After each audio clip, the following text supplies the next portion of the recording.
In Praise of Folly by Desiderius Erasmus, written in 1509 while in London with his friend Sir Thomas More, translated from the original Latin by John Wilson, originally published in 1511 and revised in 1522. The current edition published by Barnes & Noble in 2004. Read by D.T. Smith for my channel, Ruled by Venus. Introduction by Michael Frassetto.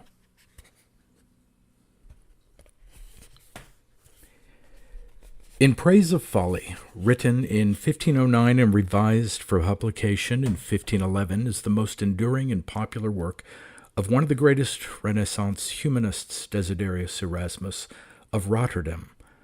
Immensely popular in its own day, the work is a witty and often biting satire that offers an ironic appreciation of human vice and frivolity. The Praise of Folly, however, is not only an entertaining indictment of social mores, but also a moving declaration of Erasmus's Christian idealism, the philosophy of Christ. Although it is a product of the 16th century, the Praise of Folly remains to this day an insightful and relevant work of moral philosophy and social criticism. Erasmus was born in an age of profound transformation and was a key figure in that period. His life spanned the Renaissance and Reformation, and his numerous writings provide important commentary on both movements. The greatest humanist of his day, Erasmus edited works of classical and Christian writers and prepared an important Greek edition of the New Testament. His literary works not only reflected the contemporary emphasis on elegant style, but also indicted the Church and its ministers. For this reason, Erasmus was thought to have laid the egg that hatched Martin Luther. Many of the Protestant reformers had first been followers of Erasmus, but he remained loyal to the Church and rejected the ideas of Luther. Criticized by contemporary Catholics and Lutherans and some modern commentators for his actions during the Reformation, Erasmus nonetheless offered an alternative to the sectarian tumult that rocked his age and remains one of its most important representatives. The second illegitimate son of a priest and of a doctor's daughter, Erasmus was born in Rotterdam around 1467. His parents died while Erasmus was young, and he and his brother were placed under the guardianship of their schoolmaster. His early years were spent at Deventer, a school associated with the Devotio Moderna, a religious movement best known through The Imitation of Christ by Thomas à Kempis. After the death of his parents, Erasmus had little choice but to join a monastery where he began to reveal his literary talent. He also was given the opportunity to attend university, and although he found the lectures less than stimulating, he advanced far enough to take on students of his own. One of his students invited him to England, a momentous event in Erasmus's life. His first trip to England introduced him to several leading scholars and churchmen, notably the theologian John Colet and novelist Thomas More, who became his lifelong friends. Erasmus's experience in England reinforced his own inclinations toward learning, inspired by Colet's exposition of Scripture. This would bear fruit when he returned to the continent. Settling in the university town of Louvain, Erasmus published the Enchiridion Militis Christiani, Handbook of the Christian Soldier. This work provides a prelude to the core values of In Praise of Folly and Erasmus's Christian philosophy, which encouraged a moral piety that rejected the excesses that had crept into contemporary religious practices. In the previous year, he had published the first edition of the Adages, a collection of Greek and Latin proverbs that signaled his deep interest in ancient letters and helped establish his reputation as a humanist scholar. His fame growing, Erasmus rarely settled in one place, and his travels brought him into contact with many of the leading figures of his age. By the second decade of the 16th century, Erasmus's circle included leaders of church and state, and he himself was made a counselor of the emperor.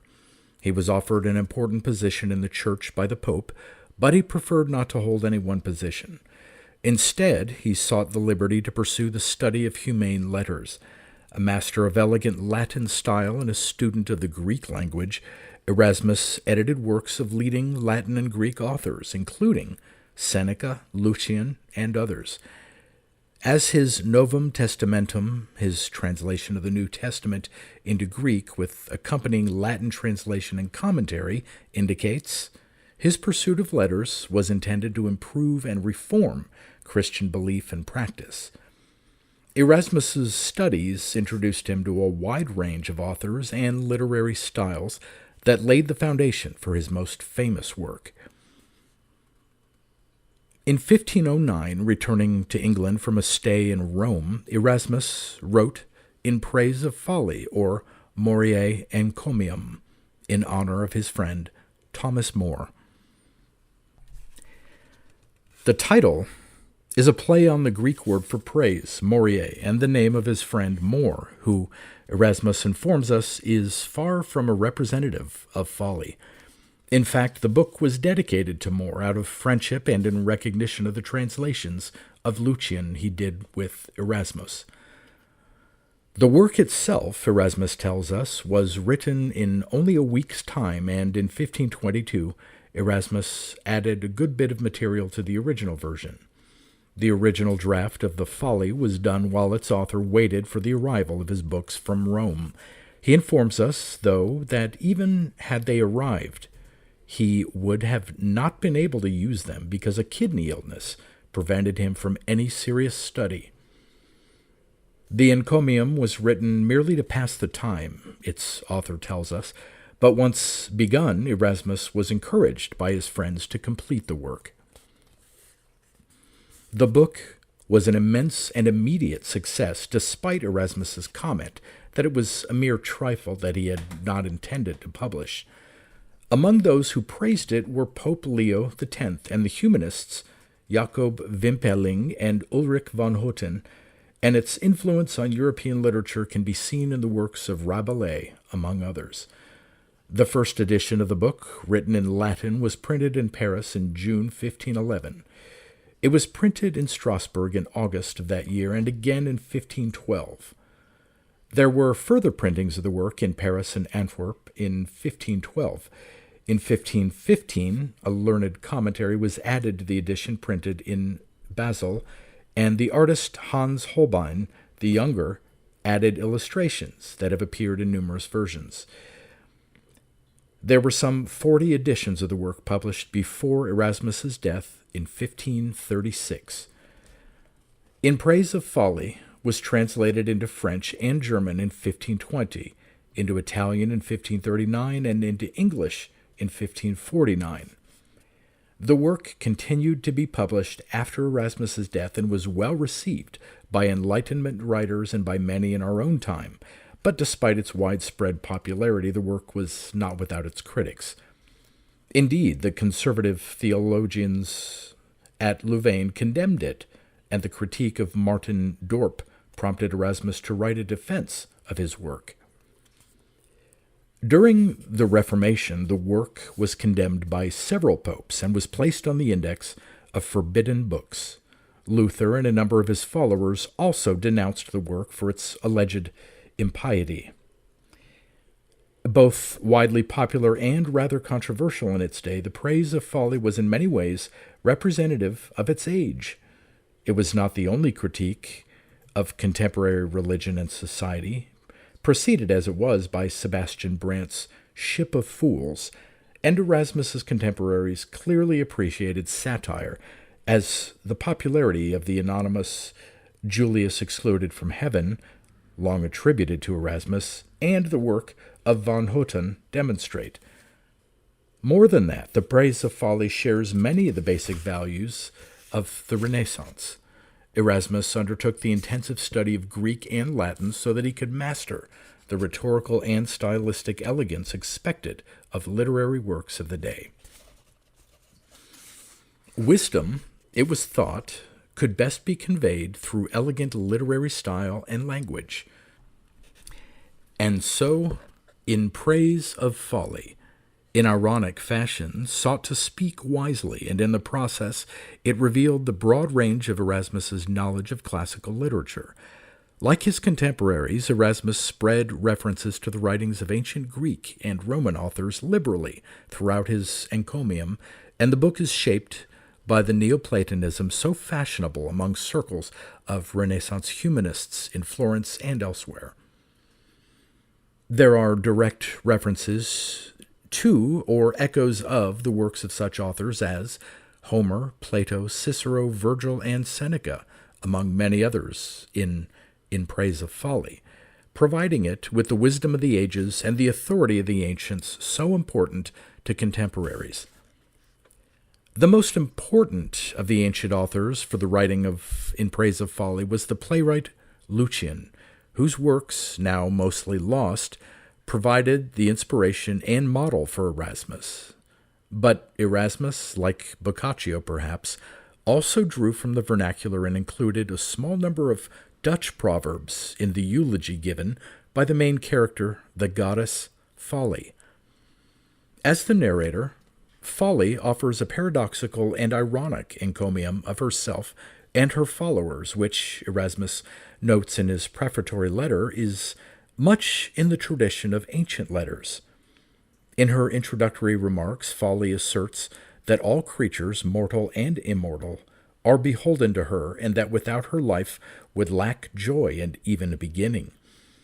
She boasts that she is the daughter of Plutus, the god of riches, who fathered her while he was young and hot-blooded, and that her nursemaids were the daughters of Bacchus, drunkenness, and Pan, ignorance. The oration that follows Folly's introduction of herself and her purpose, in which the paradoxical and satiric tone of the work is set, is divided into 3 sections, in which she indulges first in the light-hearted praise of many human weaknesses, and then proceeds along more biting lines. The second section, in which the voice of Erasmus appears at times most clearly, is a much harsher satire that condemns the more serious problems of the day. The social critiques of the middle part of the work thus prepared the way for the final section, in which the narrator praises the folly of Jesus. In Praise of Folly, like the other works of Erasmus, was intended to promote a reformed Christian life. The first major section of In Praise of Folly, which is the lightest and most humorous section of the work, lays the foundation for the ultimate conclusion, which is the praise of the folly of Christ. In passages that are timeless in their relevance, Folly extols the petty faults and the vanity of humankind. She praises elderly men and women who continue to act young, applying hair dyes and cosmetics in order to entice the attentions of the opposite sex. Not only elderly, but all women are the followers of Folly, because without the goddess, what woman would endure the suffering of childbirth? Gamblers and fools belong to her, and in a clear parody of himself, Erasmus has Folly claim scholars and wise men as her followers. Although the satire in this section is delivered in an almost comic fashion, its ironic praise of Folly is clearly intended to honor wisdom and draw attention to the higher truths to follow. In Praise of Folly, then, takes on a darker and bitterer tone, and Folly praises some of the most serious problems of the age. In this section, Folly, in a voice that is nearly that of Erasmus, turns her attention to the theologians, priests, and monks who have so corrupted the church and brought it to the point of crisis. Folly praises the superstitious practices of many Christians who indulge in the excesses of the saints' cults and other ritualized practices. She attacks indulgences and related abuses and emphasizes the importance of an internalized faith that is the cornerstone of his philosophy of Christ. She attacks the theologians in a long section in which she compares them with Paul and Peter and the other apostles. Unlike the theologians, the apostles were unlearned and were unskilled in the methods of dialectic and reason. The apostles lived a life of faith rooted in the teachings of Christ, whereas the theologians paid little attention to the Bible or the teachings of grace in favor of scholastic argument and the teachings of Aristotle and other theologians. And in perhaps the harshest tones of the work, Folly denounces the violence and bloodshed caused by contemporary bishops, and especially Pope Julius II, the warrior pope. How, she wonders, can any Christian priest or layperson follow the true faith when the Church's leaders live like courtiers and princes and indulge in ceremony and warfare? Folly, aware of her harsh tone, makes light of her commentary on contemporary vice and once again assumes an ironic voice in the final section of the encomium. It is in this section, whose way was prepared by the first two, that the message of In Praise of Folly is revealed. She now praises the folly of the Apostle Paul, and most important, that of Jesus. Citing passages from the Scriptures, the narrator points out the folly of Jesus, a fool who assumed the flesh to save the folly of humankind. The teachings of Christ, so distorted by the theologians and repudiated by the actions of the church hierarchy, are so clearly out of fashion with the practices of society and the customs praised earlier in Folly's oration. But, as the paradox established by Erasmus throughout the work implies, folly here is true wisdom. The simple life of faith advocated by Jesus and the apostles' ignorance and lack of guile, praised as folly, is the true path to salvation. The ways of Christ and the apostles that folly mocks are, in the ironic tone of the work, what Erasmus is truly praising. The purpose of the Morier encomium is both the praise of the simple Christian life, which is based on the Gospels and devoid of the superstitious practices that had crept in over the centuries, and the praise of learning in support of the Christian faith. It is this simple message, reinforced in Folly's farewell to conclude the encomium, that retains its force to this day. A witty and elegant satire, In Praise of Folly, calls on its readers to live the moral life in the face of the foolishness of everyday life. Behind its humorous facade, In Praise of Folly extols the simple moral life compiled in the Christian Scriptures. Its message was lost in the generation following its publication, when Europe was immersed in the turmoil of the Reformation and the wars of religion, but this message stands at the core of all of Erasmus's works. The Praise of Folly was possibly Erasmus's greatest contribution to his contemporaries, and Folly's ironic praise of the true path to wisdom remains an important lesson for us today.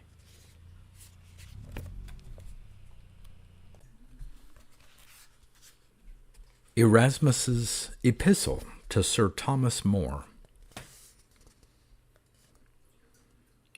In my late travels from Italy into England, that I might not trifle away my time in the rehearsal of old wives' fables, I thought it more pertinent to employ my thoughts in reflecting upon some past studies, or calling to remembrance several of those highly learned, as well as smartly ingenious, friends I had here left behind, among whom you, dear sir, were represented as the chief, whose memory, while absent at this distance, I respect with no less a complacency than I was wont, while present, to enjoy your more intimate conversation, which last afforded me the greatest satisfaction I could possibly hope for. Having therefore resolved to be a doing and deeming that time improper for any serious concerns, I thought good to divert myself with drawing up a panegyric upon folly. How? What maggot, say you, put this in your head? Why, the first hint, sir, was your own surname of More, which comes as near the literal sound of the word as you yourself are distant from the signification of it, and that in all men's judgments is vastly wide. In the next place, I suppose that this kind of sporting wit would be by you more specially accepted of, by you, sir, that are wont with this sort of jocose raillery, such as, if I mistake not, is neither dull nor impertinent, to be mightily pleased, and in your ordinary converse to approve yourself a Democritus Junior, for truly as you do, from a singular vein of wit, very much dissent from the common herd of mankind, so, by an incredible affability and pliableness of temper, you have the art of suiting your humor with all sorts of companies. I hope, therefore, you will not only readily accept of this rude essay as a token from your friend, but take it under your more immediate protection as being dedicated to you, and by that title adopted for yours, rather than to be fathered as my own. And it is a chance, if there be wanting some quarrelsome persons that will shew their teeth, and pretend these fooleries are either too buffoon-like for a grave divine, or too satirical for a meek Christian, and so will exclaim against me, as if I were vamping up some old farce, or acted anew the Lucian again with a peevish snarling at all things. But those who are offended at the lightness and pedantry of this subject, I would have them consider that I do not set myself for the first example of this kind, but that the same has been oft done by many considerable authors.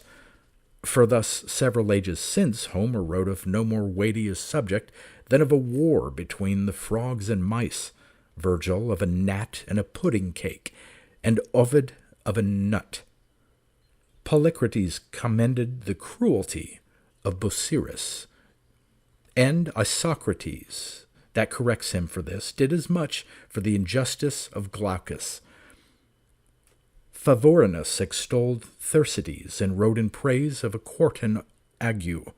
Synesius pleaded in behalf of baldness, and Lucian defended a sipping fly. Seneca drollingly related the deifying of Claudius. Plutarch the dialogue betwixt Gryllus and Ulysses. Lucian and Apuleius the story of an ass. And somebody else records the last will of a hog, of which St. Hierom makes mention. So that, if they please, let themselves think the worst of me, and fancy to themselves that I was all this while playing at a push-pin, or riding astride on a hobby-horse. For how unjust is it if, when we allow different recreations to each particular course of life, we afford no diversion to studies, especially when trifles may be a whet to more serious thoughts, and comical matters may be so treated of as that a reader of ordinary sense may possibly thence reap more advantage than from some more big and stately argument, as while one in a long-winded oration descants in commendation of rhetoric or philosophy, another in a fulsome harangue sets forth the praise of his nation, a third makes a zealous invitation to a holy war with the Turks, another confidently sets up for a fortune-teller, and a fifth states questions upon mere impertinences. But as nothing is more childish than to handle a serious subject in a loose, wanton style, so is there nothing more pleasant than so to treat of trifles as to make them seem nothing less than what their name imports. As to what relates to myself, I must be forced to submit to the judgment of others, yet except I am too partial to be judge in my own case, I am apt to believe I have praised folly in such a manner as not to have deserved the name of fool for my pains.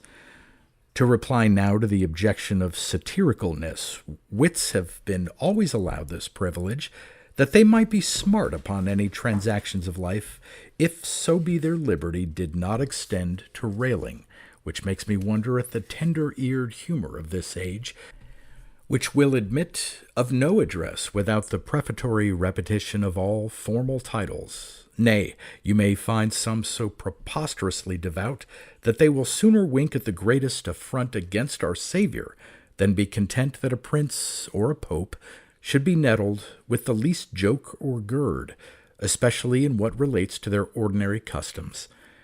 But he who so blames men's irregularities as to lash at no one particular person by name, does he, I say, seem to carp so properly as to teach and instruct? And if so, how am I concerned to make any farther excuse? Beside, he who in his strictures points indifferently at all, he seems not angry at one man, but at all vices.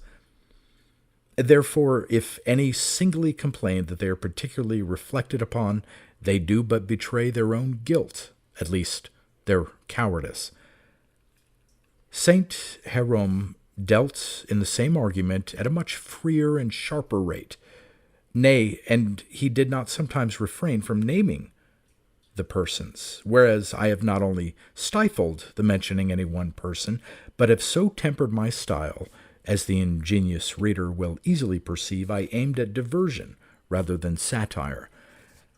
Neither did I so far imitate Juvenal as to rake into the sink of vices to procure a laughter rather than create a hearty abhorrence. If there be any one that after all remains yet unsatisfied, let him at least consider that there may be good use made of being reprehended by folly, which, since we have feigned as speaking, we must keep up that character which is suitable to the person introduced. But why do I trouble you, sir, with this needless apology, you that are so peculiar a patron? As though the cause itself be none of the best, you can at least give it the best protection. Farewell. On the argument and design of the following oration. Whate'er the modern satyrs of the stage to jerk the failures of a sliding age have lavishly exposed to public view for a discharge to all from envy due, here in as lively colors naked lie, with equal wit and more of modesty, those poets with their free disclosing arts strip vice so near to its uncomely parts, their libels prove but lessons, and they teach those very crimes which they intended to impeach. While here, so wholesome all, though sharp to the taste, so briskly free, yet so resolvedly chaste, the virgin, naked as her god of bows, may read or hear when blood at highest flows. No more expense of blushes thence arise, than while the lecturing matron does advise to guard her virtue and her honor prize. Satire and panegyric distant be, yet jointly here they both in one agree. The whole's a sacrifice of salt and fire, so does the humor of the age require, to chafe the touch and so foment desire. As doctrine-dangling preachers lull asleep their unattentive pent-up fold of sheep, the opiated milk glues up the brain, and the babes of grace are in their cradles lain, while mounted Andrews, bawdy, bold, and loud, like cocks alarm all the drowsy crowd, whose glittering ears are pricked as bolt upright, as sailing hares are hoisted in a fright. So does it fare with croaking spawns of the press. The mold of the subject alters the success. What's serious, like sleep, grants writs of ease. Satire and ridicule can only please, as if no other animals could gape but the biting badger or the snickering ape. Folly by ironies commended here, soothed that her weakness may the more appear. Thus fools who tricked in red and yellow shine are made believe that they are wondrous fine. When all's a plot to expose them by design, the largesses of folly here are strown. Like pebbles, not to pick but trample on, thus Spartans laid their soaking slaves before the boys to justle, kick, and tumble o'er.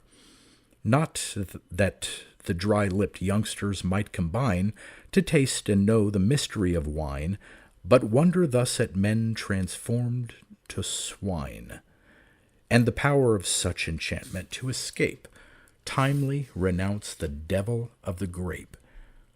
So here, Though folly speaker be, and argument, wit guides the tongue, wisdom's the lecture meant.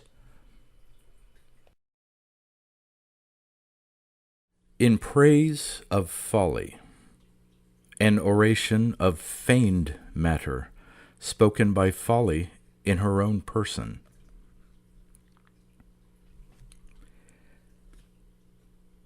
How slightly soever I am esteemed in the common vogue of the world, for I well know how disingenuously folly is decried, even by those who are themselves the greatest fools, yet it is from my influence alone that the whole universe receives her ferment of mirth and jollity, of which this may be urged as a convincing argument, in that as soon as I appeared to speak before this numerous assembly, all their countenances were gilded over with a lively, sparkling pleasantness.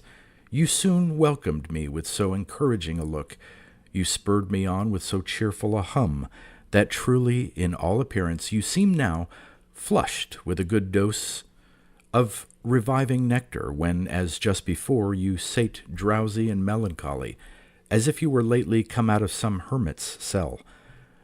But as it is usual that as soon as the sun peeps from her eastern bed and draws back the curtains of the darksome night, or as when, after a hard winter, the restorative spring breathes a more enlivening air, nature forthwith changes her apparel, and all things seem to renew their age, so at the first sight of me you all unmask and appear in more lively colors. That, therefore, which expert orators can scarce effect by all their little artifice of eloquence, to wit, a raising the intentions of their auditors to a composedness of thought, this a bare look from me has commanded. The reason why I appear in this odd kind of garb you shall soon be informed of, if for so short a while you will have but the patience to lend me an ear, yet not such a one as you are wont to hearken with to your reverend preachers, but as you listen withal to mountebanks, buffoons, and merry andrews, in short, such as formerly were fastened to Midas, as a punishment for his affront to the god Pan. For I am now in a humour to act a while the sophist, yet not of that sort who undertake the drudgery of tyrannizing over schoolboys, and teach a more than womanish knack of brawling, but in imitation of those ancient ones, who, to avoid the scandalous epithet of wise, preferred this title of sophists. The task of these was to celebrate the worth of gods and heroes. Prepare, therefore, to be entertained with a panegyric, yet not upon Hercules, Solon, or any other grandee, but on myself, that is, upon folly. And here I value not their censure that pretend it is foppish and affected for any person to praise himself, yet let it be as silly as they please, if they will but allow it needful, and indeed what is more befitting than that folly should be the trumpet of her own praise, and dance after her own pipe? For who can set me forth better than myself? Or who can pretend to be so well acquainted with my condition? And yet farther I may safely urge that all this is no more than the same with what is done by several seemingly great and wise men, who with a new-fashioned modesty employ some paltry orator or scribbling poet, whom they bribe to flatter them with some high-flown character that shall consist of mere lies and shams, and yet the persons thus extolled shall bristle up, and, peacock-like, bespread their plumes, while the impudent parasite magnifies the poor wretch to the skies, and proposes him as a complete pattern of all virtues, from each of which he is yet as far distant as heaven itself from hell. What is all this in the meanwhile but the tricking up a daw in stolen feathers, a labouring to change the blackamoor's hue, and the drawing on a pygmy's frock over the shoulders of a giant?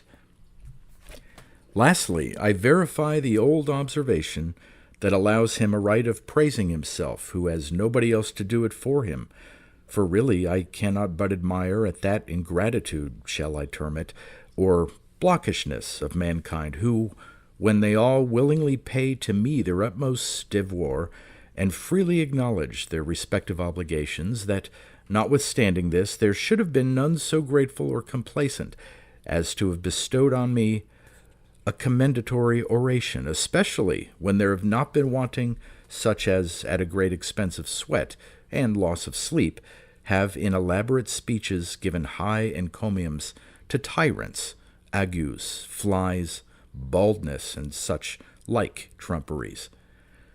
I shall entertain you with a hasty and unpremeditated, but so much the more natural, discourse. My venting it ex tempore, I would not have you think proceeds from any principles of vain glory by which ordinary orators square their attempts, who, as it is easy to observe, when they are delivered of a speech that has been 30 years a conceiving, nay, perhaps at last none of their own, yet they will swear they wrote it in a great hurry and upon very short warning, whereas the reason of my not being provided beforehand is only because it was always my humor constantly to speak that which lies uppermost. Next, let no one be so fond as to imagine that I should so far stint my invention to the method of other pleaders, as first to define, and then divide my subject, i.e., myself. For it is equally hazardous to attempt the crowding her within the narrow limits of a definition, whose nature is of so diffusive an extent, or to mangle and disjoin that to the adoration whereof all nations unitedly concur. Beside, to what purpose is it to lay down a definition for a faint resemblance and mere shadow of me, while appearing here personally, you may view me at a more certain light? And if your eyesight fail not, you may at first blush discern me to be her whom the Greeks term Maria, the Latins Stultitia. But why need I have been so impertinent as to have told you this, as if my very looks did not sufficiently betray what I am, or supposing any be so credulous as to take me for some sage matron or goddess of wisdom, as if a single glance from me would not immediately correct their mistake, while my visage, the exact reflex of my soul, would supply and supersede the trouble of any other confessions. For I appear always in my natural colors and in unartificial dress, and never let my face pretend one thing and my heart conceal another. Nay, and in all things I am so true to my principles that I cannot be so much as counterfeited, even by those who challenge the name of wits, yet indeed are no better than jackanapes tricked up in gaudy clothes, and asses strutting in lions' skins. And how cunningly soever they carry it, their long ears appear and betray what they are. These, in troth, are very rude and disingenuous, for while they apparently belong to my party, yet among the vulgar they are so ashamed of my relation as to cast it in others' dish for a shame and reproach. Wherefore, since they are so eager to be accounted wise, when in truth they are extremely silly, what if, to give them their due, I dub them with the title of wise fools, and herein they copy after the example of some modern orators, who swell to that proportion of conceitedness as to vaunt themselves for so many giants of eloquence, if with a double-tongued fluency they can plead indifferently for either side, and deem it a very doughty exploit if they can but interlard a Latin sentence with some Greek word, which for seeming garnish they crowd in at a venture, and rather than be at a stand for some cramp words, they will furnish up a long scroll of old obsolete terms out of some musty author, and foist them in to amuse the reader with, that those who understand them may be tickled with the happiness of being acquainted with them, and those who understand them not,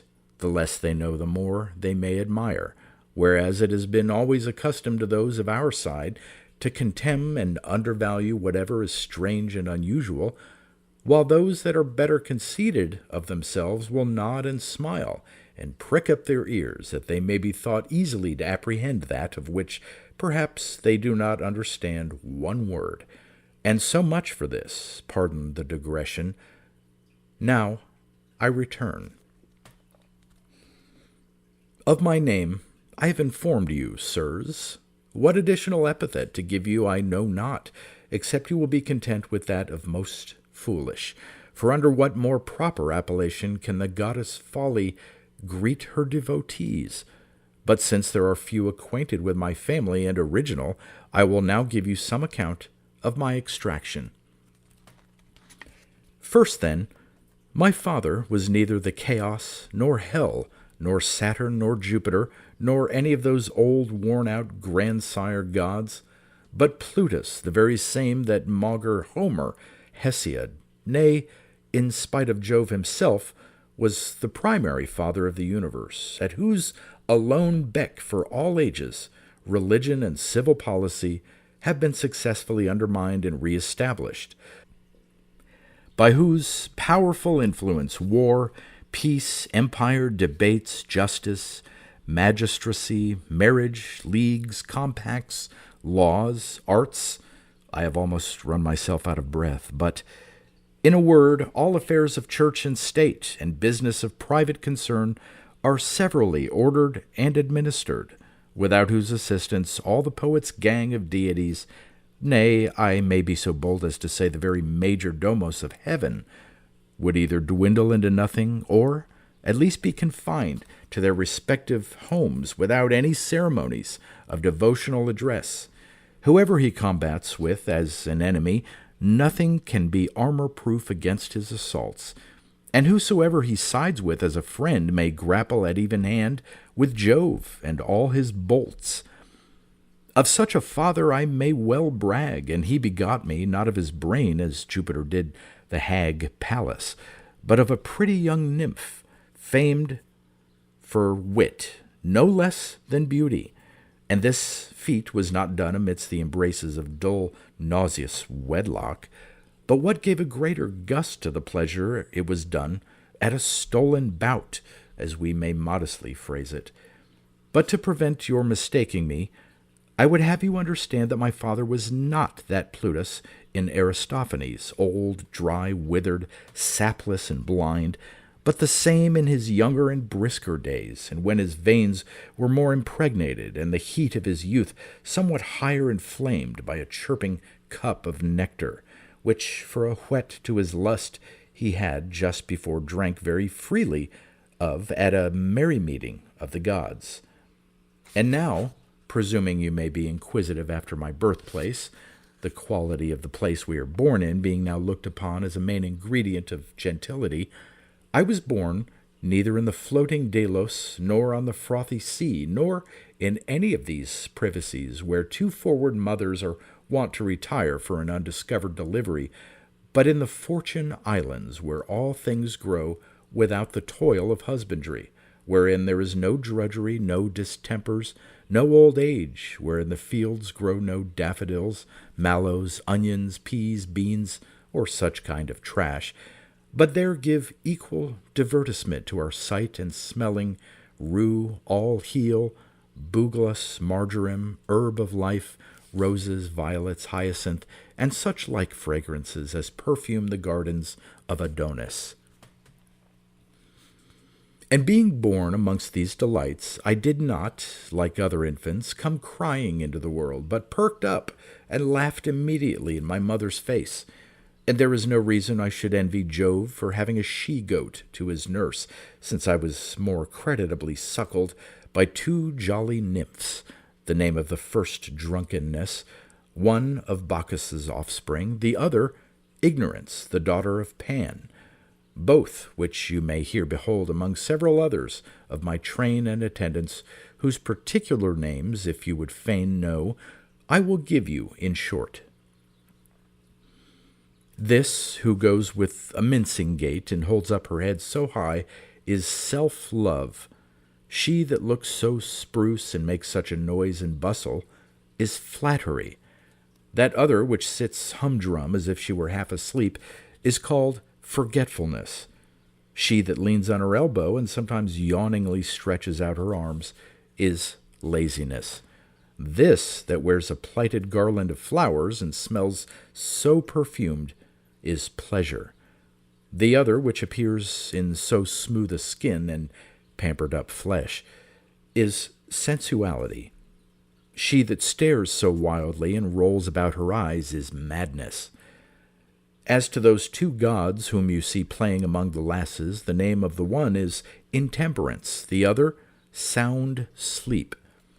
By the help and service of this retinue I bring all things under the verge of my power, lording it over the greatest kings and potentates. You have now heard of my descent, my education, and my attendance.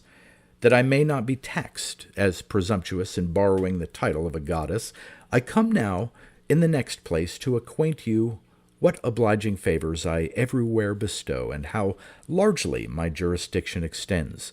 For if, as one has ingeniously noted, to be a god is no other than to be a benefactor to mankind, and if they have been thought deservedly deified, who have invented the use of wine, corn, or any other convenience for the well-being of mortals, why may not I justly bear the van among the whole troop of gods, who in all and toward all exert an unparalleled bounty and beneficence?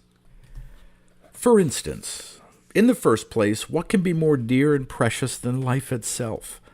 And yet for this are none beholden, save to me alone. For it is neither the spear of thoroughly begotten Pallas, nor the buckler of cloud-gathering Jove that multiplies and propagates mankind, but that prime Father of the universe, who at a displeasing nod makes heaven itself to tremble. He, I say, must lay aside his frightful ensigns of majesty, and put away that grim aspect wherewith he makes the other gods to quake, and stage player-like, must lay aside his usual character if he would do that, the doing whereof he cannot refrain from, i.e., getting of children. The next place to the gods is challenged by the Stoics, but give me one as stoical as ill nature can make him, and if I do not prevail on him to part with his beard, that bush of wisdom, though no other ornament than what nature in more ample manner has given to goats, yet at least he shall lay by his gravity, smooth up his brow, relinquish his rigid tenets, and in despite of prejudice become sensible of some passion in wanton sport and dallying. In a word, this dictator of wisdom shall be glad to take folly for his diversion, for if ever he would arrive to the honor of a father. And why should I not tell my story out?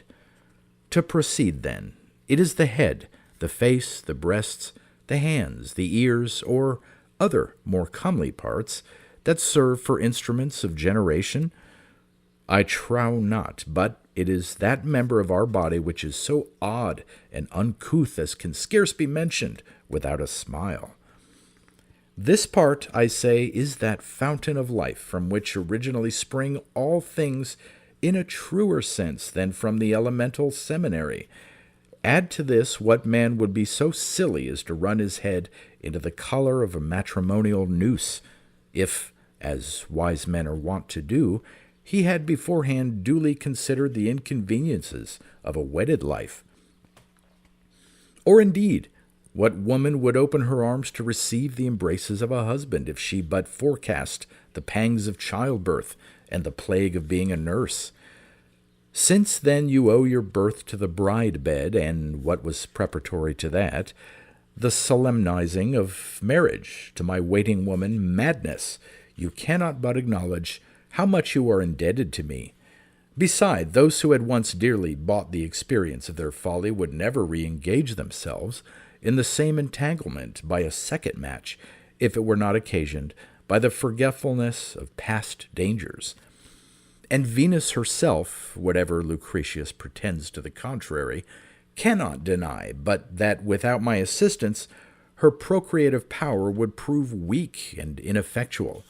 It was from my sportive and tickling recreation that proceeded the old crabbed philosophers, and those who now supply their stead, the mortified monks and friars, as also kings, priests, and popes, nay, the whole tribe of poetic gods, who are at last grown so numerous as in the camp of heaven, though ne'er so spacious, to jostle for elbow room.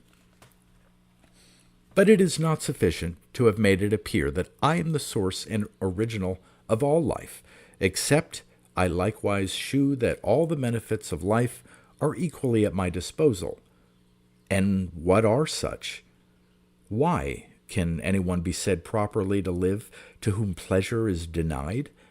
You will give me your assent, for there is none I know among you so wise, shall I say, or so silly, as to be of a contrary opinion.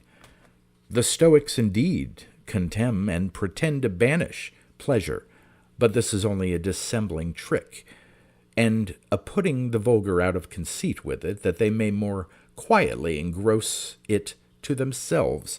But I dare them now to confess what one stage of life is not melancholy, dull, tiresome, tedious, and uneasy, unless we spice it with pleasure, that outghost of folly, of the truth whereof the never enough to be commended the Sophocles is sufficient authority, who gives me the highest character in that sentence of his, "To know nothing is the sweetest life." Yet, abating from this, let us examine the case more narrowly. Who knows not that the first scene of infancy is far the most pleasant and delightsome? What then is it in children that makes us so kiss, hug, and play with them that the bloodiest enemy can scarce have the heart to hurt them, but their ingredients of innocence and folly, of which nature out of providence did purposely compound and blend their tender infancy, that by a frank return of pleasure they might make some sort of amends for their parents' trouble, and give in caution, as it were, for the discharge of a future education. The next advance from childhood is youth, and how favorably is this dealt with, how kind, courteous, and respectful are all to it, and how ready to become serviceable upon all occasions, and whence reaps it this happiness? Whence indeed, but from me only, by whose procurement it is furnished with little of wisdom, and so with the less of disquiet. And when once lads begin to grow up and attempt to right man, their prettiness does then soon decay, their briskness flags, their humours stagnate, their jollity ceases, and their blood grows cold. And the farther they proceed in years, the more they grow backward in the enjoyment of themselves, till waspish old age comes on, a burden to itself as well as others, and that so heavy and oppressive as none would bear the weight of, unless out of pity to their sufferings. I again intervene and lend a helping hand, assisting them at a dead lift. In the same method the poets feign their gods to succor dying men, by transforming them into new creatures, which I do by bringing them back, after they have one foot in the grave, to their infancy again, so as there is a great deal of truth couched in that old proverb, "Once an old man and twice a child." Now, if any one be curious to understand what course I take to effect this alteration, my method is this. I bring them to my well of forgetfulness, the fountain whereof is in the Fortunate Islands, and the river Lethe in hell but a small stream of it. And when they have there filled their bellies full and washed down care, by the virtue and operation whereof they become young again. Aye, but, say you, they merely dote and play the fool. Why, yes, this is what I mean by growing young again. For what else is it to be a child than to be a fool and an idiot? It is the being such that makes that age so acceptable, for who does not esteem it somewhat ominous to see a boy endowed with the discretion of a man? And therefore, for the curbing of too forward parts, we have a disparaging proverb, soon ripe, soon rotten.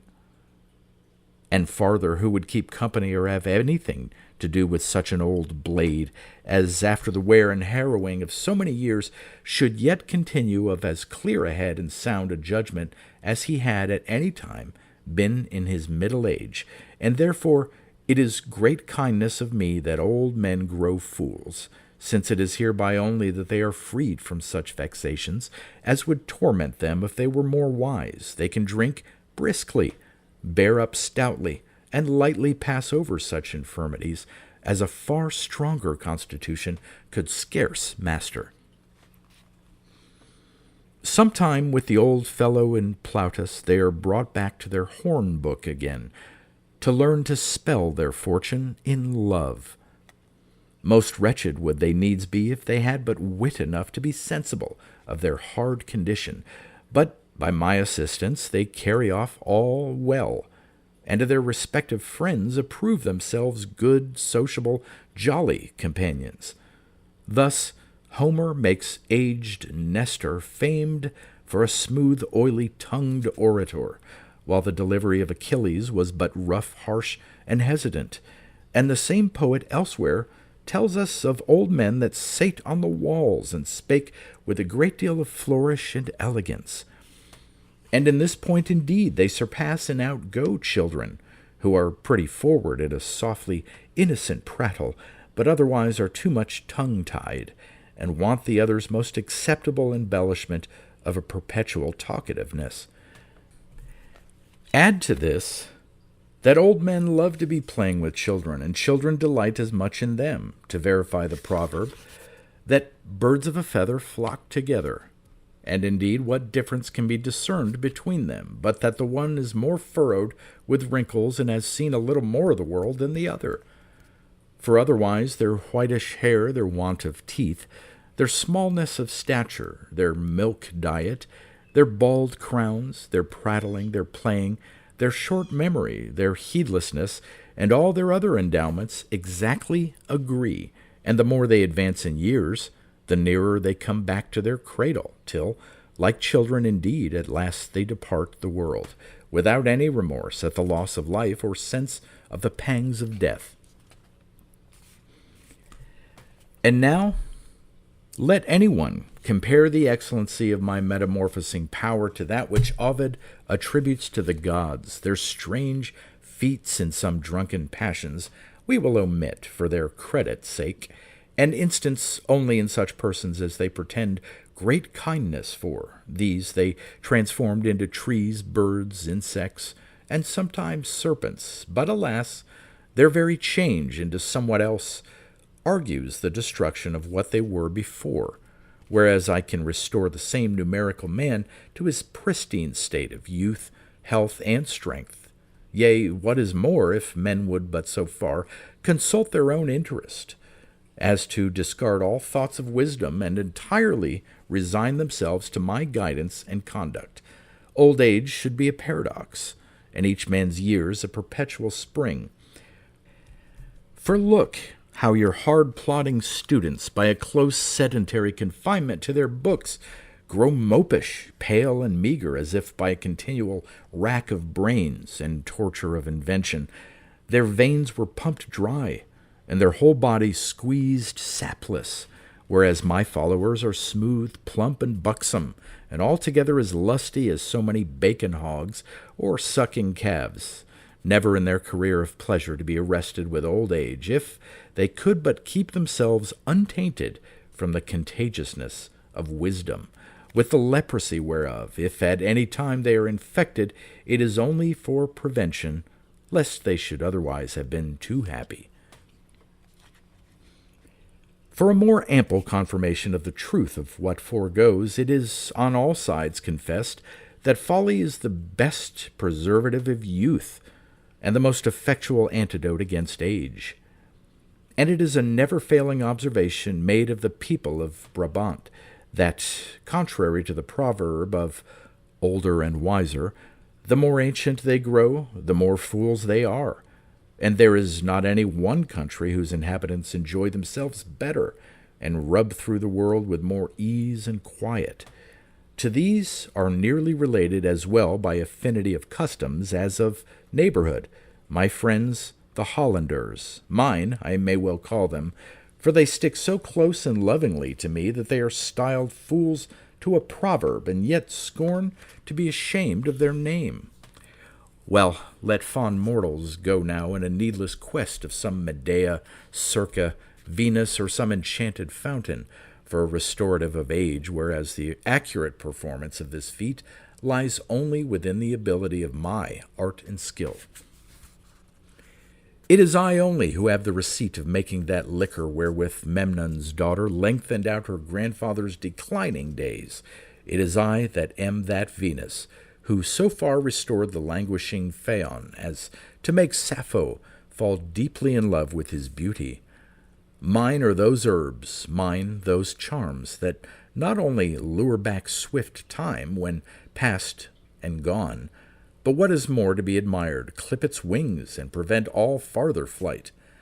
So then, if you will all agree to my verdict, that nothing is more desirable than the being young, nor anything more loathed than contemptible old age, you must needs acknowledge it as an unrequitable obligation from me for fencing off the one and perpetuating the other. But why should I confine my discourse to the narrow subject of mankind only? View the whole heaven itself, and then tell me what one of that divine tribe would not be mean and despicable if my name did not lend him some respect and authority. Why is Bacchus always painted as a young man, but only because he is freakish, drunk, and mad, and spending his time in toping, dancing, masking, and reveling, seems to have nothing in the least to do with wisdom. Nay, so far is he from the affectation of being accounted wise that he is content all the rites of devotion which are paid unto him should consist of apishness and drollery. Farther, what scoffs and jeers did not the old comedians throw upon him? O swinish punch-gut god, they say, that smells rank of the sty he was sewed up in. And so on. But prithee, who in this case, always merry, youthful, soaked in wine, and drowned in pleasure, who, I say, in such a case, would change conditions, either with the lofty menace-looking Jove, the grave yet timorous Pan, the stately Pallas, or indeed any one other of heaven's landlords? Why is Cupid feigned as a boy, but only because he is an underwitted whipster, that neither acts nor thinks anything with discretion? Why is Venus adored for the mirror of beauty, but only because she and I claim kindred, she being of the same complexion with my father Plutus, and therefore called by Homer the golden goddess? Besides, she imitates me in being always a laughing, if either we believe the poets or their near kinsmen the painters, the first mentioning, the other drawing her constantly in that posture. Add farther, to what deity did the Romans pay a more ceremonial respect than to Flora, that bawd of obscenity? And if any one search the poets for an historical account of the gods, he shall find them all famous for lewd pranks and debaucheries. It is needless to insist upon the miscarriages of others when the lecherous intrigues of Jove himself are so notorious, and when the pretendedly chaste Diana so oft uncloaked her modesty to run a hunting after her beloved Endymion. But I will say no more, for I had rather they should be told of their faults by Momus, who was wont formerly to sting them with some close reflections, till, nettled by his abusive raillery, they kicked him out of heaven for his sauciness of daring to reprove such as were beyond correction. And now in his banishment from heaven he finds but cold entertainment here on earth, nay, is denied all admittance into the court of princes, where, notwithstanding my handmaid flattery, finds a most encouraging welcome. But this petulant monitor being thrust out of doors, the gods can now more freely rant and revel, and take their whole swinge of pleasure. Now the beastly Priapus may recreate himself without contradiction in lust and filthiness. Now the sly Mercury may, without discovery, go on in his thieveries and nimble-fingered juggles. The sooty Vulcan may now renew his wonted custom of making the other gods laugh by his hopping so limpingly and coming off with so many dry jokes and biting repartees. Silenus, the old doting lover, to shew his activity, may now dance a frisking jig, and the nymphs be at the same sport naked. The goatish satyrs may make up a merry ball, and Pan, the blind harper, may put up his bagpipes and sing bawdy catches, to which the gods, especially when they are almost drunk, shall give a most profound attention. But why would I any farther rip open and expose the weakness of the gods, a weakness so childish and absurd that no man can at the same time keep his countenance and make a relation of it? Now, therefore, like Homer's wandering muse, I will take my leave of heaven, and come down again here below, where we shall find nothing happy, nay, nothing tolerable, without my presence and assistance.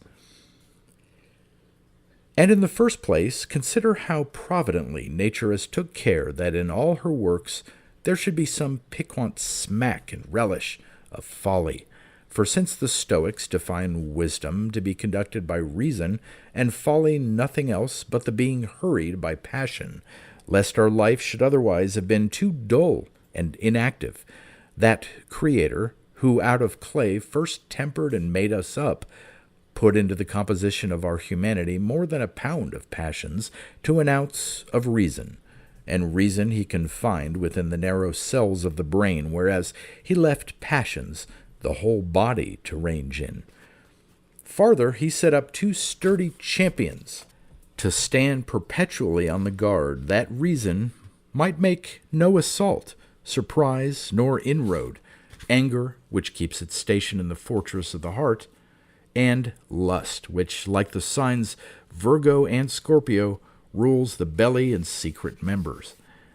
Against the forces of these two warriors, how unable is reason to bear up and withstand, every day's experience does abundantly witness, while let reason be never so importunate in urging and reinforcing her admonitions to virtue, yet the passions bear all before them, and by the least offer of curb or restraint grow but more imperious, till reason itself, for quietness' sake, is forced to desist from all further remonstrance. But because it seemed expedient that man, who was born for the transaction of business, should have so much wisdom as should fit and capacitate him for the discharge of his duty herein, and yet lest such a measure as is requisite for this purpose might prove too dangerous and fatal, I was advised with for an antidote, who prescribed this infallible receipt of taking a wife, a creature so harmless and silly, and yet so useful and convenient as might mollify and make pliable the stiffness and morose humor of man. Now that which made Plato doubt under what genus to rank woman, whether among brutes or rational creatures, was only meant to denote the extreme stupidness and folly of that sex, a sex so unalterably simple that for any of them to thrust forward and reach at the name of wise is but to make themselves the more remarkable fools, such an endeavor being but a swimming against the stream, nay, the turning the course of nature, the bare attempting whereof is as extravagant as the effecting of it is impossible. For as it is a trite proverb, that an ape will be an ape, though clad in purple, so a woman will be a woman, i.e., a fool, whatever disguise she takes up. And yet there is no reason women should take it amiss to be thus charged, for if they do but rightly consider, they will find it is to folly they are beholden for those endowments, wherein they so far surpass and excel man, as first for their unparalleled beauty, by the charm whereof they tyrannize over the greatest tyrants. For what is it but too great a smatch of wisdom that makes men so tawny and thick-skinned, so rough and prickly-bearded, like an emblem of winter or old age, while women have such dainty smooth cheeks, such a low gentle voice, and so pure a complexion, as if nature had drawn them for a standing pattern of all symmetry and comeliness. Beside, what greater or juster aim and ambition have they than to please their husbands? in order whereunto they garnish themselves with paint, washes, curls, perfumes, and all other mysteries of ornament, yet, after all, they become acceptable to them only for their folly.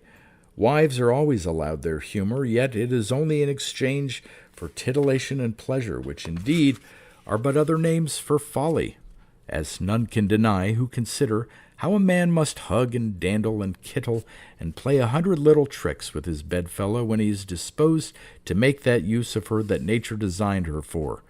Well then, you see whence that greatest pleasure, to which modesty scarce allows a name, springs and proceeds. But now some blood-chilled old men that are more for wine than wenching will pretend that in their opinion the greatest happiness consists in feasting and drinking. Grant it be so, yet certainly in the most luxurious entertainments it is folly must give the sauce and relish to the daintiest cates and delicacies, so that if there be no one of the guests naturally fool enough to be played upon by the rest, they must procure some comical buffoon, that by his jokes and flouts and blunders shall make the whole company split themselves with laughing. For to what purpose were it to be stuffed and crammed with so many dainty bits, savory dishes, and toothsome rarities, if, after all this epicurism of the belly, the eyes, the ears, and the whole mind of man, were not as well foistered and relieved with laughing, jesting, and such like divertissements, which, like second courses, serve for the promoting of digestion? And as to all those shoeing horns of drunkenness, the keeping every one his man, the throwing hay-jinks, the filling of bumpers, the drinking two in a hand, the beginning of mistresses' healths, and then the roaring out of drunken catches, the calling in a fiddler, the leading out every one his lady to dance, and such like riotous pastimes, these were not taught or dictated by any of the wise men of Greece, but of Gotham rather, being my invention, and by me prescribed as the best preservative of health, each of which, the more ridiculous it is, the more welcome it finds. And indeed, to jog sleepingly through the world in a dumpish melancholy posture cannot properly be said to live, but to be wound up, as it were, in a winding sheet before we are dead, and so to be shuffled quick into a grave and buried alive. But there are yet others, perhaps, that have no gust in this sort of pleasure, but place their greatest content in the enjoyment of friends, telling us that true friendship is to be preferred before all other acquirements, that it is a thing so useful and necessary as the very elements could not long subsist without a natural combination, so pleasant that it affords as warm an influence as the sun itself, so honest, if honesty in this case deserve any consideration, that the very philosophers have not stuck to place this as one among the rest of their different sentiments of the chiefest good. But what if I make it appear that I also am the mainspring and original endearment? Yes, I can easily demonstrate it, and that not by crabbed syllogisms or a crooked and unintelligible way of arguing, but can make it, as the proverb goes, as plain as the nose on your face. Well then, to scratch and curry one another, to wink at a friend's faults, nay, to cry up some failings for virtuous and commendable, is not this the next door to the being a fool? When one looking steadfastly in his mistress's face admires a mole as much as a beauty spot, when another swears his lady's stinking breath is a most redolent perfume, and at another time the fond parent hugs the squint-eyed child and pretends it is rather a becoming glance and winning aspect than any blemish of the eyesight. What is all this but the very height of folly? Folly, I say, that both makes friends and keeps them so. I speak of mortal men only, among whom there are none but have some small faults. He is most happy that has fewest. If we pass to the gods, we shall find that they have so much of wisdom as they have very little of friendship, nay, nothing of that which is true and hearty. The reason why men make a greater improvement in this virtue is only because they are more credulous and easy-natured, for friends must be of the same humor and inclinations too, or else the league of amity, though made with never so many protestations, will be soon broke. Thus grave and morose men seldom prove fast friends. They are too captious and censorious, and will not bear with one another's infirmities. They are as eagle-sighted as may be in the espial of others' faults, while they wink upon themselves and never mind the beam in their own eyes. In short, man being by nature so prone to frailties, so humorsome and cross-grained, and guilty of so many slips and miscarriages, there could be no firm friendship contracted, except there be such an allowance made for each other's defaults, which the Greeks term anoia, and we may construe good nature, which is but another word for folly. And what? Is not Cupid, that first father of all relation, is not he stark blind, that as he cannot himself distinguish of colors, so he would make us as mope-eyed in judging falsely of all love concerns, and wheedle us into a thinking that we are always in the right?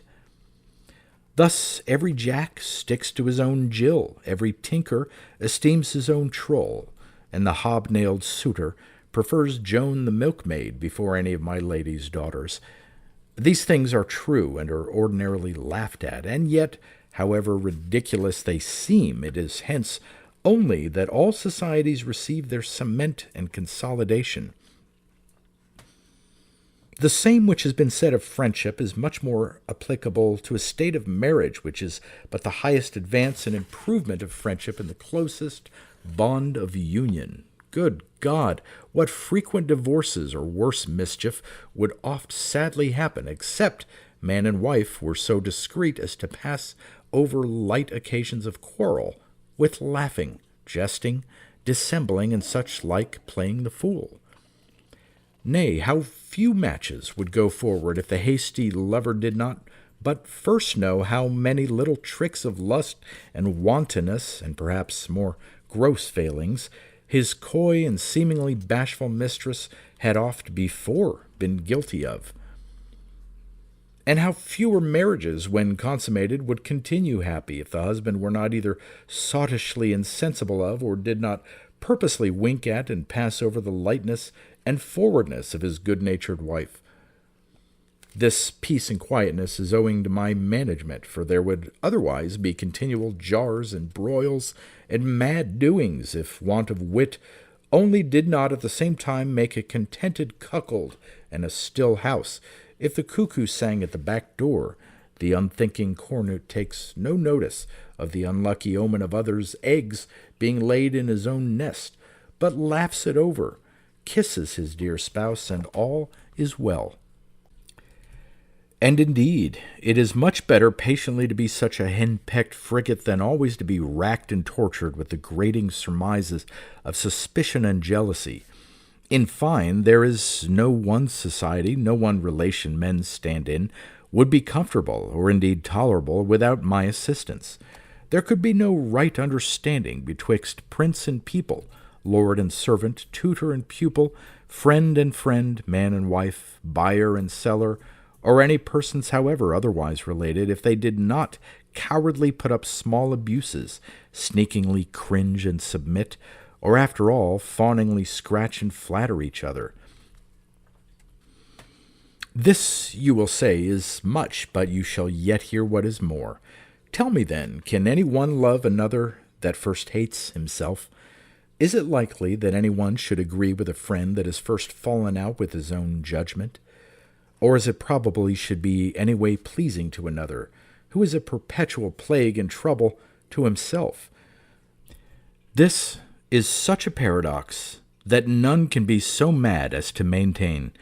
Well, but if I am excluded and barred out, every man would be so far from being able to bear with others that he would be burthensome to himself, and consequently incapable of any ease or satisfaction. Nature, that towards some of her products plays the stepmother rather than the indulgent parent, has endowed some men with that unhappy peevishness of disposition as to nauseate and dislike whatever is their own, and much admire what belongs to other persons, so as they cannot in any wise enjoy what their birth or fortunes have bestowed upon them.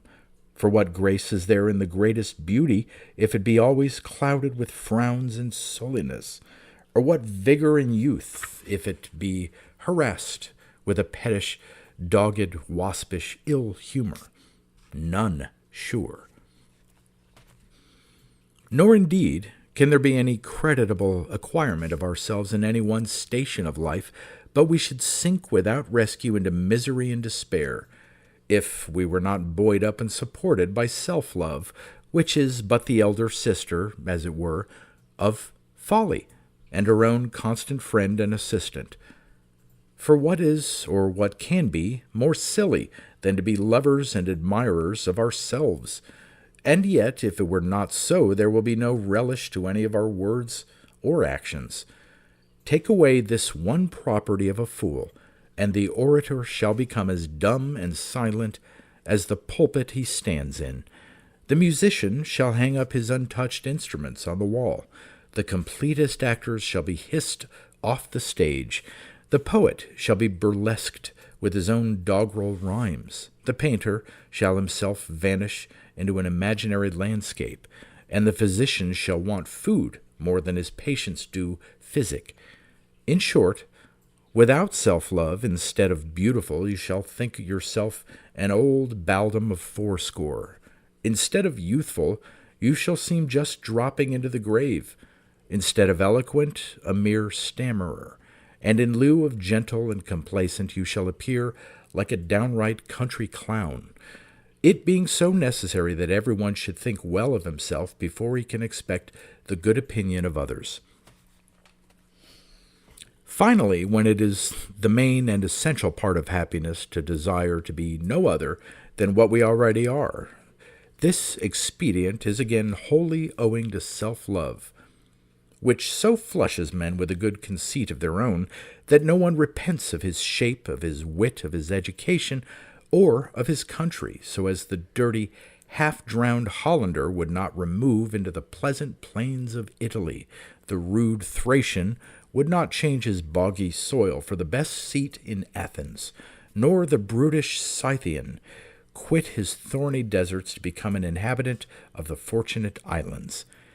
And oh, the incomparable contrivance of nature, who has ordered all things in so even a method that wherever she has been less bountiful in her gifts, there she makes it up with a larger dose of self-love, which supplies the former defects and makes all even. To enlarge farther, I may well presume to aver that there are no considerable exploits performed, no useful arts invented, but what I am the respective author and manager of. As first, what is more lofty and heroical than war? And yet, what is more foolish than for some petty trivial affront to take such a revenge as both sides shall be sure to be losers, and where the quarrel must be decided at the price of so many limbs and lives? And when they come to an engagement, what service can be done by such pale-faced students as by drudging at the oars of wisdom have spent all their strength and activity? No, the only use is of blunt, sturdy fellows that have little of wit, and so the more of resolution, except you would make a soldier of such another Demosthenes as threw down his arms when he came within sight of the enemy, and lost that credit in the camp which he gained in the pulpit. But counsel, deliberation, and advice, say you, are very necessary for the management of war. Very true, but not such counsel as shall be prescribed by the strict rules of wisdom and justice. For a battle shall be more successfully fought by serving men, porters, bailiffs, patters, rogues, gaol-birds, and such like tag-rags of mankind, than by the most accomplished philosophers, which last, how unhappy they are in the management of such concerns. Socrates, by the oracle adjudged to be the wisest of mortals, is a notable example, who, when he appeared in the attempt of some public performance before the people, he faltered in the first onset, and could never recover himself, but was hooted and hissed home again. Yet this philosopher was the less a fool for refusing the appellation of wise and not accepting the oracle's compliment, as also for advising that no philosophers should have any hand in the government of the commonwealth. He should have likewise at the same time added that they should be banished, all human society. And what made this great man poison himself to prevent the malice of his accusers?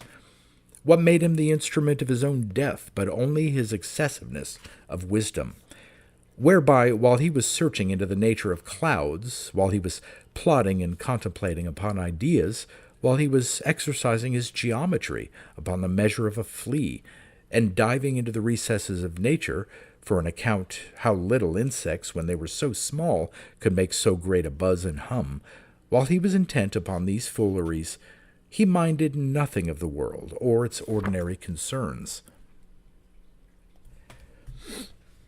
Next to Socrates comes his scholar Plato, a famous orator indeed, that could be so dashed out of countenance by an illiterate rabble as to demur and hawk and hesitate before he could get to the end of one short sentence. Theophrastus was such another coward who, beginning to make an oration, was presently struck down with fear as if he had seen some ghost or hobgoblin. Isocrates was so bashful and timorous that, though he taught rhetoric, yet he could never have the confidence to speak in public. Cicero, the master of Roman eloquence, was wont to begin his speeches with a low, quivering voice, just like a schoolboy afraid of not saying his lesson perfect enough to escape whipping. And yet Fabius commends this property of Tully as an argument of a considerate orator, sensible of the difficulty of acquitting himself with credit, but what hereby does he do more than plainly confess that wisdom is but a rub and impediment to the well management of any affair?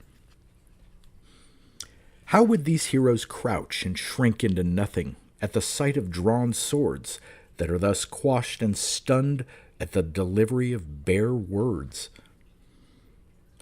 Now then, let Plato's fine sentence be cried up, that happy are those commonwealths where either philosophers are elected kings, or kings turn philosophers.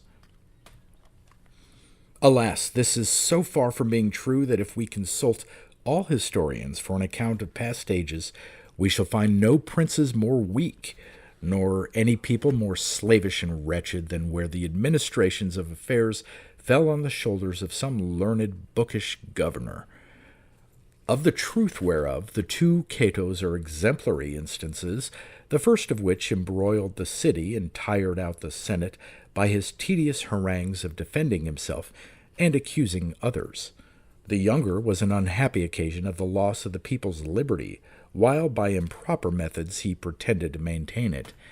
To these may be added Brutus, Cassius, the two Gracchi, and Cicero himself, who was no less fatal to Rome than his parallel Demosthenes was to Athens, as likewise Marcus Antoninus, whom we may allow to have been a good emperor, yet the less such for his being a philosopher, and certainly he did not do half that kindness to his empire by his own prudent management of affairs, as he did mischief by leaving such a degenerate successor as his son Commodus proved to be. But it is a common observation that a wise father has many times a foolish son, nature so contriving it, lest the taint of wisdom, like hereditary distempers, should otherwise descend by propagation. Thus Tully's son Marcus, though bred at Athens, proved but a dull, insipid soul, and Socrates, his children, had, as one ingeniously expresses it, more of the mother than the father, a phrase for their being fools.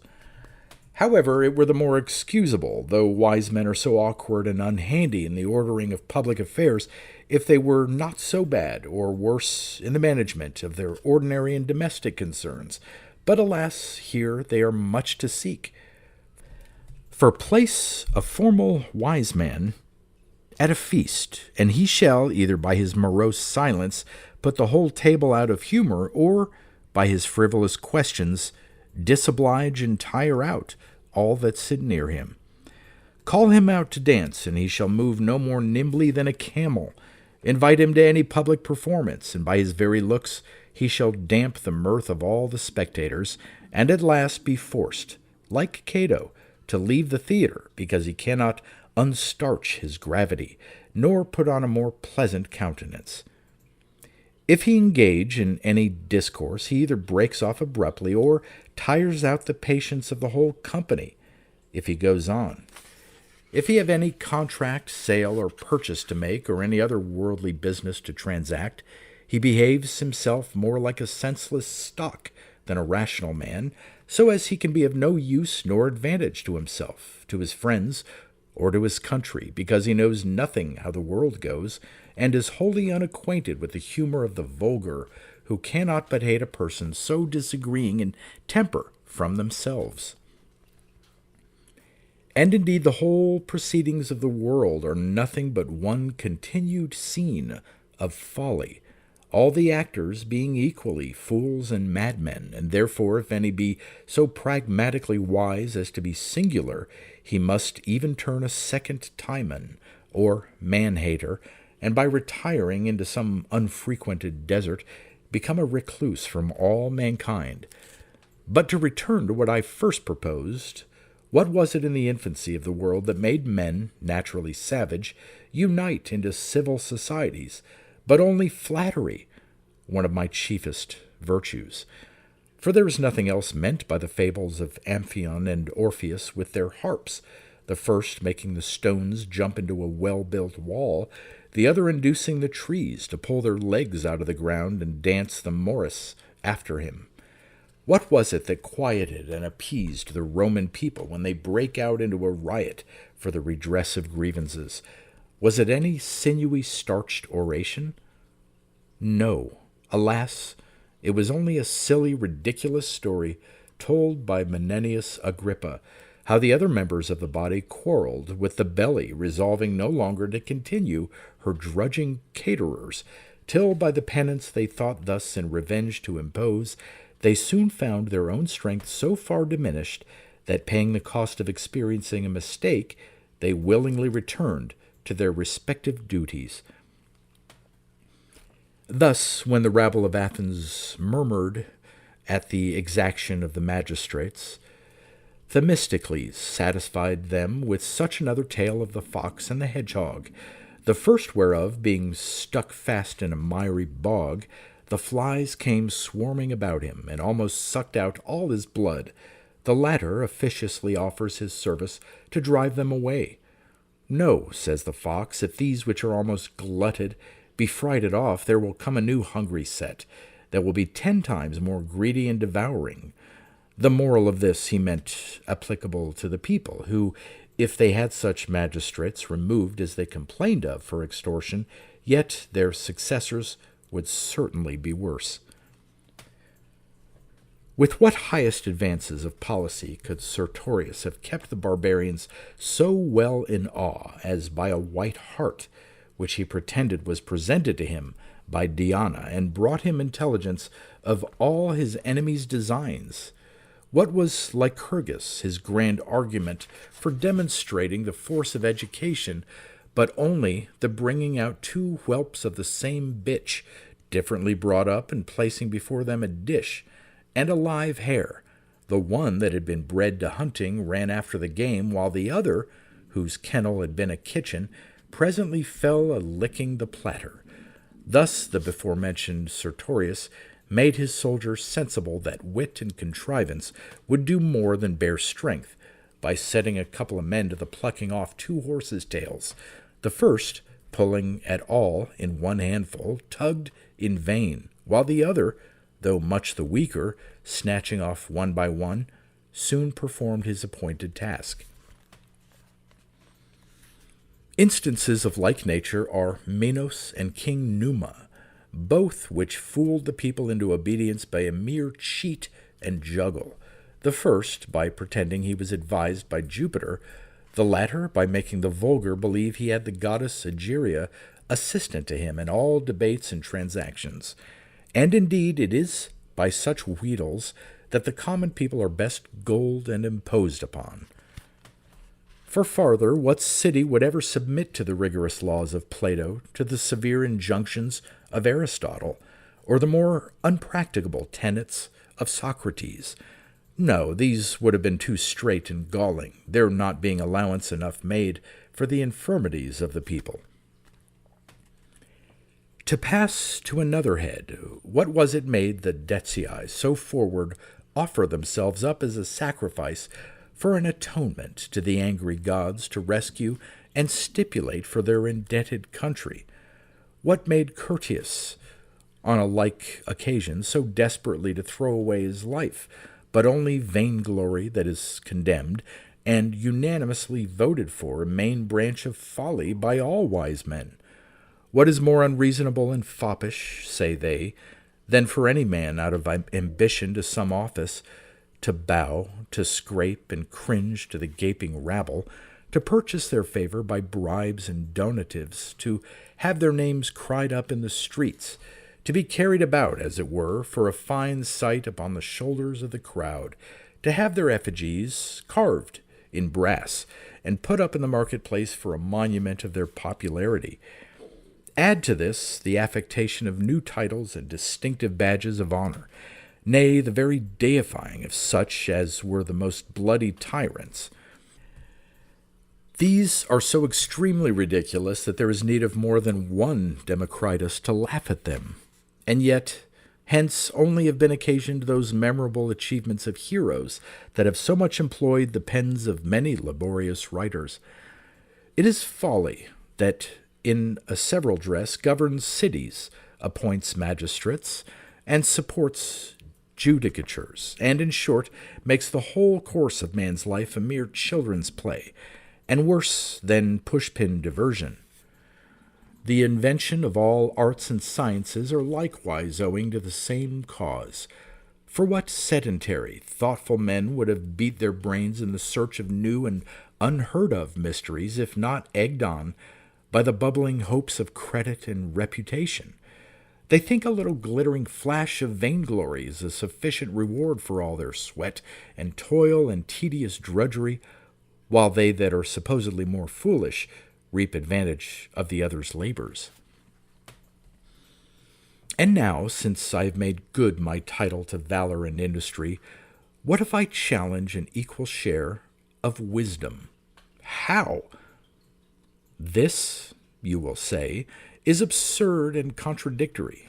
The East and West may as soon shake hands as folly and wisdom be reconciled. Well, but have a little patience, and I will warrant you I will make out my claim. First, then, if wisdom, as must be confessed, is no more than a readiness of doing good, and an expedite method of becoming serviceable to the world, to whom do this virtue more properly belong? To the wise man, who partly out of modesty, partly out of cowardice, can proceed resolutely in no attempt, or to the fool that goes hand over head, leaps before he looks, and so ventures through the most hazardous undertaking without any sense or prospect of danger. In the undertaking any enterprise, the wise man shall run to consult with his books, and daze himself with poring upon musty authors, while the dispatchful fool shall rush bluntly on, and have done the business, while the other is thinking of it. For the two greatest lets and impediments to the issue of any performance are modesty, which casts a mist before men's eyes, and fear, which makes them shrink back and recede from any proposal. Both these are banished and cashiered by folly, and in their stead such a habit of foolhardiness introduced as mightily contributes to the success of all enterprises. Farther, if you will have wisdom taken in the other sense of being a right judgment of things, you shall see how short wise men fall of it in this acceptation. First, then, it is certain that all things, like so many Janusz carry a double face, or rather bear a false aspect, most things being really in themselves far different from what they are in appearance to others, so as that which at first blush proves alive is, in truth, dead, and that again which appears as dead at a nearer view proves to be alive. Beautiful seems ugly, wealthy, poor, scandalous is thought creditable, prosperous passes for unlucky, friendly for what is most appropriate, and innocent for what is hurtful and pernicious. In short, if we change the tables, all things are found placed in a quite different posture from what just before they appeared to stand in.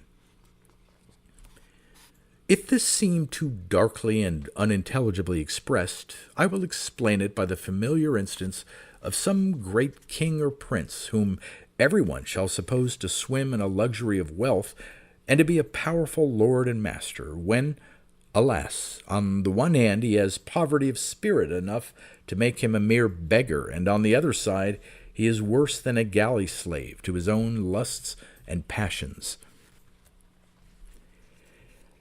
If I had a mind farther to expatiate, I could enlarge upon several instances of like nature, but this one may at present suffice.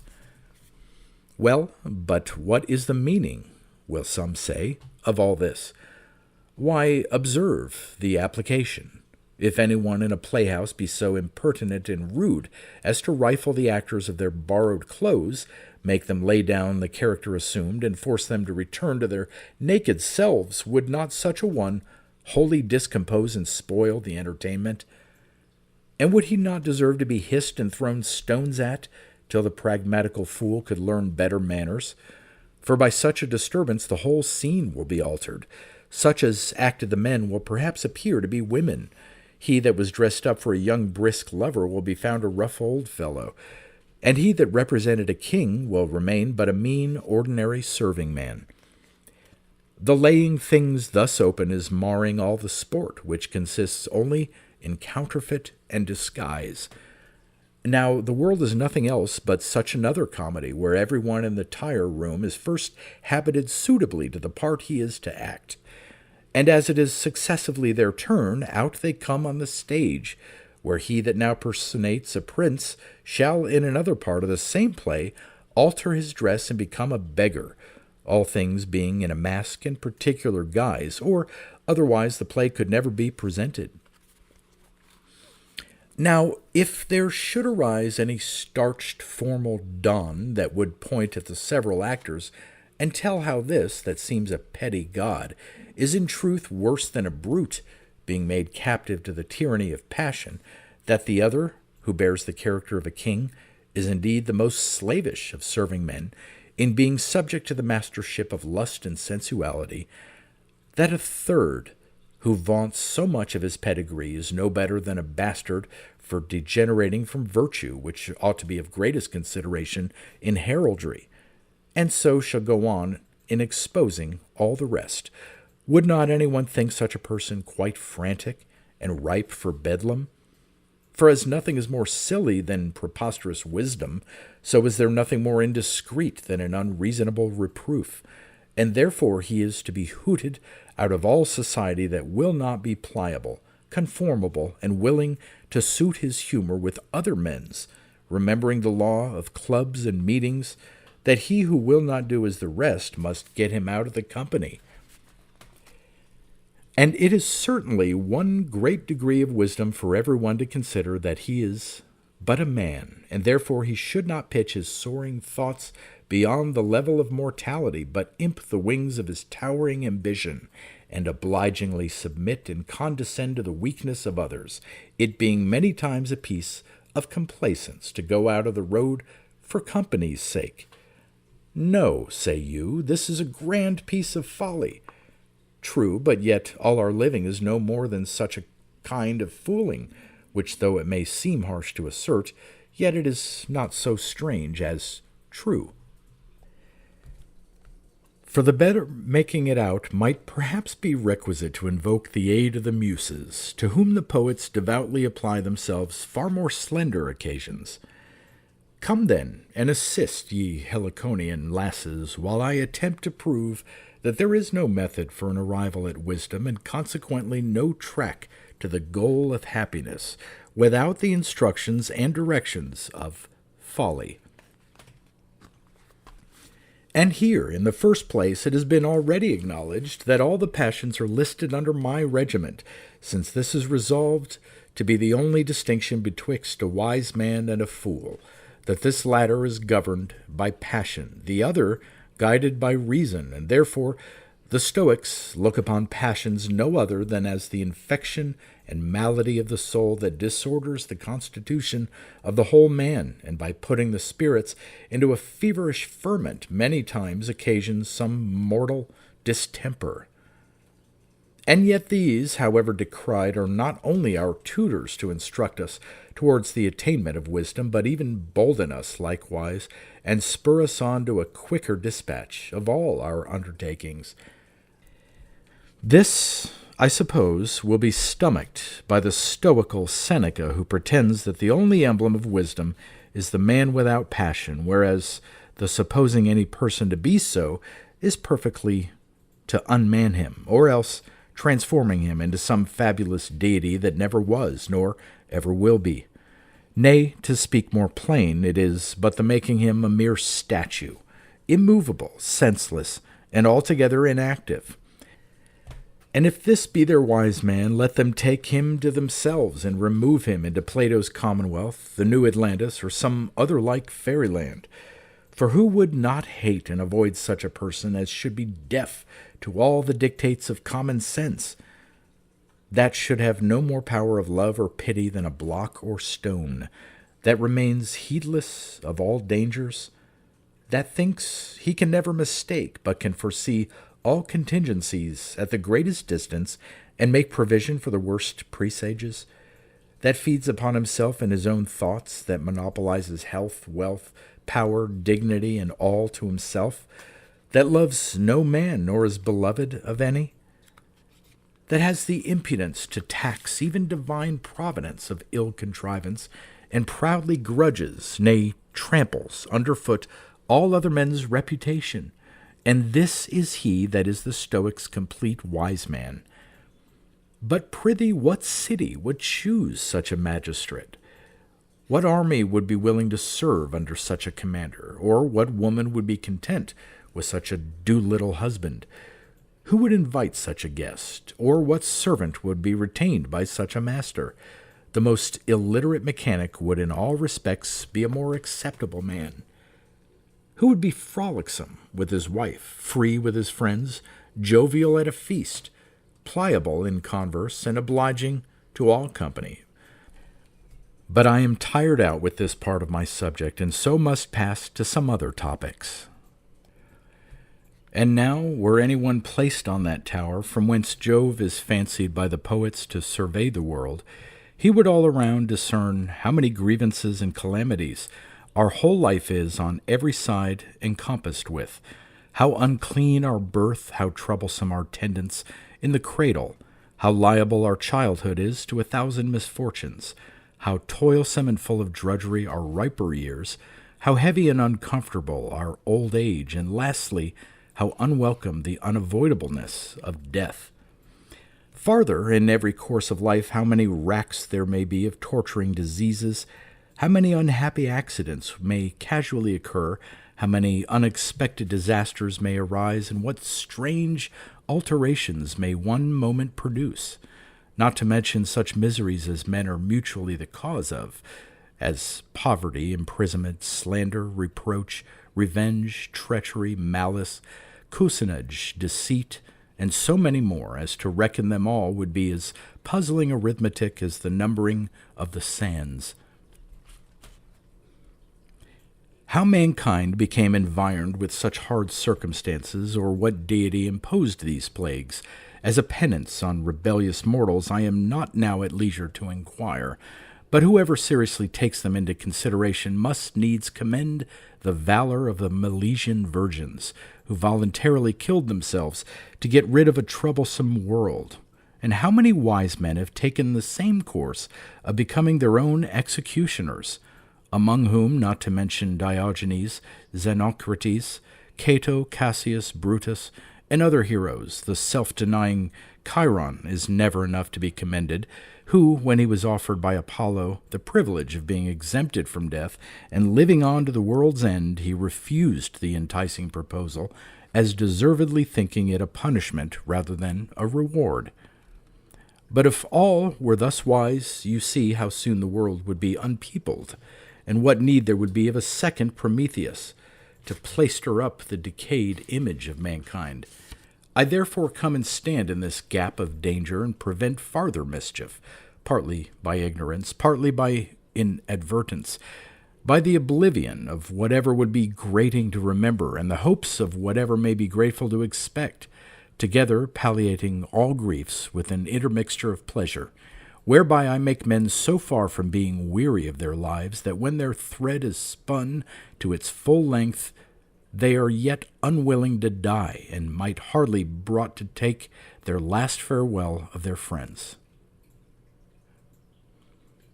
Thus some decrepit old fellows, that look as hollow as the grave into which they are falling, that rattle in the throat at every word they speak, that can eat no meat but what is tender enough to suck, that have more hair on their beard than they have on their head, and go stooping toward the dust they must shortly return to, whose skin seems already dressed into parchment, and their bones already dried to a skeleton. These shadows of men shall be wonderful ambitious of living longer, and therefore fence off the attacks of death with all imaginable slights and impostures.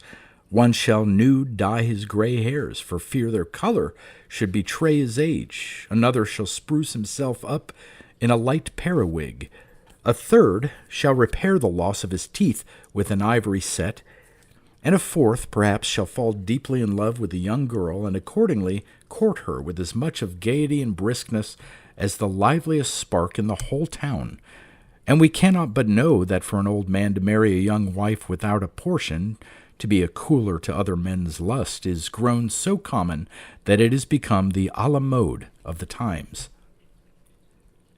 And what is yet more comical, you shall have some wrinkled old women, whose very looks are a sufficient antidote to lechery, that shall be canting out, "Ah, life is a sweet thing," and so run a caterwauling and hire some strong-backed stallions to recover their almost lost sense of feeling, and to set themselves off the better, they shall paint and daub their faces, always stand a-tricking up themselves at their looking-glass, to go naked, bare-breasted, to be tickled at a smutty jest, dance among the young girls, write love letters, and do all the other little knacks of decoying hot-blooded suitors, and in the meanwhile, however they are laughed at, they enjoy themselves to the full, live up to their heart's desire, and want for nothing that may complete their happiness.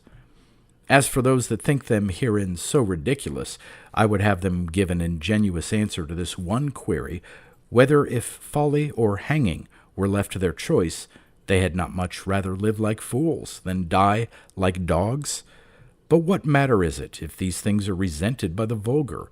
Their ill word is no injury to fools, who are either altogether insensible if any affront, or at least lay it not much to heart. If they were knocked on the head, or had their brains dashed out, they would have some cause to complain. But alas, slander, calumny, and disgrace are no other way injurious than as they are interpreted, nor otherwise evil than as they are thought to be so. What harm is it then if all persons deride and scoff you, if you bear but up in your own thoughts, and be yourself thoroughly conceited of your deserts? And prithee, why should it be thought any scandal to be a fool, since the being so is one part of our nature and essence? And as so, our not being wise can no more reasonably be imputed as a fault than it would be proper to laugh at a man because he cannot fly in the air like birds and fowls, because he goes not on all four as beasts of the field, because he does not wear a pair of visible horns as a crest on his forehead, like bulls or stags.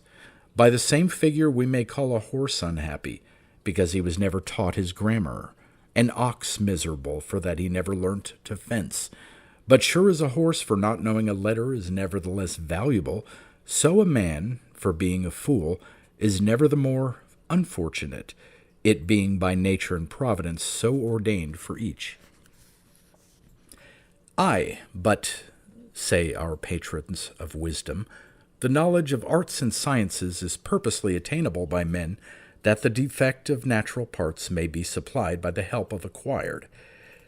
As if it were probable that nature, which had been so exact and curious in the mechanism of flowers, herbs, and flies, should have bungled most in her masterpiece, and made man, as it were, by halves, to be afterward polished and refined by his own industry in the attainment of such sciences as the Egyptians feigned were invented by their god Thoth, as a sure plague and punishment to mankind, being so far from augmenting their happiness that they do not answer that end they were first designed for, which was the improvement of memory, as Plato in his Phaedrus does wittily observe. In the first golden age of the world there was no need of these perplexities. There was then no other sort of learning but what was naturally collected from every man's common sense, improved by an easy experience. What use could there have been of grammar when all men spoke the same mother tongue and aimed at no higher pitch of oratory than barely to be understood by each other? What need of logic when they were too wise to enter into any dispute? Or what occasion for rhetoric, where no difference arose to require any laborious decision? And as little reason had they to be tied up by any laws, since the dictates of nature and common morality were restraint and obligation sufficient, and as to all the mysteries of providence, they made them rather the object of their wonder than their curiosity, and therefore were not so presumptuous as to dive into the depths of nature, to labor for the solving all phenomena in astronomy, or to rack their brains in the splitting of entities and unfolding the nicest speculations, judging it a crime for any man to aim at what is put beyond the reach of his shallow apprehension. Thus was ignorance in the infancy of the world as much the parent of happiness as it has been since of devotion. But as soon as the golden age began by degrees to degenerate into more drossy metals, then were arts likewise invented, yet at first but few in number, and those rarely understood, till in farther process of time the superstitions of the Chaldeans and the curiosity of the Grecians spawned so many subtleties that now it is scarce the work of an age to be thoroughly acquainted with all the criticisms in grammar only, and among all the several arts, those are proportionably most esteemed that come nearest to weakness and folly. For thus divines may bite their nails, and naturalists may blow their fingers. Astrologers may know their own fortune is to be poor, and the logician may shut his fist and grasp the wind, while all these hard-named fellows cannot make so great a figure as a single quack. And in this profession, those that have most confidence, though the least skill, shall be sure the greatest custom, and indeed this whole art, as it is now practiced, is but one incorporated compound of craft and imposture. Next to the physician comes he who perhaps will commence a suit with me for not being placed before him, the lawyer, who is so silly as to be ignoramus to a proverb, and yet by such are all difficulties resolved, all controversies determined, and all affairs managed so much to their own advantage that they get those estates to themselves, which they are employed to recover for their clients, while the poor divine in the meantime shall have the lice crawl upon his threadbare gown, before, by all his sweat and drudgery, he can get money enough to purchase a new one. As those arts, therefore, are most advantageous to their respective professors, which are farthest distant from wisdom, so are those persons incomparably most happy that have least to do with any at all, but jog on in the common road of nature, which will never mislead us, except we voluntarily leap over those boundaries which she has cautiously set to our finite beings. Nature glitters most in her own plain, homely garb, and then gives the greatest luster when she is unsullied from all artificial garnish. Thus, if we inquire into the state of all dumb creatures, we shall find those fare best that are left to nature's conduct, as to instance in bees, what is more to be admired than the industry and contrivance of these little animals? What architect could ever form so curious a structure as they give a model of in their inimitable combs? What kingdom can be governed with better discipline than they exactly observe in their respective hives? While the horse, by turning a rebel to nature and becoming a slave to man, undergoes the worst of tyranny, he is sometimes spurred on to battle so long till he draw his guts after him for trapping,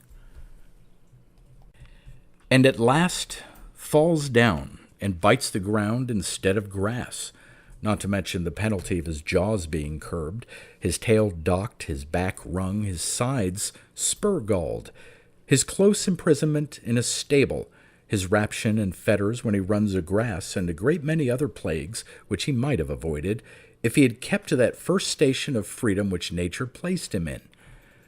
How much more desirable is the unconfined range of flies and birds, who, living by instinct, would want nothing to complete their happiness if some well-employed Domitian would not persecute the former, nor the sly fowler lay snares and gins for the entrapping of the other. And if young birds, before their unfledged wings can carry them from their nests, are caught and pent up in a cage for the being taught to sing or whistle, all their new tunes make not half so sweet music as their wild notes and natural melody. So much does that which is but rough drawn by nature surpass and excel all the additional paint and varnish of art. And we cannot sure but commend and admire that Pythagorean cock, which, as Lucian relates, had been successively a man, a woman, a prince, a subject, a fish, a horse, and a frog.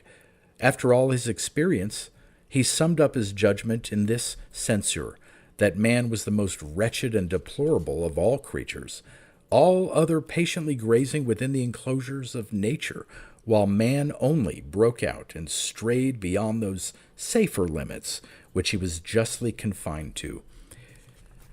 And Gryllus is to be adjudged wiser than the much counseling Ulysses, inasmuch as when by the enchantment of Circe he had been turned into a hog, he would not lay down his swinishness, nor forsake his beloved sty, to run the peril of a hazardous voyage. For a farther confirmation whereof I have the authority of Homer, that captain of all poetry, who, as he gives to mankind in general the epithet of wretched and unhappy, so he bestows in particular upon Ulysses the title of miserable, which he never attributes to Paris, Ajax, Achilles, or any other of the commanders, and that for this reason, because Ulysses was more crafty, cautious, and wise than any of the rest. As those therefore fall shortest of happiness that reach highest at wisdom, meeting with the greater repulse for soaring beyond the boundaries of their nature, and without remembering themselves to be but men, like the fallen angels, daring them to vie with omnipotence, and giant-like scale heaven with the engines of their own brain, so are those most exalted in the road of bliss that degenerate nearest into brutes, and quietly divest themselves of all use and exercise of reason.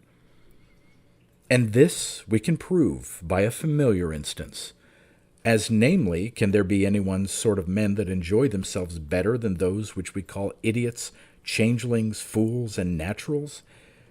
It may perhaps sound harsh, but upon due consideration it will be found abundantly true that these persons in all circumstances fare best and live most comfortably, as first they are void of all fear, which is a very great privilege to be exempted from. They are troubled with no remorse, nor pricks of conscience. They are not frighted with any bugbear stories of another world. They startle not at the fancied appearance of ghosts or apparitions. They are not racked with the dread of impending mischiefs, nor bandied with the hopes of any expected enjoyments. In short, they are unassaulted by all those legions of cares that war against the quiet of rational souls.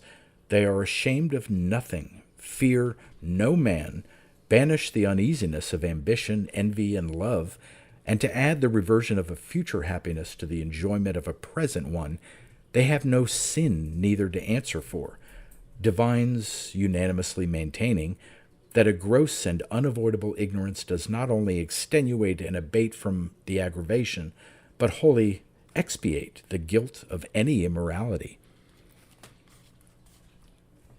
Come now, then, as many of you as challenge the respect of being accounted wise, ingenuously confess how many insurrections of rebellious thoughts and pangs of a laboring mind ye are perpetually thrown and tortured with.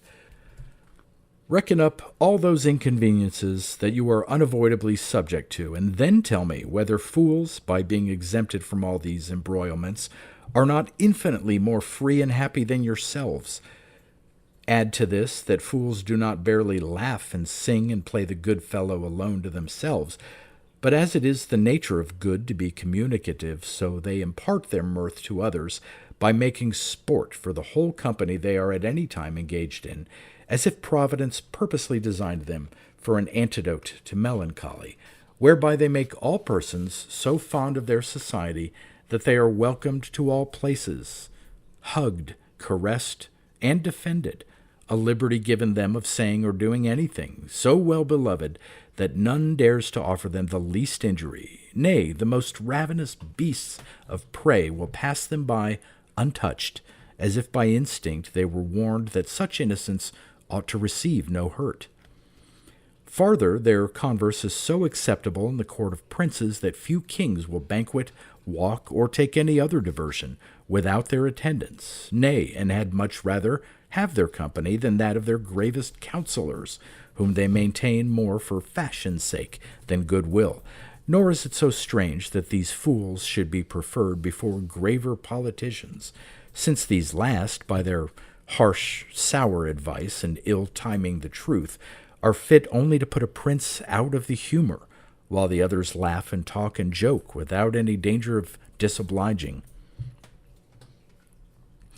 It is one farther very commendable property of fools that they always speak the truth, than which there is nothing more noble and heroical. For so, though Plato related as a sentence of Alcibiades that in the sea of drunkenness truth swims uppermost, and so wine is the only teller of truth, yet this character may more justly be assumed by me, as I can make good from the authority of Euripides, who lays down this as an axiom: children and fools always speak the truth. Whatever the fool has in his heart, he betrays it in his face, or what is more notifying, discovers it by his words, while the wise man, as Euripides observes, carries a double tongue, the one to speak what may be said, the other what ought to be, the one what truth, the other what the time requires, whereby he can in a trice so alter his judgment as to prove that to be now white which he had just before swore to be black, like the satyr at his porridge, blowing hot and cold at the same breath, in his lips professing one thing, when in his heart he means another.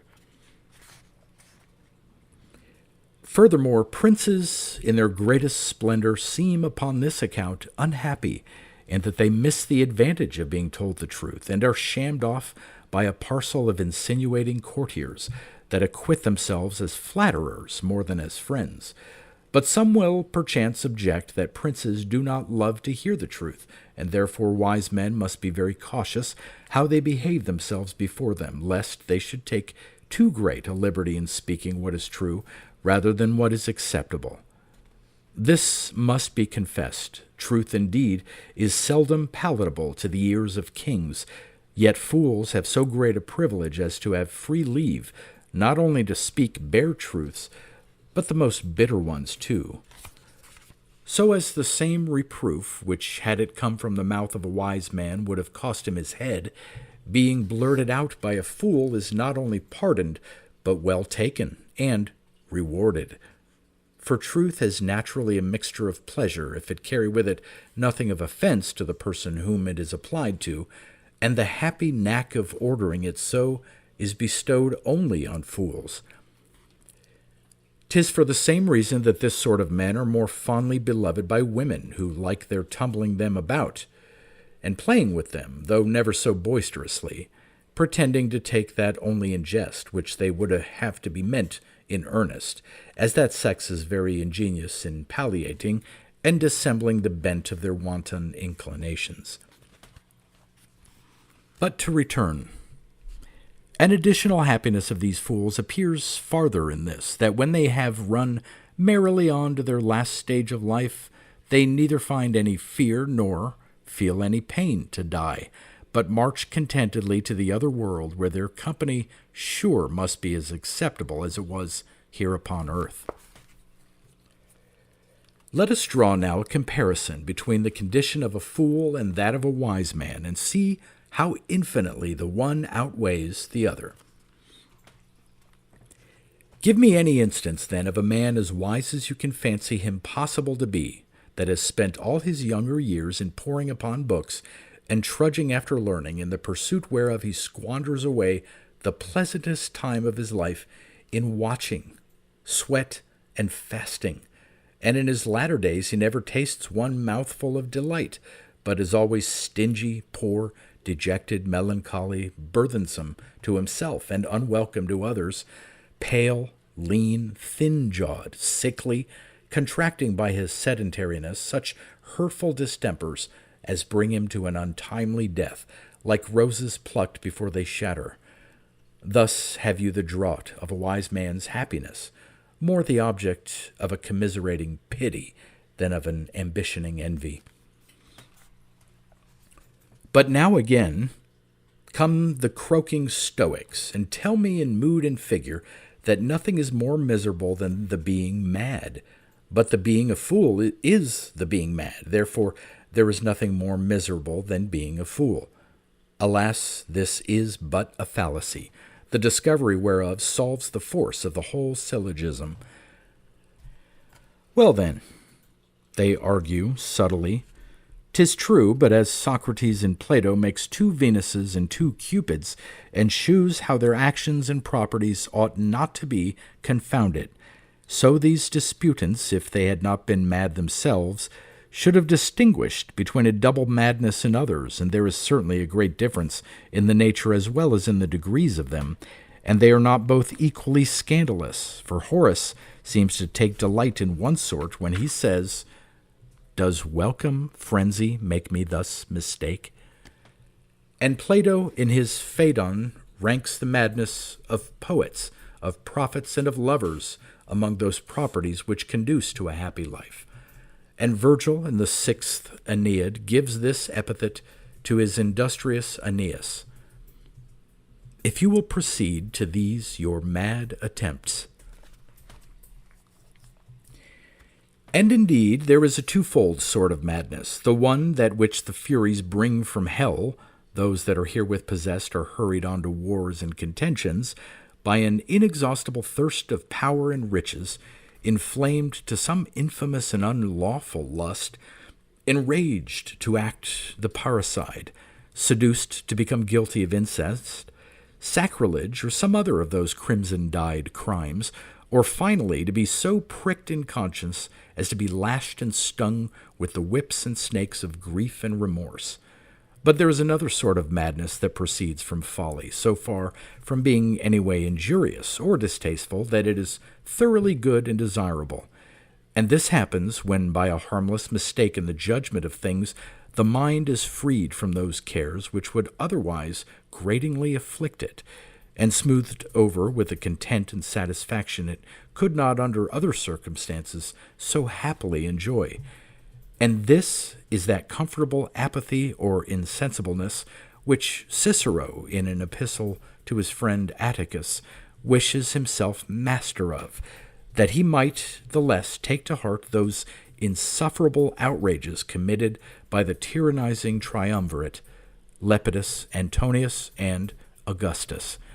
That Grecian likewise had a happy time of it, who was so frantic as to sit a whole day in the empty theater laughing, shouting, and clapping his hands, as if he had really seen some pathetic tragedy acted to the life, when indeed all was no more than the strength of imagination and the efforts of delusion, while in all other respects the same person behaved himself very discreetly, was sweet to his friends, to his wife, obliging, kind, and so averse from a revengeful mind, that had his men unsealed his bottled wine, he would not fret nor doggedly repine. And when by a course of physic he was recovered from this frenzy, he looked upon his cure so far from a kindness that he thus reasons the case with his friends. This remedy, my friends, is morse I' the main than the disease. The cure augments the pain. My only hope is a relapse again. And certainly they were the more mad of the two who endeavored to bereave him of so pleasing a delirium, and recall all the aches of his head by dispelling the mists of his brain. I have not yet determined whether it be proper to include all the defects of sense and understanding under the common genius of madness. For if anyone be so short-sighted as to take a mule for an ass, or so shallow-pated as to admire a paltry ballad for an elegant poem, he is not thereupon immediately censured as mad. But if anyone let not only his senses but his judgment be opposed upon in the most ordinary common concerns, he shall come under the scandal of being thought next door to a madman. As suppose anyone should hear an ass bray, and should take it for ravishing music, or if anyone born a beggar should fancy himself as great as a prince, or the like. But this sort of madness, if, as is most usual, it be accompanied with pleasure, brings a great satisfaction both to those who are possessed with it themselves, and those who deride it in others, though they are not both equally frantic. And this species of madness is of larger extent than the world commonly imagines. Thus the whole tribe of madmen make sport among themselves, while one laughs at another, he that is more mad many times jeering him that is less so. But indeed the greater each man's madness is, the greater is his happiness, if it be but such a sort as proceeds from an excess of folly, which is so epidemical a distemper that it is hard to find any one man so uninfected as not to have sometimes a fit or two of some sort of frenzy. There is only this difference between the several patients. He that shall take a broomstick for a straight-bodied woman is without more ado sentenced for a madman, because this is so strange a blunder as very seldom happens, whereas he whose wife is a common jilt that keeps a warehouse free for all customers, and vet swears she is as chaste as an untouched virgin, and hugs himself in his contented mistake, is scarce taken notice of, because he fares no worse than a great many more of his good-natured neighbors.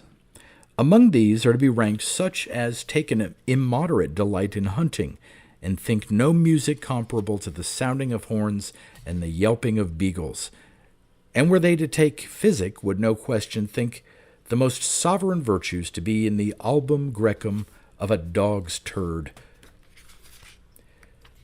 When they have run down their game, what strange pleasure they take in cutting of it up. Cows and sheep may be slaughtered by common butchers, but what is killed in hunting must be broke up by none under a gentleman, who shall throw down his hat, fall devoutly on his knees, and drawing out a slashing hanger, for a common knife is not good enough, after several ceremonies shall dissect all the parts as artificially as the best skilled anatomist, while all that stand round shall look very intently and seem to be mightily surprised with the novelty, though they have seen the same 100 times before, and he that can but dip his finger and taste of the blood shall think his own bettered by it. And though the constant feeding on such diet does but assimilate them to the nature of those beasts they eat of, yet they will swear that venison is meat for princes, and that their living upon it makes them as great as emperors. Near akin to these are such as take a great fancy for building. They raise up, pull down, begin anew, alter the model, and never rest till they run themselves out of their whole estate, taking up such a compass for buildings, till they leave themselves not 1 foot of land to live upon, nor 1 poor cottage to shelter themselves from cold and hunger, and yet all the while are mighty proud of their contrivances, and sing a sweet requiem to their own happiness. To these are to be added those plodding virtuosos that plunder the most inward recesses of nature for the pillage of a new invention, and rake over sea and land for the turning up some hitherto latent mystery, and are so continually tickled with the hopes of success that they spare for no cost nor pains, but trudge on, and upon a defeat in one attempt, courageously tack about to another, and fall upon new experiments, never giving over till they have calcined their whole estate to ashes, and have not money enough left unmelted to purchase 1 crucible or limbic. And yet, after all, they are not so much discouraged, but that they dream fine things still, and animate others what they can to the like undertakings. Nay, when their hopes come to the last gasp, after all their disappointments, they have yet 1 salvo for their credit, that in great exploits our bare attempts suffice. And so inveigh against the shortness of their life, which allows them not time enough to bring their designs to maturity and perfection. Whether dice players may be so favorably dealt with as to be admitted among the rest is scarce yet resolved upon. But sure it is hugely vain and ridiculous when we see some persons so devoutly addicted to this diversion that at the first rattle of the box their heart shakes within them, and keeps consort with the motion of the dice.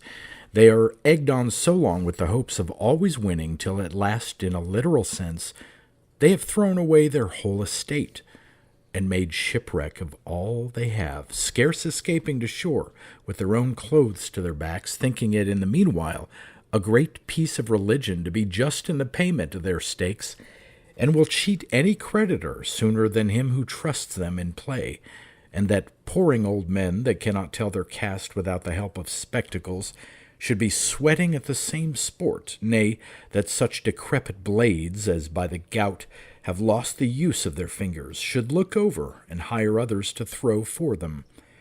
This indeed is prodigiously extravagant, but the consequence of it ends so oft in downright madness that it seems rather to belong to the Furies than to folly.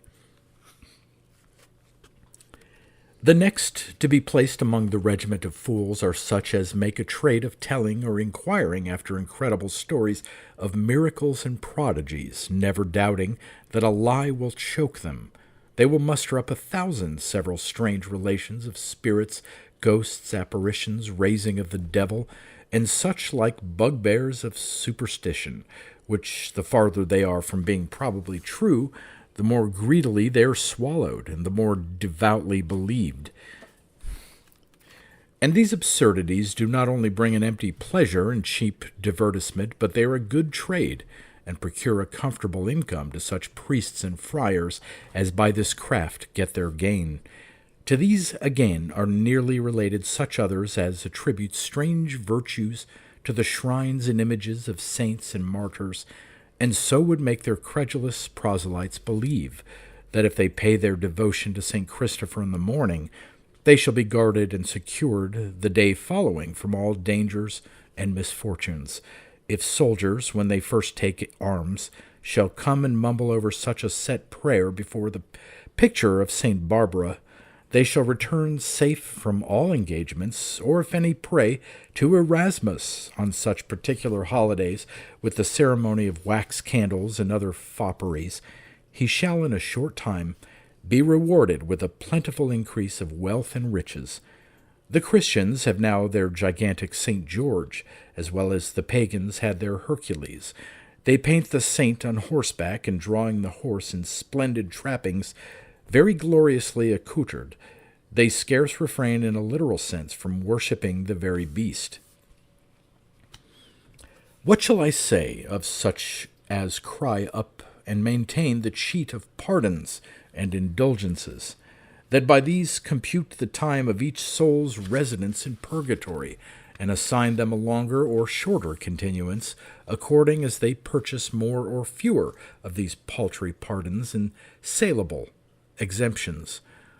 Or what can be said bad enough of others who pretend that by the force of such magical charms, or by the fumbling over their beads in the rehearsal of such and such petitions, which some religious impostors invented, either for diversion or what is more likely for advantage, they shall procure riches, honor, pleasure, health, long life, a lusty old age, nay, after death a sitting at the right hand of our Saviour in his kingdom. Though as to this last part of their happiness they care not how long it be deferred, having scarce any appetite toward tasting the joys of heaven, till they are surfeited, glutted with, and can no longer relish their enjoyments on earth. By this easy way of purchasing pardons, any notorious highwayman, any plundering soldier, or any bribe-taking judge shall disperse some part of their unjust gains, and so think all their grossest impieties sufficiently atoned for. So many perjuries, lusts, drunkenness, quarrels, bloodsheds, cheats, treacheries, and all sorts of debaucheries shall all be, as it were, struck a bargain for, and such a contract made as if they had paid off all arrears, and might now begin upon a new score. And what could be more ridiculous than for some others to be confident of going to heaven by repeating daily those 7 verses out of the Psalms which the devil taught St. Bernard, thinking thereby to have put a trick upon him, but that he was overreached in his cunning? Several of these fooleries, which are so gross and absurd, as I myself am even ashamed to own, are practiced and admired, not only by the vulgar, but by such proficients in religion as one might well expect should have more wit. From the same principles of folly proceeds the custom of each country's challenging their particular guardian saint. Nay, each saint has his distinct office allotted to him, and is accordingly addressed to upon the respective occasions, as one for the toothache, a second to grant an easy delivery in childbirth, a third to help persons to lost goods, another to protect seamen in a long voyage, a fifth to guard the farmer's cows and sheep, and so on, for to rehearse all instances would be extremely tedious. There are some more Catholic saints petitioned to upon all occasions, as more especially the Virgin Mary, whose blind devotees think it manners now to place the mother before the Son. And of all the prayers and intercessions that are made to these respective saints, the substance of them is no more than downright folly. Among all the trophies that, for tokens of gratitude, are hung upon the walls and ceilings of churches, you shall find no relics presented as a memorandum of any that were ever cured of folly, or had been made 1 dram the wiser. One perhaps after shipwreck got safe to shore, another recovered when he had been run through by an enemy, one when all his fellow soldiers were killed upon the spot, as cunningly perhaps as cowardly, made his escape from the field. Another, while he was a-hanging, the rope broke, and so he saved his neck, and renewed his license for practicing his old trade of thieving. Another broke gale, and got loose. A patient, against his physician's will, recovered of a dangerous fever. Another drank poison, which, putting him into a violent looseness, did his body more good than hurt, to the great grief of his wife, who hoped upon this occasion to have become a joyful widow. Another had his wagon overturned, and yet none of his horses lamed. Another had caught a grievous fall, and yet recovered from the bruise. Another had been tampering with his neighbor's wife, and escaped very narrowly from being caught by the enraged cuckold in the very act. After all these acknowledgments of escapes from such singular dangers, there is none, as I have before intimated, that return thanks for being freed from folly, folly being so sweet and luscious that it is rather sued for as a happiness than deprecated as a punishment. But why should I launch out into so wide a sea of superstitions? Had I as many tongues as Argus eyes, Briareus hands, they all would not suffice, folly in all her shapes to epitomize. Almost all Christians, being wretchedly enslaved to blindness and ignorance, which the priests are so far from preventing or removing, that they blacken the darkness and promote the delusion, wisely foreseeing that the people, like cows which never give down their milk so well as when they are gently stroked, would part with less if they knew more, their bounty proceeding only from a mistake of charity. Now, if any grave, wise man should stand up and unseasonably speak the truth, telling everyone that a pious life is the only way of securing a happy death, that the best title to a pardon of our sins is purchased by a hearty abhorrence of our guilt and sincere resolutions of amendment, that the best devotion which can be paid to any saints is to imitate them in their exemplary life. If he should proceed thus to inform them of their several mistakes, there would be quite another estimate put upon terrors, watchings, masses, fastings, and other severities, which before were so much prized, as persons will now be vexed to lose that satisfaction they formerly found in them. In the same predicament of fools are to be ranked such as, while they are yet living and in good health, take so great a care how they shall be buried when they die, that they solemnly appoint how many torches, how many escutcheons, how many gloves are to be given, and how many mourners they will have at their funeral, as if they thought themselves in their coffins could be sensible of what respect was paid to their corpse, or as if they doubted they should rest a whit the less quiet in the grave if they were with less state and pomp interred.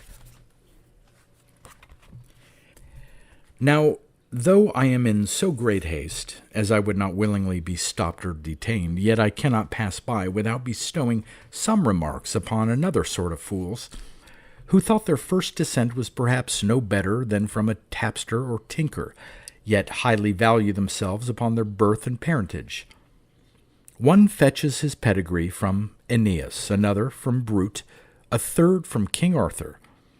They hang up their ancestors' worm-eaten pictures as records of antiquity, and keep a long list of their predecessors, with an account of all their offices and titles, while they themselves are but transcripts of their forefathers' dumb statues, and degenerate even into those very beasts which they carry in their coat of arms as ensigns of their nobility.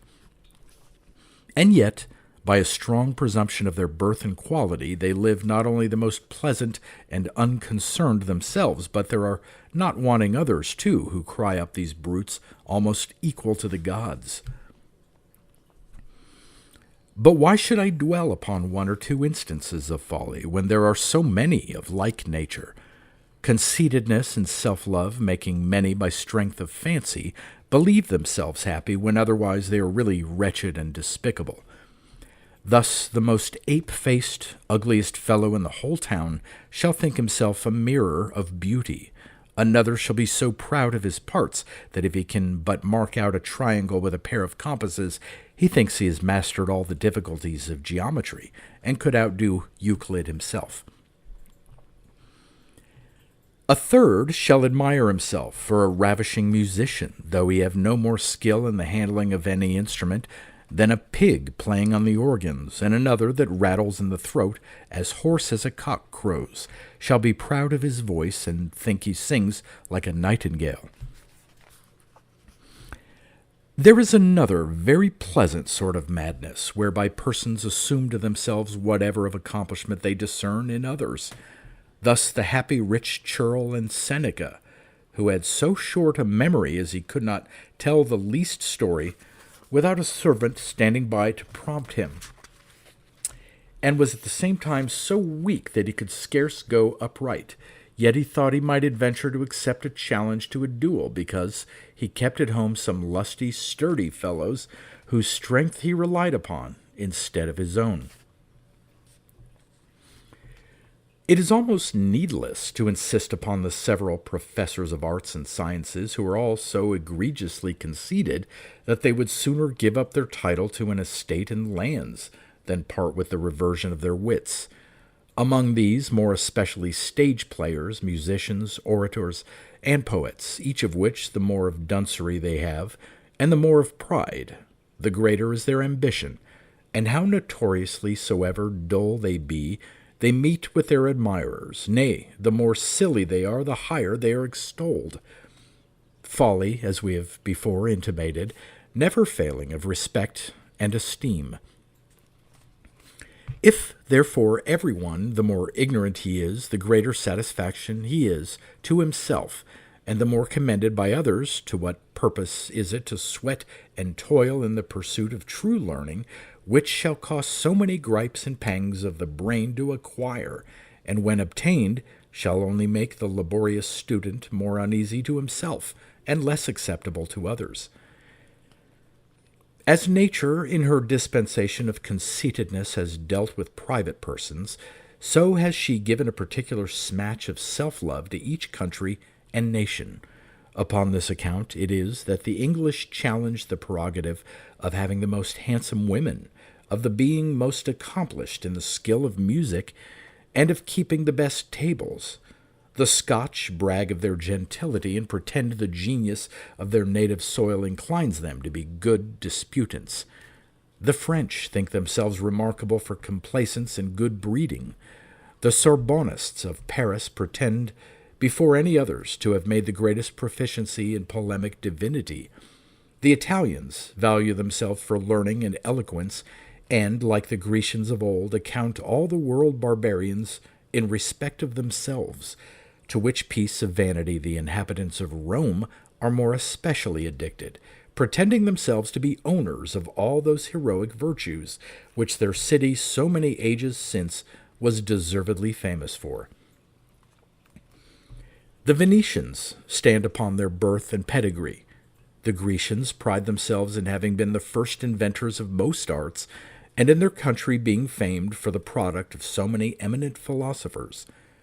The Turks and all the other refuse of Mohammedanism pretend they profess the only true religion, and laugh at all Christians for superstitious, narrow-souled fools.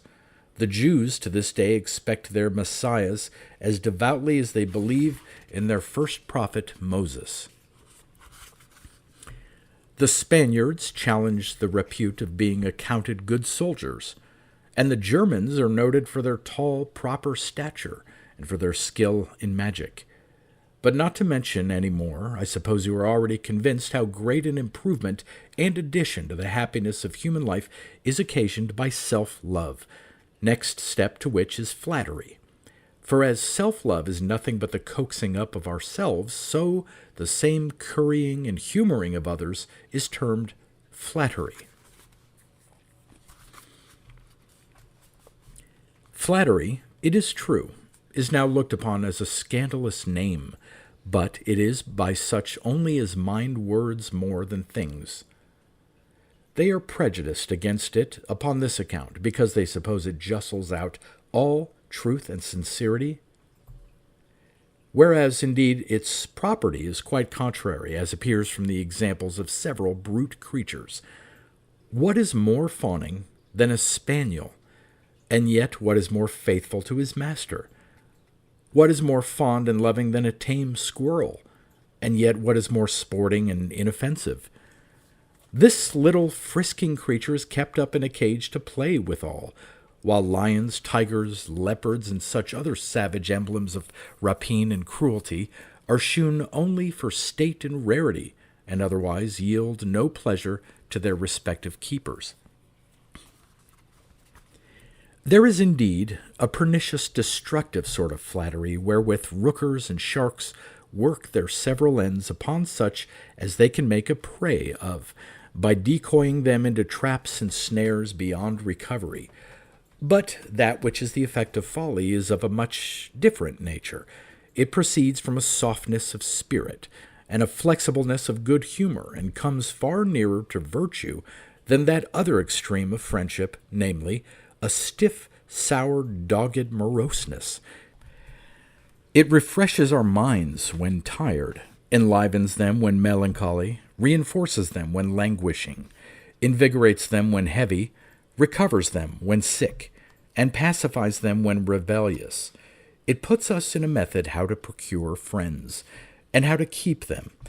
It entices children to swallow the bitter rudiments of learning. It gives a new ferment to the almost stagnated souls of old men. It both reproves and instructs principles without offense under the mask of commendation. In short, it makes every man fond and indulgent of himself, which is indeed no small part of each man's happiness, and at the same time renders him obliging and complacent in all company, where it is pleasant to see how the asses rub and scratch one another. This again is a great accomplishment to an orator, a greater to a physician, and the only one to a poet. In fine, it is the best sweetener to all afflictions, and gives a true relish to the otherwise insipid enjoyments of our whole life. Aye, but, say you, to flatter is to deceive, and to deceive is very harsh and hurtful. No, rather just contrary. Nothing is more welcome and bewitching than the being deceived. They are much to be blamed for an undistinguishing head that make a judgment of things according to what they are in themselves, when their whole nature consists barely in opinions that are had of them. For all sublunary matters are enveloped in such a cloud of obscurity that the short-sightedness of human understanding cannot pry through and arrive to any comprehensive knowledge of them. Hence the sect of academic philosophers have modestly resolved that all things being no more than probable, nothing can be known as certain. Or, if there could, yet would it but interrupt and abate from the pleasure of a more happy ignorance. Finally, our souls are so fashioned and molded that they are sooner captivated by appearances than by real truths, of which, if anyone would demand an example, he may find a very familiar one in churches, where, if what is delivered from the pulpit be a grave, solid, rational discourse, all the congregation grow weary and fall asleep till their patience be released. Whereas, if the preacher, pardon the impropriety of the word, the prater, I would have said, be zealous in his thumps of the cushion, antic gestures, and spend his glass in the telling of pleasant stories, his beloved shall then stand up, tuck their hair behind their ears, and be very devoutly attentive.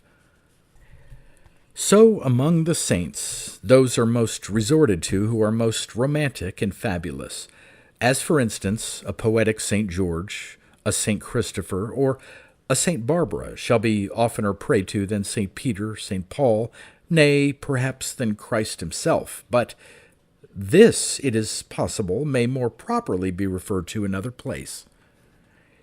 In the meanwhile, observe what a cheap purchase of happiness is made by the strength of fancy. For whereas many things, even of inconsiderable value, would cost a great deal of pains and perhaps pelf to procure, opinion spares charges, and yet gives us them in as ample a manner by conceit as if we possessed them in reality. Thus he who feeds on such a stinking dish of fish as another must hold his nose at a yard's distance from, yet if he feed heartily and relish them palatably, there are to him as good as if they were fresh caught. Whereas, on the other hand, if anyone be invited to never so dainty a jowl of sturgeon, if it go against his stomach to eat any, he may sit a-hungry and bite his nails with greater appetite than his victuals. If a woman be never so ugly and nauseous, yet if her husband can but think her handsome, it is all one to him, as if she really were so. If any man have never so ordinary and smutty a draught, yet if he admires the excellency of it, and can suppose it to have been drawn by some old Apelles or modern Van Dyck, he is as proud of it as if it had really been done by one of their hands. I knew a friend of mine that presented his bride with several false and counterfeit stones, making her believe that they were right jewels and cost him so many 100,000 crowns. Under his mistake, the poor woman was as choice of pebbles and painted glass as if they had been so many natural rubies and diamonds, while the subtle husband saved a great deal in his pocket and yet made his wife as well pleased as if he had been at 100 times the cost. What difference is there between them that in the darkest dungeon can with a Platonic brain survey the whole world in idea, and him that stands in the open air and takes a less deluding prospect of the universe? If the beggar in Lucian that dreamt he was a prince had never waked, his imaginary kingdom had been as great as a real one. Between him, therefore, that truly is happy and him that thinks himself so, there is no perceivable distinction, or if any, the fool has the better of it. First, because his happiness costs him less, standing him only in the price of a single thought, and then, secondly, because he has more fellow companions and partakers of his good fortune. For no enjoyment is comfortable where the benefit is not imparted to others, nor is any one's station of life desirable where we can have no converse with persons of the same condition with ourselves. And yet this is the hard fate of wise men, who are grown so scarce that, like phoenixes, they appear but one in an age. The Grecians, it is true, reckoned up 7 within the narrow precincts of their own country, yet I believe, were they to cast up their accounts anew, they would not find a half, nay, not a third part, of one in far larger extent. Farther, when among the several good properties of Bacchus this is looked upon as the chief, namely, that he drowns the cares and anxieties of the mind, though it be indeed but for a short while, for after a small nap, when our brains are a little settled, they all return to their former corrodings, how much greater is the more durable advantage which I bring. While by one uninterrupted fit of being drunk in conceit, I perpetually cajole the mind with riots, revels, and all the excess and energy of joy. Add to this that I am so communicative and bountiful as to let no one particular person pass without some token of my favor, whereas other deities bestow their gifts sparingly to their elect only. Bacchus has not thought fit that every soil should bear the same juice-yielding grape. Venus has not given to all a like portion of beauty. Mercury endows but few with the knack of an accomplished eloquence. Hercules gives not to all the same measure of wealth and riches. Jupiter has ordained but a few to be born to a kingdom. Mars in battle gives a complete victory but to one party. Nay, he often makes them both losers. Apollo does not answer the expectation of all that consult his oracles. Jove oft thunders. Phoebus sometimes shoots the plague or some other infection at the point of his darts, and Neptune swallows down more than he bears up, not to mention their V-Jupiters, their Plutos, their 8 goddess of loss, their evil geniuses, and such other monsters of divinity as had more of the hangman than the god in them, and were worshipped only to deprecate that hurt which used to be inflicted by them.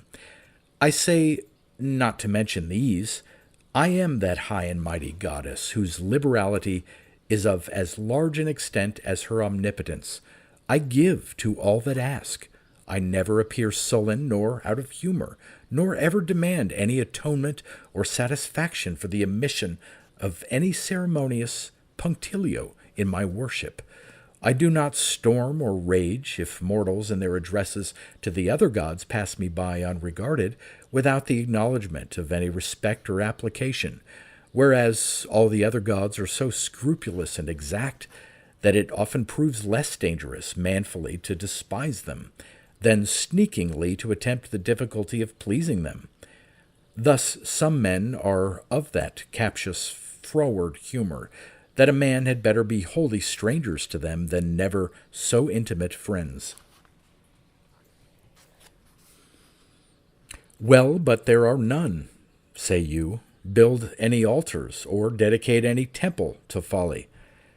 I admire, as I have before intimated, that the world should be so wretchedly ungrateful, but I am so good-natured as to pass by and pardon this seeming affront, though indeed the charge thereof, as unnecessary, may well be saved. For to what purpose should I demand the sacrifice of frankincense, cakes, goats, and swine, since all persons everywhere pay me that more acceptable service, which all divines agree to be more effectual and meritorious, namely, an imitation of my communicable attributes. I do not, therefore, any way envy Diana for having her altars bedewed with human blood. I think myself then most religiously adored when my respective devotees, as is their usual custom, conform themselves to my practice, transcribe my pattern, and so live the copy of me their original. And truly this pious devotion is not so much in use among Christians as is much to be wished it were. For how many zealous votaries are there that pay so profound respect to the Virgin Mary as to place lighted tapers even at noonday upon her altars? And yet how few of them copy after her untouched chastity, her modesty, and her other commendable virtues, in the imitation whereof consists the truest esteem of divine worship. Farther, why should I desire a temple, since the whole world is but one ample continued choir, entirely dedicated to my use and service? Nor do I want worshippers at any place where the earth wants not inhabitants. And as to the manner of my worship, I am not yet so irrecoverably foolish as to be prayed to by proxy, and to have my honor intermediately bestowed upon senseless images and pictures, which quite subvert the true end of religion, while the unwary supplicants seldom distinguish betwixt the things themselves and the objects they represent. The same respect, in the meanwhile, is paid to me in a more legitimate manner, for to me there are as many statues erected as there are moving fabrics of mortality. Every person, even against his own will, carrying the image of me, i.e., the signal of folly enstamped on his countenance. I have not, therefore, the least tempting inducement to envy the more seeming state and splendor of the other gods, who are worshipped at set times and places, as Phoebus at Rhodes, Venus in her Cyprian isle, Juno in the city Argos, Minerva at Athens, Jupiter on the hill Olympus, Neptune at Tarentum, and Priapus in the town of Lampsacum, while my worship, extending as far as my influence, the whole world is my one altar, whereon the most valuable incense and sacrifice is perpetually offered up. But lest I should seem to speak this with more of confidence than truth, let us take a nearer view of the mode of men's lives, whereby it will be rendered more apparently evident what largesses I everywhere bestow, and how much I am respected and esteemed of persons from the highest to the basest quality. For the proof whereof, it being too tedious to insist upon each particular, I shall only mention such in general as are most worthy the remark, from which, by analogy, we may easily judge of the remainder. And indeed, to what purpose would it be singly to recount the commonality and rabble of mankind, who, beyond all question, are entirely on my side, and for a token of their vassalage do wear my livery in so many older shapes, and more newly invented modes of folly, that the lungs of 1,000 Democrituses would never hold out to such a laughter as this subject would excite. And to these 1,000 must be superadded one more, to laugh at them as much as they do at the other.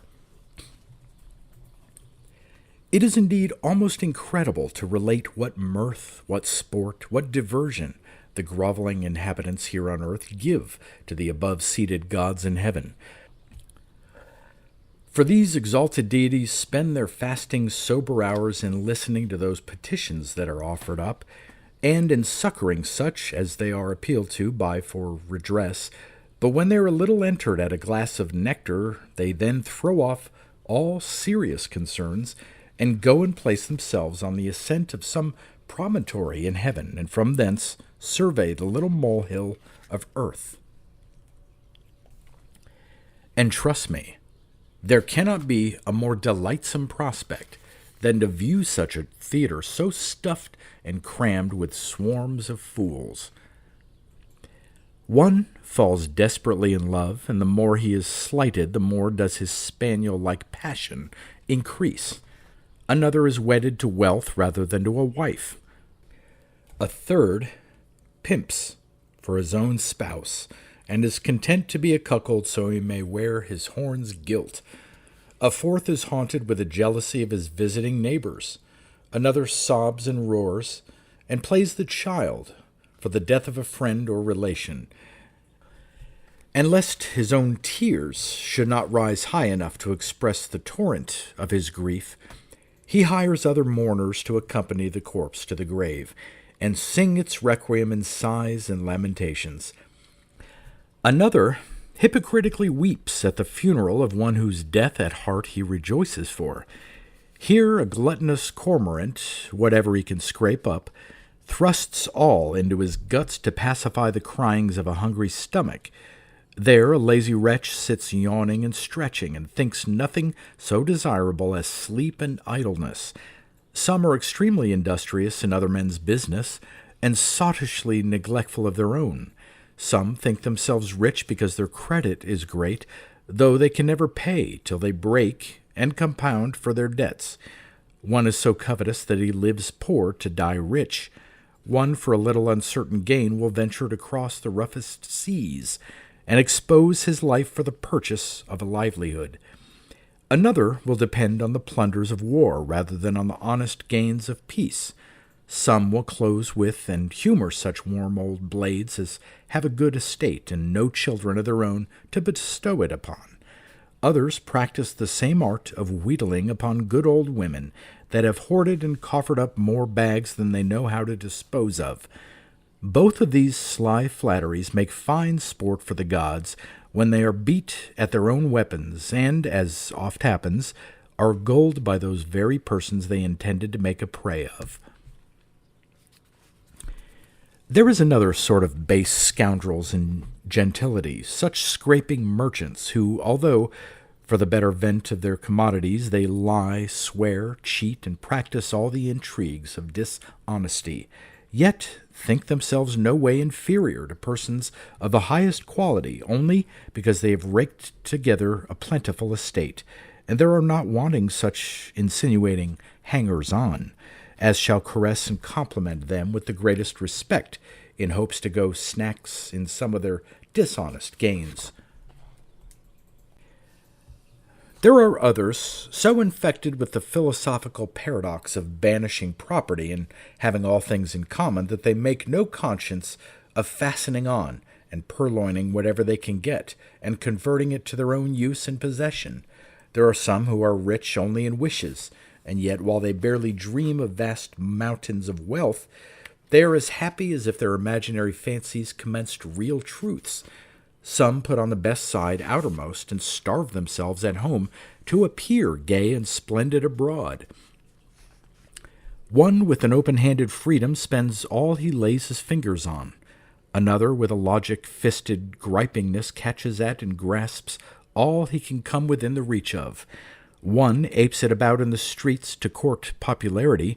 Another consults his ease and sticks to the confinement of a chimney corner. Many others are tugging hard at law for a trifle and drive on an endless suit, only to enrich a deferring judge or a knavish advocate. One is for new modeling a settled government, another is for some notable heroical attempt, and a third, by all means, must travel a pilgrim to Rome, Jerusalem, or some shrine of a saint elsewhere, though he have no other business than the paying of a formal impertinent visit, leaving his wife and children to fast, while he himself, forsooth, is gone to pray. In short, if, as Lucian fancies Menipus to have done heretofore, any man could now again look down from the orb of the moon, he would see thick swarms, as it were, of flies and gnats, that were quarreling with each other, justling, fighting, fluttering, skipping, playing, just new produced, soon after decaying, and then immediately vanishing. And it can scarce be thought how many tumults and tragedies so inconsiderate a creature as man does give occasion to, and that in so short a space as the small span of life, subject to so many casualties, that the sword pestilence, and other epidemic accidents shall many times sweep away whole thousands at a brush.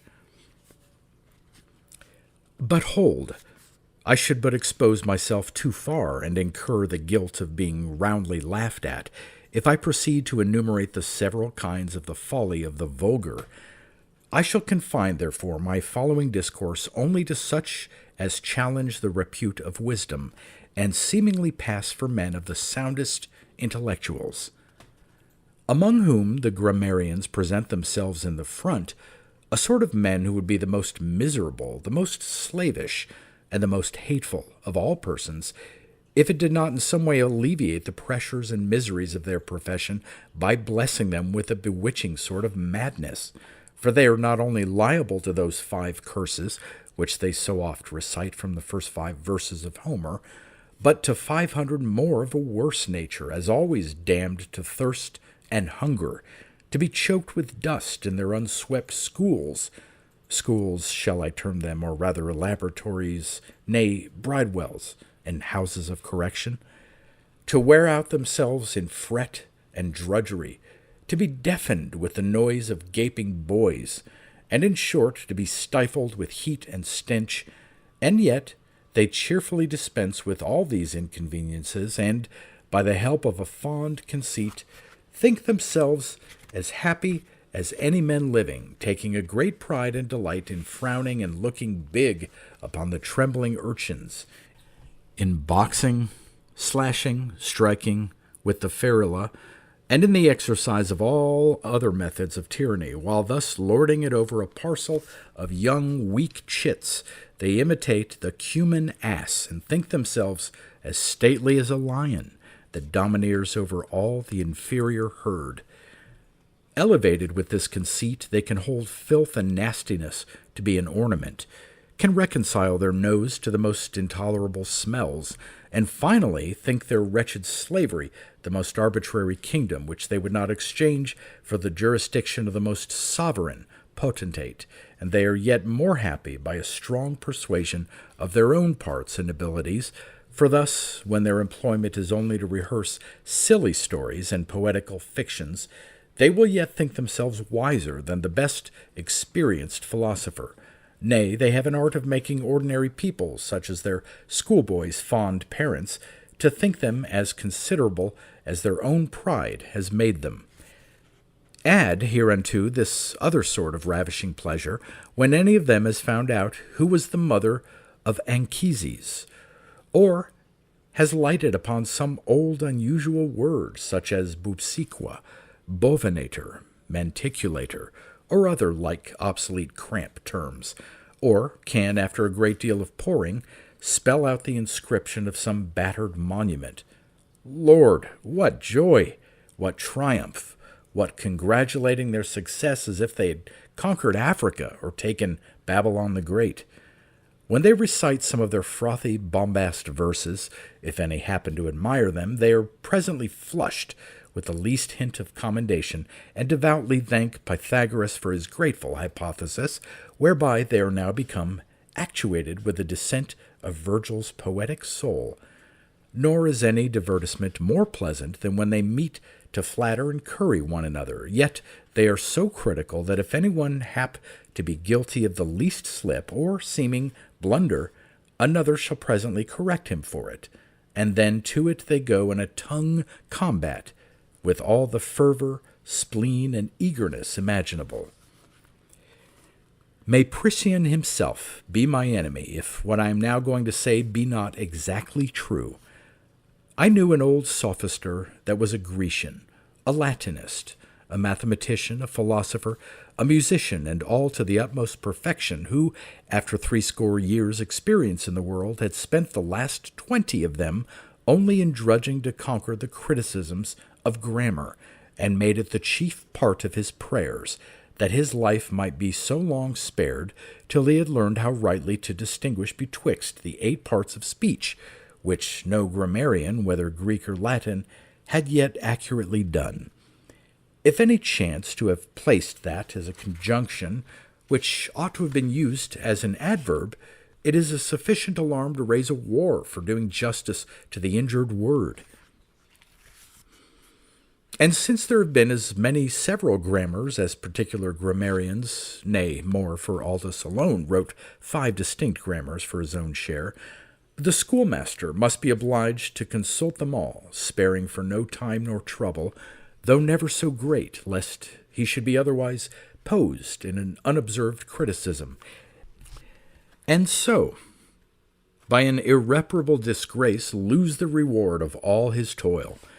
It is indifferent to me whether you call this folly or madness, since you must needs confess that it is by my influence these school tyrants, though in never so despicable a condition, are so happy in their own thoughts that they would not change fortunes with the most illustrious Sophi of Persia.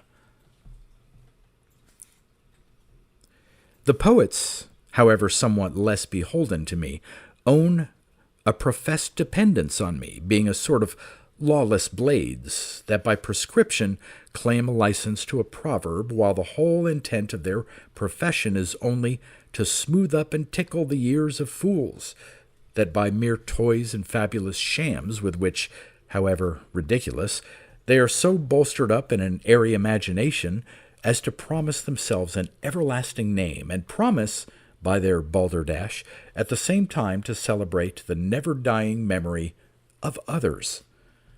To these rapturous wits, self-love and flattery are never failing attendants, nor do any prove more zealous or constant devotees to folly.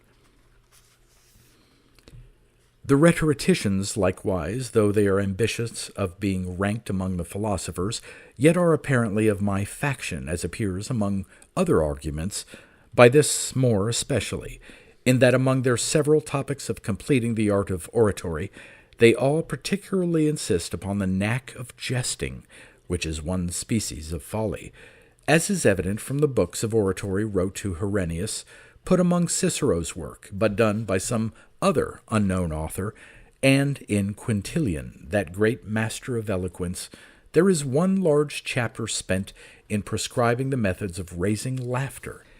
In short, they may well attribute a great efficacy to folly, since on any argument they can many times by a slight laugh over what they could never seriously confute. Of the same gang are those scribbling fops who think to eternize their memory by setting up for authors, among which, though they are all some way indebted to me, yet are those more especially so who spoil paper in blotting it with mere trifles and impertinences. For as to those graver drudgers to the press that write learnedly beyond the reach of an ordinary reader, who durst submit their labors to the review of the most severe critic, these are not so liable to be envied for their honor as to be pitied for their sweat and slavery.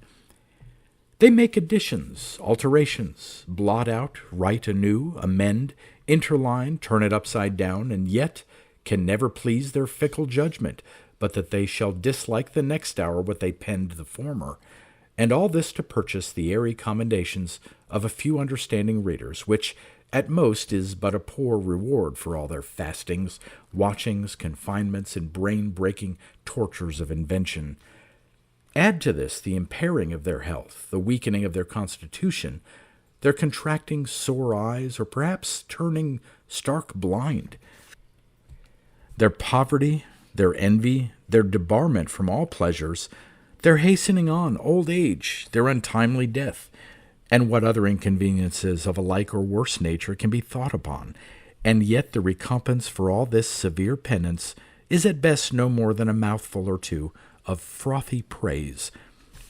These, as they are more laborious, so are they less happy than those other hackney scribblers which I first mentioned, who never stand much to consider, but write what comes next at a venture, knowing that the more silly their composures are, the more they will be brought up by the greater number of readers, who are fools and blockheads.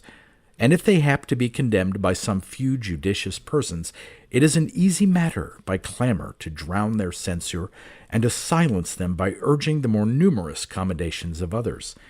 They are yet the wisest who transcribe whole discourses from others, and then reprint them as their own. By doing so, they make a cheap and easy seizure to themselves of that reputation which cost the first author so much time and trouble to procure. If they are at any time pricked a little in conscience for fear of discovery, they feed themselves, however, with this hope, that if they be at last found plagiaries, yet at least for some time they have the credit of passing for the genuine authors. It is pleasant to see how all these several writers are puffed up with the least blast of applause, especially if they come to the honor of being pointed at as they walk along the streets, when their several pieces are laid open upon every bookseller's stall, when their names are embossed in a different character upon the title page, sometime only with the first two letters, and sometime with fictitious cramped terms, which few shall understand the meaning of, and of those that do, all shall not agree in their verdict of the performance, some censuring, others approving it, men's judgments being as different as their palates, that being toothsome to one which is unsavory and nauseous to another, though it is a sneaking piece of cowardice for authors to put feigned names to their works, as if, like bastards of their brain, they were afraid to own them. Thus one styles himself Telemachus, another Stellanus, a third Polycrates, another Thrasymachus, and so on. By the same liberty we may ransack the whole alphabet and jumble together any letters that come next to hand. It is farther very pleasant when these coxcombs employ their pens in writing congratulatory epistles, poems, and panegyrics upon each other, wherein one shall be complimented with the title of Alcaeus, another shall be charactered for the incomparable Callimachus, this shall be commended for a completer orator than Tully himself, a fourth shall be told by his fellow fool that the divine Plato comes short of him for a philosophic soul.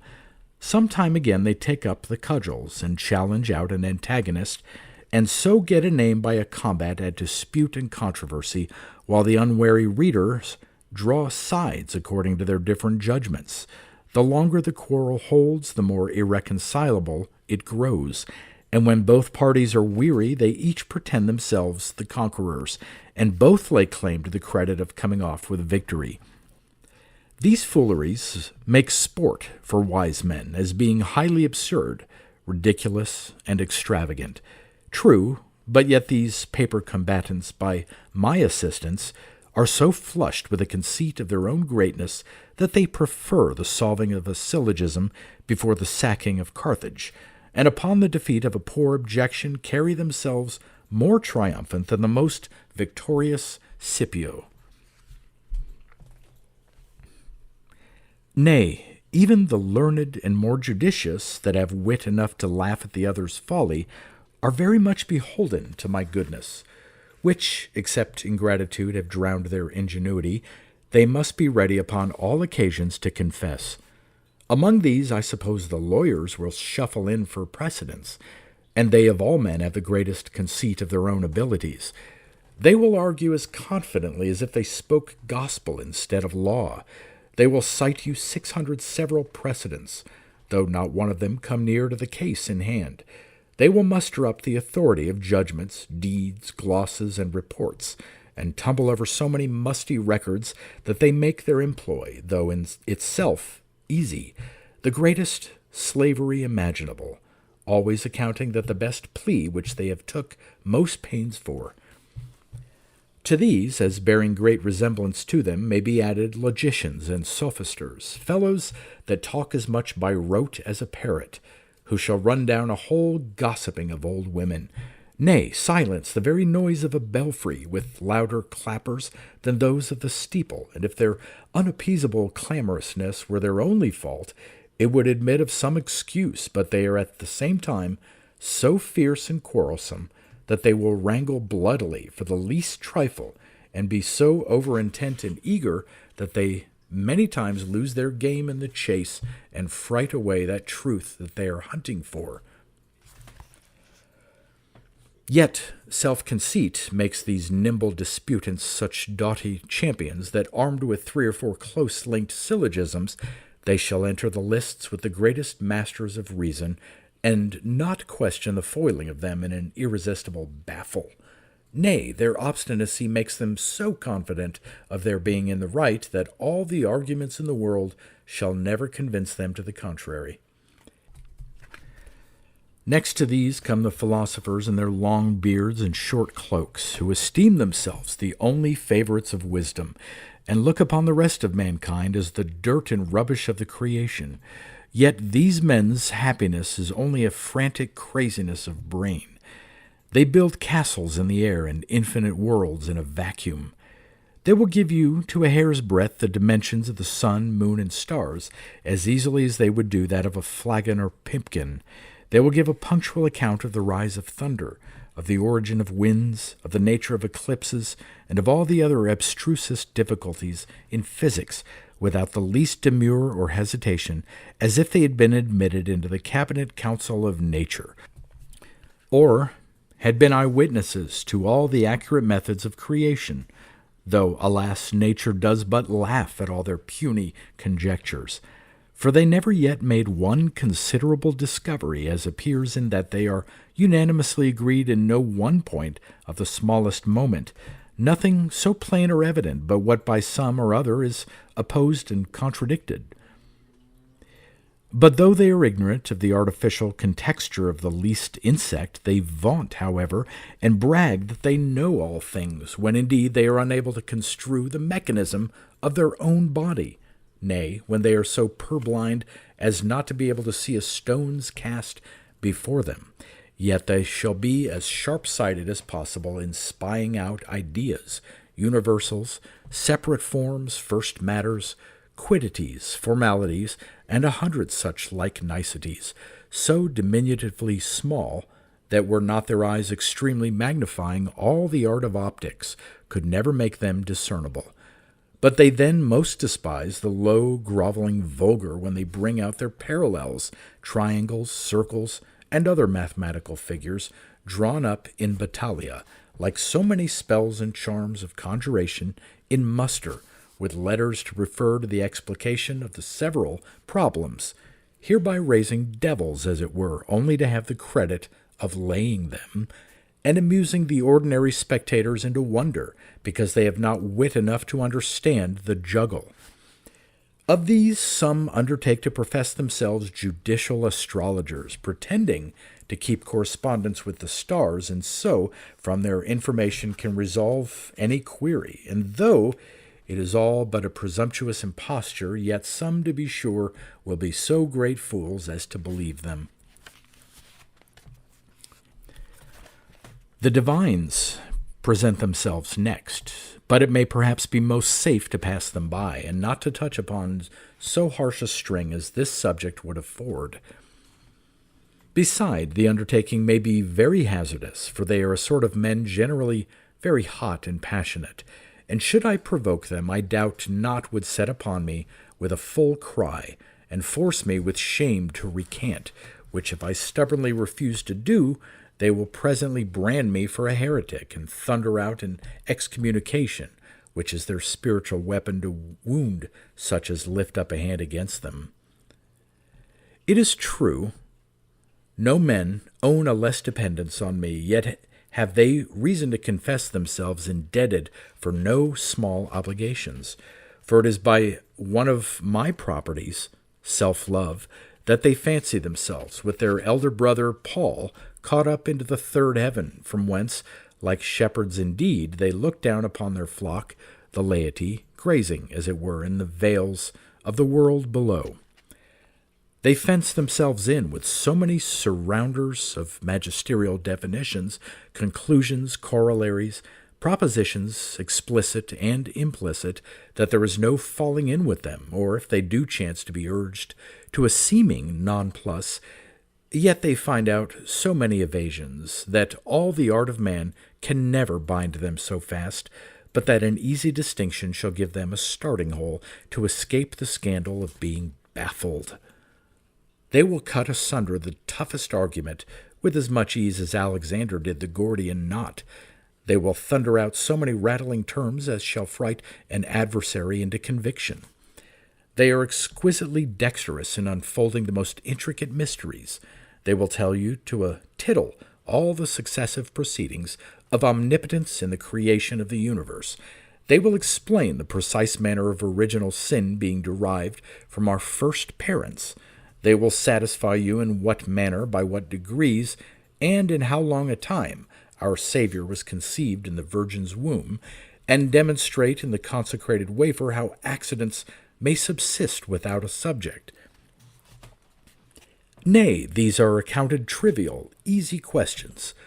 They have yet far greater difficulties behind, which, notwithstanding, they solve with as much expedition as the former, as, namely, whether supernatural generation requires any instant of time for its acting, whether Christ, as a Son, bears a double, specifically distinct relation to God the Father and his Virgin Mother, whether this proposition is possible to be true, the first person of the Trinity hated the second, whether God, who took our nature upon him in the form of a man, could as well have become a woman, a devil, a beast, a herb, or a stone. And were it so possible that the Godhead had appeared in any shape of an inanimate substance, how should he then have preached his gospel, or how have been nailed to the cross? Whether if St. Peter had celebrated the Eucharist at the same time our Savior was hanging on the cross, the consecrated bread would have been transubstantiated into the same body that remained on the tree. Whether in Christ's corporal presence in the sacramental wafer, his humanity be not abstracted from his Godhead, whether after the resurrection we shall carnally eat and drink as we do in this life. There are 1,000 other more sublimated and refined niceties of notions, relations, quantities, formalities, quiddities, haecies, and such like abstrusities, as one would think no one could pry into, except he had not only such cat's eyes as to see best in the dark, but even such a piercing faculty as to see through an inch-board, and spy out what really never had any being. Add to these some of their tenets and opinions, which are so absurd and extravagant that the wildest fancies of the Stoics, which they so much disdain and decry as paradoxes, seem in comparison just and rational, as their maintaining that it is a less aggravating fault to kill 100 men than for a poor cobbler to set a stitch on the Sabbath day, or that it is more justifiable to do the greatest injury imaginable to others than to tell the least lie ourselves.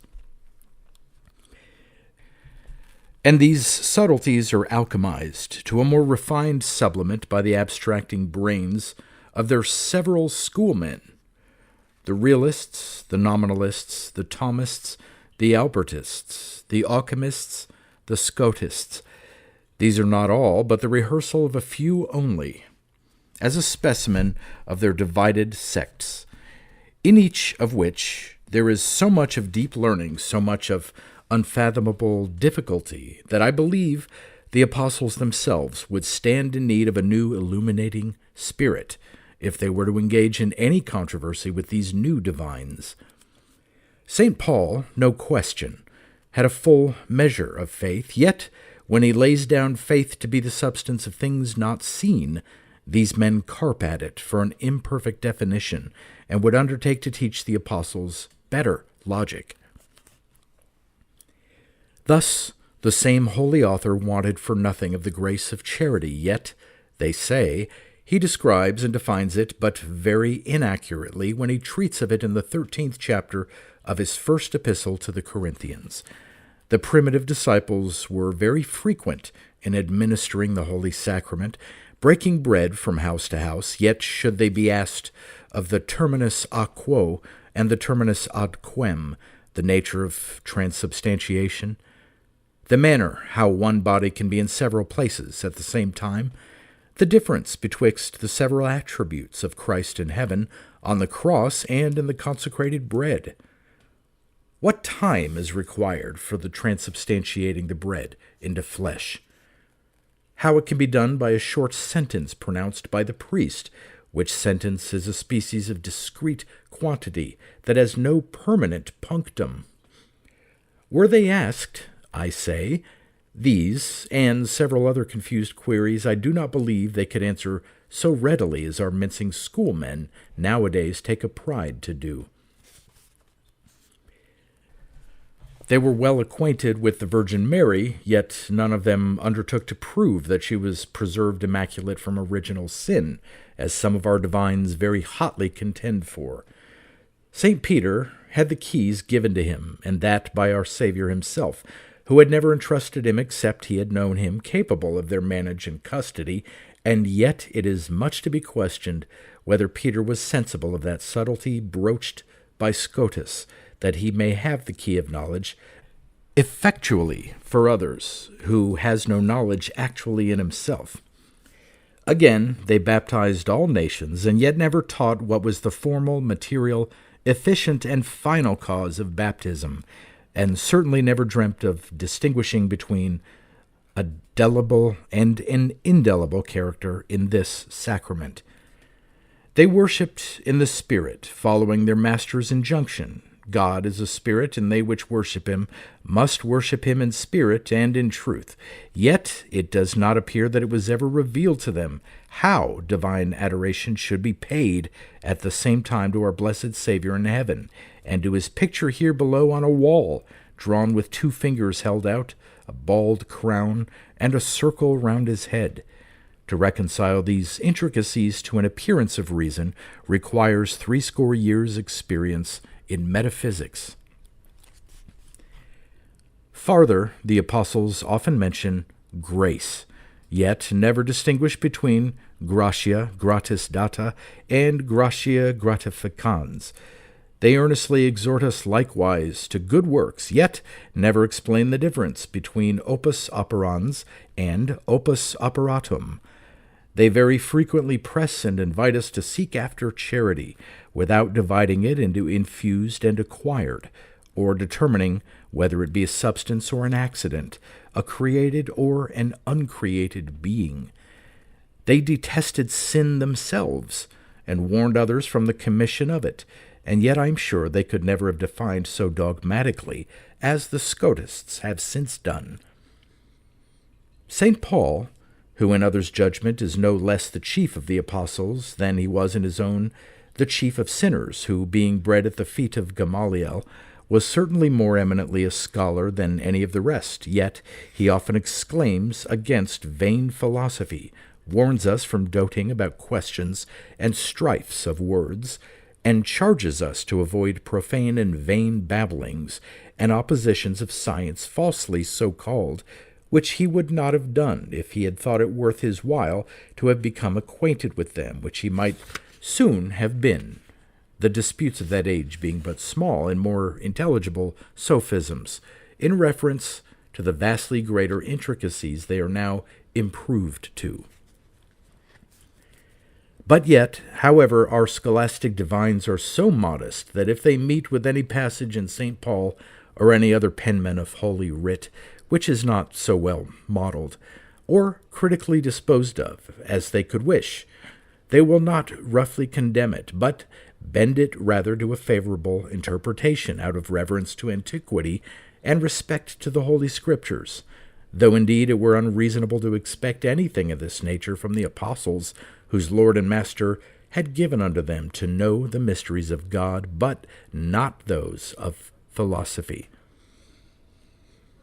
If the same divines meet with anything of like nature unpalatable in St. Chrysostom, St. Basil, St. Hierom, or others of the fathers, they will not stick to appeal from their authority, and very fairly resolve that they lay under a mistake. Yet these ancient fathers were they who confuted both the Jews and heathens, though they both obstinately adhered to their respective prejudices. They confuted them, I say, yet by their lives and miracles, rather than by words and syllogisms, and the persons they thus proselyted were downright honest, well-meaning people, such as understood plain sense better than any artificial pomp of reasoning. Whereas, if our divines should now set about the gaining converts from paganism by their metaphysical subtleties, they would find that most of the persons they applied themselves to were either so ignorant as not at all to apprehend them, or so impudent as to scoff and deride them, or, finally, so well skilled at the same weapons that they would be able to keep their pass and fence off all assaults of conviction. And this last way, the victory would be altogether as hopeless as if two persons were engaged of so equal strength that it were impossible anyone should overpower the other. If my judgment might be taken, I would advise Christians in their next expedition to a holy war, instead of those many unsuccessful legions which they have hitherto sent to encounter the Turks and Saracens, that they would furnish out their clamorous Scotists, their obstinate Occamists, their invincible Albertists, and all their forces of tough, crabbed, and profound disputants. The engagement, I fancy, would be mighty pleasant, and the victory we may imagine on our side not to be questioned. For which of the enemies would not veil their turbants at so solemn an appearance? Which of the fiercest Janissaries would not throw away his scimitar, and all the half-moons be eclipsed by the interposition of so glorious an army? I suppose you mistrust I speak all this by way of jeer and irony. And well I may, since among divines themselves there are some so ingenious to despise these captious and frivolous impertinences. They look upon it as a kind of profane sacrilege, and a little less than blasphemous impiety, to determine of such niceties in religion, as ought rather to be the subject of an humble and uncontradicting faith than of a scrupulous and inquisitive reason. They abhor defiling the mysteries of Christianity with an intermixture of heathenish philosophy, and judge it very improper to reduce divinity to an obscure speculative science, whose end is such a happiness as can be gained only by the means of practice. But alas, those notional divines, however condemned by the soberer judgment of others, are yet mightily pleased with themselves, and are so laboriously intent upon prosecuting their crabbed studies that they cannot afford so much time as to read a single chapter in any one book of the whole Bible. And while they thus trifle away their misspent hours in trash and babble, they think they support the Catholic Church with the props and pillars of propositions and syllogisms no less effectually than Atlas is feigned by the poets to sustain on his shoulders the burden of a tottering world. Their privileges, too, and authority are very considerable. They can deal with any text of Scripture as with a nose of wax, knead it into what shape best suits their interest, and whatever conclusions they have dogmatically resolved upon, they would have them as irrepealably ratified as Solon's laws, and in as great force as the very decrees of the papal chair. If any be so bold as to remonstrate their decisions, they will bring him on his knees to a recantation of his impudence. They shall pronounce as irrevocably as an oracle this proposition is scandalous, that irreverent. This has a smack of heresy, and that is bald and improper, so that it is not the being baptized into the church, the believing of the Scriptures, the giving credit to St. Peter, St. Paul, St. Hiram, St. Augustine, nay, or St. Thomas Aquinas himself, that shall make a man a Christian, except he have the joint suffrage of these novices in learning, who have blessed the world, no doubt, with a great many discoveries, which had never come to light if they had not struck the fire of subtlety out of the flint of obscurity. These fooleries, sure, must be a happy employ. Farther, they make as many partitions and divisions in hell and purgatory, and describe as many different sorts and degrees of punishment as if they were well acquainted with the soil and situation of those infernal regions. And to prepare a seat for the blessed above, they invent new orbs, and a stately empyrean heaven, so wide and spacious as if they had purposely contrived it, that the glorified saints might have room enough to walk, to feast, or to take any recreation. With these, and 1,000 more such like toys, their heads are more stuffed and swelled than Jove when he went big of Pallas in his brain, and was forced to use the midwifery of Vulcan's axe to ease him of his teeming burden. Do not wonder, therefore, that at public disputations they bind their heads with so many caps one over another, for this is to prevent the loss of their brains, which would otherwise break out from their uneasy confinement. It affords, likewise, a pleasant scene of laughter to listen to these divines in their hotly managed disputations, to see how proud they are of talking such hard gibberish and stammering out such blundering distinctions as the auditors perhaps may sometimes gape at, but seldom apprehend, and they take such a liberty in their speaking of Latin that they scorn to stick at the exactness of syntax or concord, pretending it is below the majesty of a divine to talk like a pedagogue and to be tied to the slavish observance of the rules of grammar. Finally, they take a vast pride, among other citations, to allege the authority of their respective master, which word they bear as profound a respect to as the Jews did to their ineffable tetragrammaton, and therefore they will be sure never to write it any otherwise than in great letters, Magister Noster. And if any happen to invert the order of the words and say Noster Magister instead of Magister Noster, they will presently exclaim against him as a pestilent heretic and underminer of the Catholic faith. The next to these are another sort of brain-sick fools, who style themselves monks and of religious orders, though they assume both titles very unjustly, for as to the last, they have very little religion in them, and as to the former, the etymology of the word monk implies a solitariness, or being alone, whereas they are so thick abroad that we cannot pass any street or alley without meeting them. Now, I cannot imagine what one degree of men would be more hopelessly wretched, if I did not stand their friend and buoy them up in that lake of misery which, by the engagements of a holy vow, they have voluntarily immerged themselves in. But when these sort of men are so unwelcome to others as that the very sight of them is thought ominous, I yet make them highly in love with themselves, and fond admirers of their own happiness.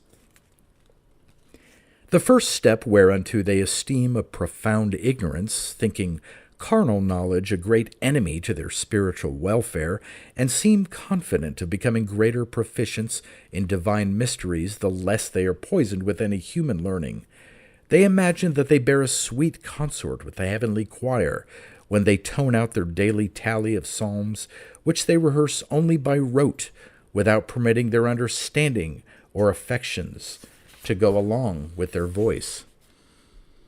Among these, some make a good profitable trade of beggary, going about from house to house, not like the apostles, to break, but to beg their bread, nay, thrust into all public houses, come aboard the passage boats, get into the traveling wagons, and omit no opportunity of time or place for the craving people's charity, doing a great deal of injury to common highway beggars by interloping in their traffic of alms. And when they are thus voluntarily poor, destitute, not provided with 2 coats, nor with any money in their purse, they have the impudence to pretend that they imitate the first disciples whom their master expressly sent out in such an equipage. It is pretty to observe how they regulate all their actions, as it were, by weight and measure, to so exact a proportion as if the whole loss of their religion depended upon the omission of the least punctilio. Thus they must be very critical in the precise number of knots to the tying on of their sandals, what distinct colors their respective habits, and what stuff made of, how broad and long their girdles, how big and in what fashion their hoods, whether their bald crowns be to a hair's breadth of the right cut, how many hours they must sleep, and at what minute rise to prayers, etc. And these several customs are altered according to the humors of different persons and places. While they are sworn to the superstitious observance of these trifles, they do not only despise all others, but are very inclinable to fall out among themselves. For though they make profession of an apostolic charity, yet they will pick a quarrel and be implacably passionate for such poor provocations, as the girding on a coat the wrong way, for the wearing of clothes a little too darkish colored, or any such nicety not worth the speaking of. Some are so obstinately superstitious that they will wear their upper garment of some coarse dog's hair stuff, and that next their skin as soft as silk. But others, on the contrary, will have linen frocks outermost, and their shirts of wool or hair. Some again will not touch a piece of money, though they make no scruple of the sin of drunkenness and the lust of the flesh. All their several orders are mindful of nothing more than of their being distinguished from each other by their different customs and habits. They seem indeed not so careful of becoming like Christ and of being known to be his disciples as the being unlike to one another and distinguishable for followers of their several founders. A great part of their religion consists in their title. Some will be called Cordeliers, and these subdivided into Capuchins, Minors, Minims, and Mendicants. Some again are styled Benedictines, others of the order of Saint Bernard, others of that of Saint Bridget. Some are Augustin monks, some Williamites, and others Jacobists, as if the common name of Christian were too mean and vulgar.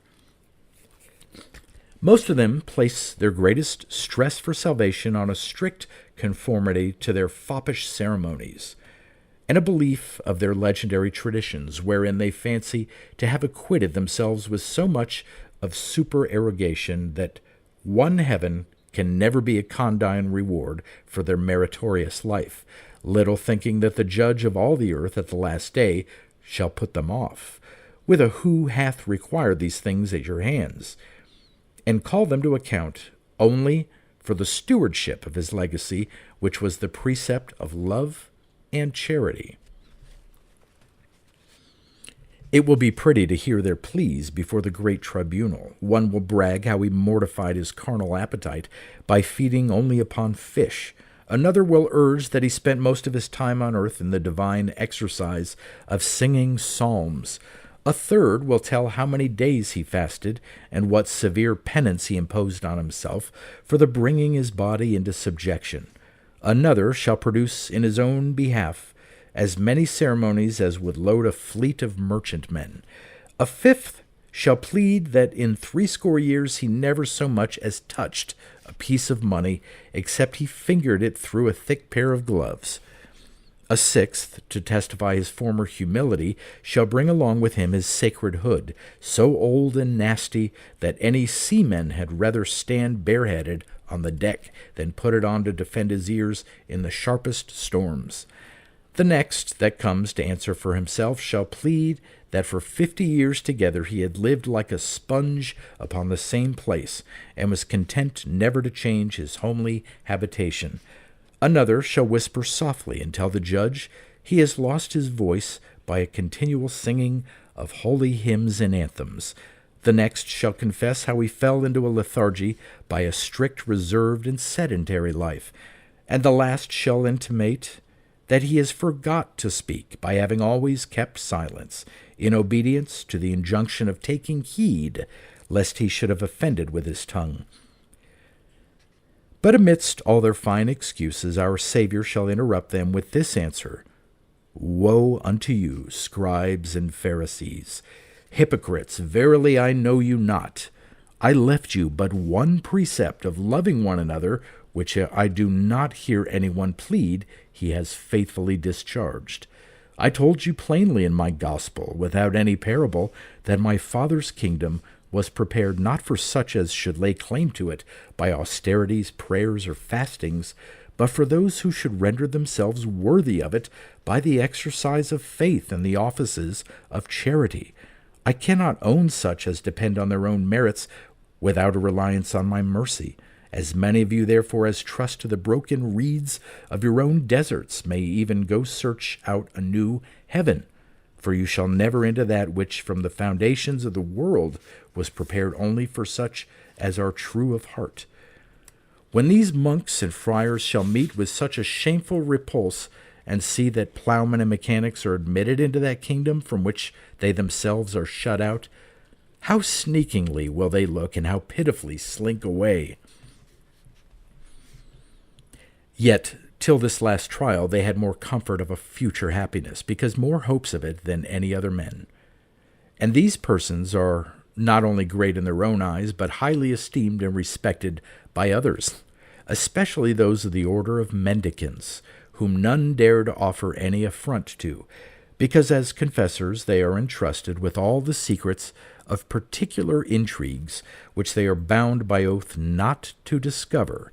Yet many times, when they are almost drunk, they cannot keep their tongues so far within their head as not to be babbling out some hints and shewing themselves so full that they are in pain to be delivered. If any person give them the least provocation, they will sure to be revenged of him, and in their next public harangue give him such shrewd wipes and reflections that the whole congregation must needs take notice at whom they are levelled, nor will they ever desist from this way of declaiming till their mouth be stopped with a bribe to hold their tongue. All their preaching is mere stage playing, and their delivery the very transports of ridicule and drollery. Good Lord, how mimical are their gestures, what heights and falls in their voice, what toning, what bawling, what singing, what squeaking, what grimaces, making of mouths, apes' faces, and distorting of their countenance. And this art of oratory as a choice mystery they convey down by tradition to one another. The manner of it I may adventure thus farther to enlarge upon. First, in a kind of mockery, they implore the divine assistance, which they borrowed from the solemn custom of the poets. Then, if their text suppose be of charity, they shall take their exordium as far off as from a description of the river Nile in Egypt. Or, if they are to discourse of the mystery of the cross, they shall begin with the story of Bel and the dragon. Or, perchance, if their subject be of fasting, for an entrance to their sermon they shall pass through the 12 signs of the zodiac. Or, lastly, if they are to preach of faith, they shall address themselves in a long mathematical account of the quadrature of the circle.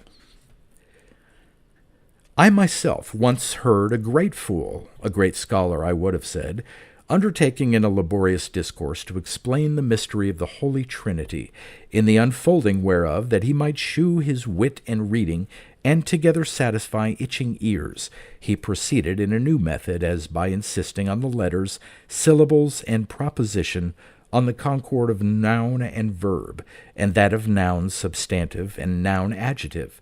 The auditors all wondered, and some mumbled to themselves that hemistich of Horace. Why all this needless trash? But at last he brought it thus far, that he could demonstrate the whole Trinity to be represented by these first rudiments of grammar as clearly and plainly as it was possible for a mathematician to draw a triangle in the sand. And for the making of this grand discovery, this subtle divine had plodded so hard for 8 months together that he studied himself as blind as a beetle, the intenseness of the eye of his understanding overshadowing and extinguishing that of his body. And yet he did not at all repent him of his blindness, but thinks the loss of his sight an easy purchase for the gain of glory and credit. I heard at another time a grave divine of 80 years of age at least, so sour and hard-favored that one would be apt to mistrust that it was Scotus Redivivus. He, taking upon him to treat of the mysterious name, Jesus, did very subtly pretend that in the very letters was contained whatever could be said of it. For first, its being declined only with 3 cases, did expressly point out the trinity of persons, then that the nominative ended in S, the accusative in M, and the ablative in U did imply some unspeakable mystery, viz., that in words of those initial letters, Christ was the summus, or beginning, the medius, or middle, and the ultimus, or end of all things. There was yet a more abstruse riddle to be explained, which was by dividing the word Jesus into 2 parts, and separating the S in the middle from the 2 extreme syllables, making a kind of pentameter. the word consisting of 5 letters, and this intermedial S being in the Hebrew alphabet called sin, which in the English language signifies what the Latins term peccatum, was urged to imply that the Holy Jesus should purify us from all sin and wickedness. Thus did the pulpiteer cant, while all the congregation, especially the Brotherhood of Divines, were so surprised at his odd way of preaching that wonder served them as grief did Niobe, almost turned them into stones. I among the rest, as Horace describes Priapus viewing the enchantments of the 2 sorceresses, Canidia and Sagane, could no longer contain but let fly a cracking report of the operation it had upon me. These impertinent introductions are not without reason condemned, for of old, whenever Demosthenes among the Greeks, or Tully among the Latins, began their orations with so great a digression from the matter in hand, it was always looked upon as improper and unelegant, and indeed, were such a long-fetched exordium any token of a good invention, shepherds and ploughmen might lay claim to the title of men of greatest parts, since upon any argument it is easiest for them to talk what is least to the purpose. These preachers think their preamble, as we may well term it, to be the most fashionable when it is farthest from the subject they propose to treat of, while each auditor sits and wonders what they drive at, and many times mutters out the complaint of Virgil. Whither does all this jargon tend? In the 3rd place, when they come to the division of their text, they shall give only a very short touch at the interpretation of the words, when the fuller explication of their sense ought to have been their only province. Fourthly, after they are a little entered, they shall start some theological queries far enough off from the matter in hand, and bandy it about pro and con, till they lose it in the heat of scuffle. And here they shall cite their doctors invincible, subtle, seraphic, cherubic, holy, irrefragable, and such like great names to confirm their several assertions. Then out they bring their syllogisms, their majors, their minors, conclusions, corollaries, suppositions, and distinctions that will soon terrify the congregation into an amazement, then persuade them into a conviction. Now comes the 5th act, in which they must exert their utmost skill to come off with applause.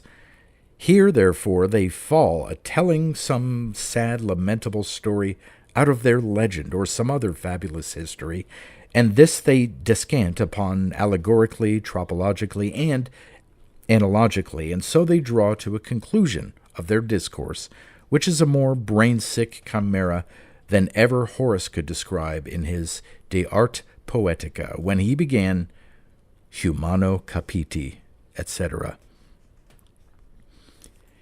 Their praying is altogether as ridiculous as their preaching, for imagining that in their addresses to heaven they should set out in a low and tremulous voice, as a token of dread and reverence, they begin, therefore, with such a soft whispering, as if they were afraid anyone should overhear what they said, but when they are gone a little way, they clear up their pipes by degrees, and at last bawl out so loud, as if with Baal's priests they were resolved to awake a sleeping god, and then again, being told by rhetoricians that heights and falls and a different cadency in pronunciation is a great advantage to the setting off anything that is spoken, they will sometimes, as it were, mutter their words inwardly, and then of a sudden hollow them out, and be sure at last, in such a flat, faltering tone as if their spirits were spent, and they had run themselves out of breath.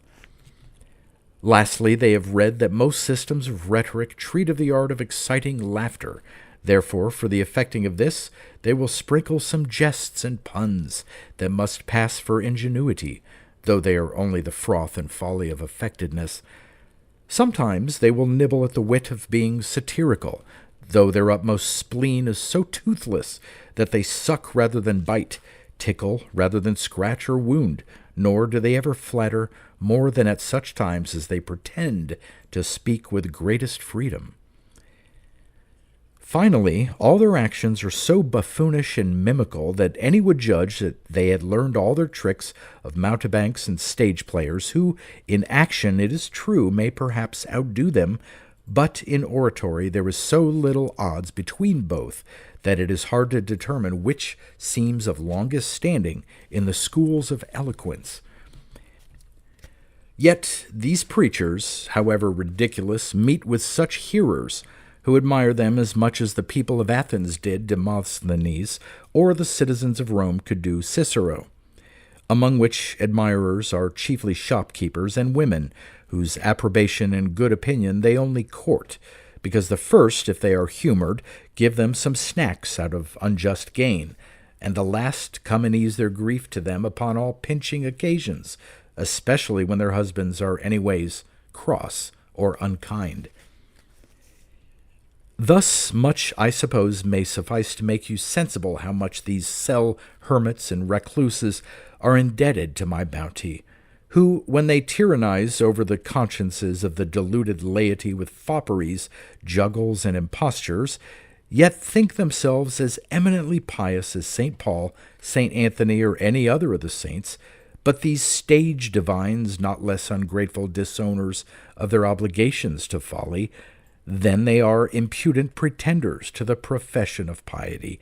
I willingly take my leave of and pass now to kings, princes, and courtiers, who, paying me a devout acknowledgment, may justly challenge back the respect of being mentioned and taken notice of by me. And first, had they wisdom enough to make a true judgment of things, they would find their own condition to be more despicable and slavish than that of the most menial subjects. For certainly none can esteem perjury or parricide a cheap purchase for a crown, if he does but seriously reflect on what weight of cares a princely diadem is loaded with. He that sits at the helm of government acts in a public capacity, and so must sacrifice all private interest to the attainment of the common good. He must himself be conformable to those laws his prerogative exacts, or else he can expect no obedience paid them from others. He must have a strict eye over all his inferior magistrates and officers, or otherwise it is to be doubted they will but carelessly discharge their respective duties. Every king within his own territories is placed for a shining example, as it were, in the firmament of his widespread dominions, to prove either a glorious star of benign influence, if his behavior be remarkably just and innocent, or else to impend as a threatening comet, if his blazing power be pestilent and hurtful. Subjects move in a darker sphere, and so their wanderings and failings are less discernible, whereas princes, being fixed in a more exalted orb, and encompassed with a brighter dazzling luster, their spots are more apparently visible, and their eclipses, or other defects, influential on all that is inferior to them. Kings are baited with so many temptations and opportunities to vice and immorality, such as are high-feeding, liberty, flattery, luxury, and the like, that they must stand perpetually on their guard to fence off those assaults that are always ready to be made upon them. In fine, abating from treachery, hatred, dangers, fear, and 1,000 other mischiefs impending on crowned heads, however uncontrollable they are this side of heaven, yet after their reign here they must appear before a supremer judge, and there be called to an exact account for the discharge of that great stewardship which was committed to their trust. If princes did but seriously consider, and consider they would if they were but wise, these many hardships of a royal life, they would be so perplexed in the result of their thoughts thereupon as scarce to eat or sleep in quiet. But now by my assistance they leave all these cares to the gods, and mind only their ease and pleasure, and therefore will admit none to their attendance but who will divert them with sport and mirth, lest they should otherwise be seized and damped with the surprisal of sober thoughts. They think they have sufficiently acquitted themselves in the duty of governing if they do but ride constantly a-hunting, breed up good racehorses, sell places and offices to those of the courtiers that will give most for them, and find out new ways for invading of other people's property, and hooking in a larger revenue to their own exchequer, for the procurement whereof they will always have some pretended claim and title, that, though it be manifest extortion, yet it may bear the show of law and justice, and then they daub over their oppression with a submissive, flattering carriage, that they may so far insinuate into the affections of the vulgar as they may not tumult nor rebel, but patiently crouch to burdens and exactions. Let us feign now a person ignorant of the laws and constitution of that realm he lives in, an enemy to the public good, studious only for his own private interest, addicted wholly to pleasures and delights, a hater of learning, a professed enemy to liberty and truth, careless and unmindful of the common concerns, taking all the measures of justice and honesty from the false beam of self-interest and advantage. After this, hang about his neck a gold chain, for an intimation that he ought to have all virtues linked together. Then set a crown of gold and jewels on his head, for a token that he ought to overtop and outshine others in all commendable qualifications. Next, put into his hand a royal scepter, for a symbol of justice and integrity. Lastly, clothe him with purple, for an hieroglyphic of a tender love and affection to the commonwealth. If a prince should look upon this portraiture and draw a comparison between that and himself, certainly he would be ashamed of his ensigns of majesty, and be afraid of being laughed out of them. Next to kings themselves may come their courtiers, who, though they are for the most part a base, servile, cringing, low-spirited sort of flatterers, yet they look big, swell great, and have high thoughts of their honor and grandeur. Their confidence appears upon all occasions, yet in this one thing they are very modest, in that they are content to adorn their bodies with gold, jewels, purple, and other glorious ensigns of virtue and wisdom, but leave their minds empty and unfraught, and taking the resemblance of goodness to themselves, turn over the truth and reality of it to others. They think themselves mighty happy in that they can call the king master and be allowed the familiarity of talking with him, that they can volubly rehearse his several titles of august highness, supereminent excellence, and most serene majesty, that they can boldly usher in any discourse, and that they have the complete knack of insinuation and flattery, for these are the arts that make them truly genteel and noble. If you make a stricter enquiry after their other endowments, you shall find them mere sots and dolts. They will sleep generally till noon, and then their mercenary chaplains shall come to their bedside, and entertain them perhaps with a short morning prayer. As soon as they are dressed, they must go to breakfast, and when that is done, immediately to dinner. When the cloth is taken away, then to cards, dice, tables, or some such like diversion. After this, they must have 1 or 2 afternoon banquets, and so in the evening to supper. When they have supped, then begins the game of drinking. The bottles are marshalled, the glasses ranked, and round go the healths and bumpers till they are carried to bed. And this is the constant method of passing away their hours, days, months, years, and ages. I have many times took great satisfaction by standing in the court and seeing how the tawdry butterflies vie upon one another. The ladies shall measure the height of their humors by the length of their trails, which must be borne up by a page behind. The nobles jostle one another to get nearest to the king's elbow, and wear gold chains of that weight and bigness as require no less strength to carry than they do wealth to purchase. And now for some reflections upon popes, cardinals, and bishops, who in pomp and splendor have almost equaled, if not outgone, secular princes. Now, if anyone consider that their upper crotchet of white linen is to signify their unspotted purity and innocence, that their forked mitres, with both divisions tied together by the same knot, are to denote the joint knowledge of the Old and New Testament. That they're always wearing gloves represents their keeping their hands clean and undefiled from lucre and covetousness. That the pastoral staff implies the care of a flock committed to their charge. That the cross carried before them expresses their victory over all carnal affections. He, I say, that considers this, and much more of the like nature, must needs conclude that they are entrusted with a very weighty and difficult office. But alas, they think it sufficient if they can but feed themselves. And as to their flock, either commend them to the care of Christ himself, or commit them to the guidance of some inferior vicars and curates, not so much as remembering what their name of bishop imports, to wit, labor, pains, and diligence, but by base simoniacal contracts. They are in a profane sense episcopi, i.e., overseers of their own gain and income.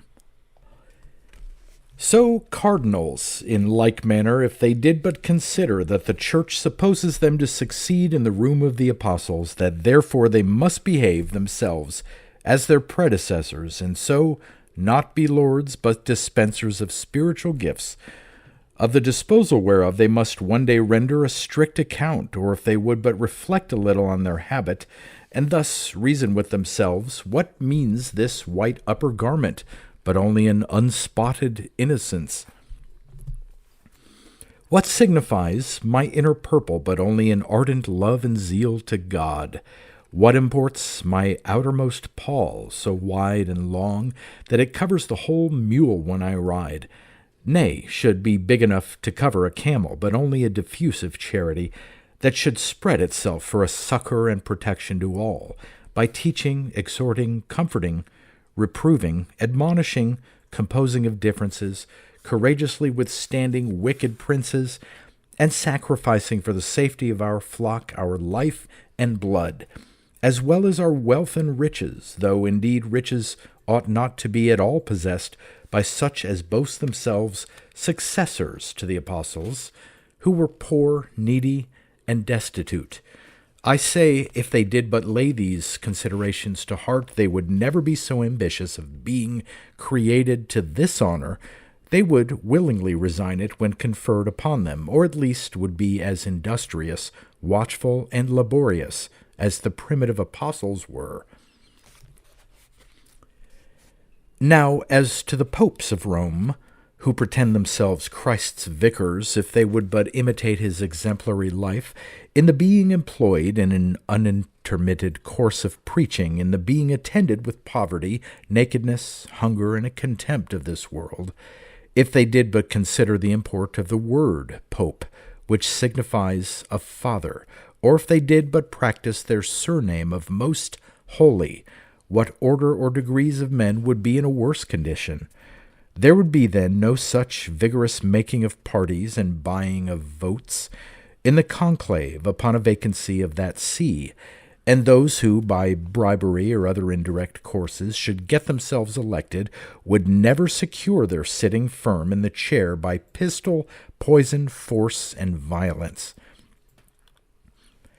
How much of their pleasure would be abated if they were but endowed with 1 dram of wisdom? Wisdom, did I say? Nay, with 1 grain of that salt which our Saviour bid them not lose the savour of. All their riches, all their honour, their jurisdictions, their Peter's patrimony, their offices, their dispensations, their licenses, their indulgences, their long train and attendance. See in how short a compass I have abbreviated all their marketing of religion. In a word, all their perquisites would be forfeited and lost, and in their room would succeed watchings, fastings, tears, prayers, sermons, hard studies, repenting sighs, and 1,000 such like severe penalties. Nay, what's yet more deplorable, it would then follow that all their clerks, amanuenses, notaries, advocates, proctors, secretaries, the offices of grooms, ostlers, serving men, pimps, and somewhat else, which for modesty's sake I shall not mention, In short, all these troops of attendants which depend on his holiness would all lose their several employments. This, indeed, would be hard, but what yet remains would be more dreadful. The very head of the church, the spiritual prince, would then be brought from all his splendor to the poor equipage of a scrip and staff. But all this is upon the supposition only that they understood what circumstances they are placed in, whereas now, by a wholesome neglect of thinking, they live as well as heart can wish. Whatever of toil and drudgery belongs to their office that they assign over to St. Peter or St. Paul, who have time enough to mind it. But if there be anything of pleasure and grandeur, that they assume to themselves as being hereunto called, so that by my influence no sort of people live more to their own ease and content. They think to satisfy that master they pretend to serve, our Lord and Savior, with their great state and magnificence, with the ceremonies of installments, with the titles of reverence and holiness, and with exercising their episcopal function only in blessing and cursing. The working of miracles is old and outdated. To teach the people is too laborious. To interpret Scripture is to invade the prerogative of the schoolmen. To pray is too idle. To shed tears is cowardly and unmanly. To fast is too mean and sordid. To be easy and familiar is beneath the grandeur of him who, without being sued to and entreated, will scarce give princes the honor of kissing his toe. Finally, to die for religion is too self-denying, and to be crucified as their Lord of life is base and ignominious.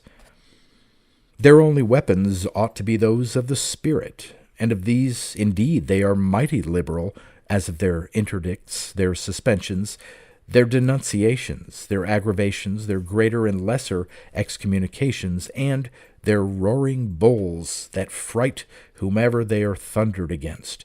And these most holy fathers never issue them out more frequently than against those who, at the instigation of the devil, and not having the fear of God before their eyes, do feloniously and maliciously attempt to lessen and impair St. Peter's patrimony.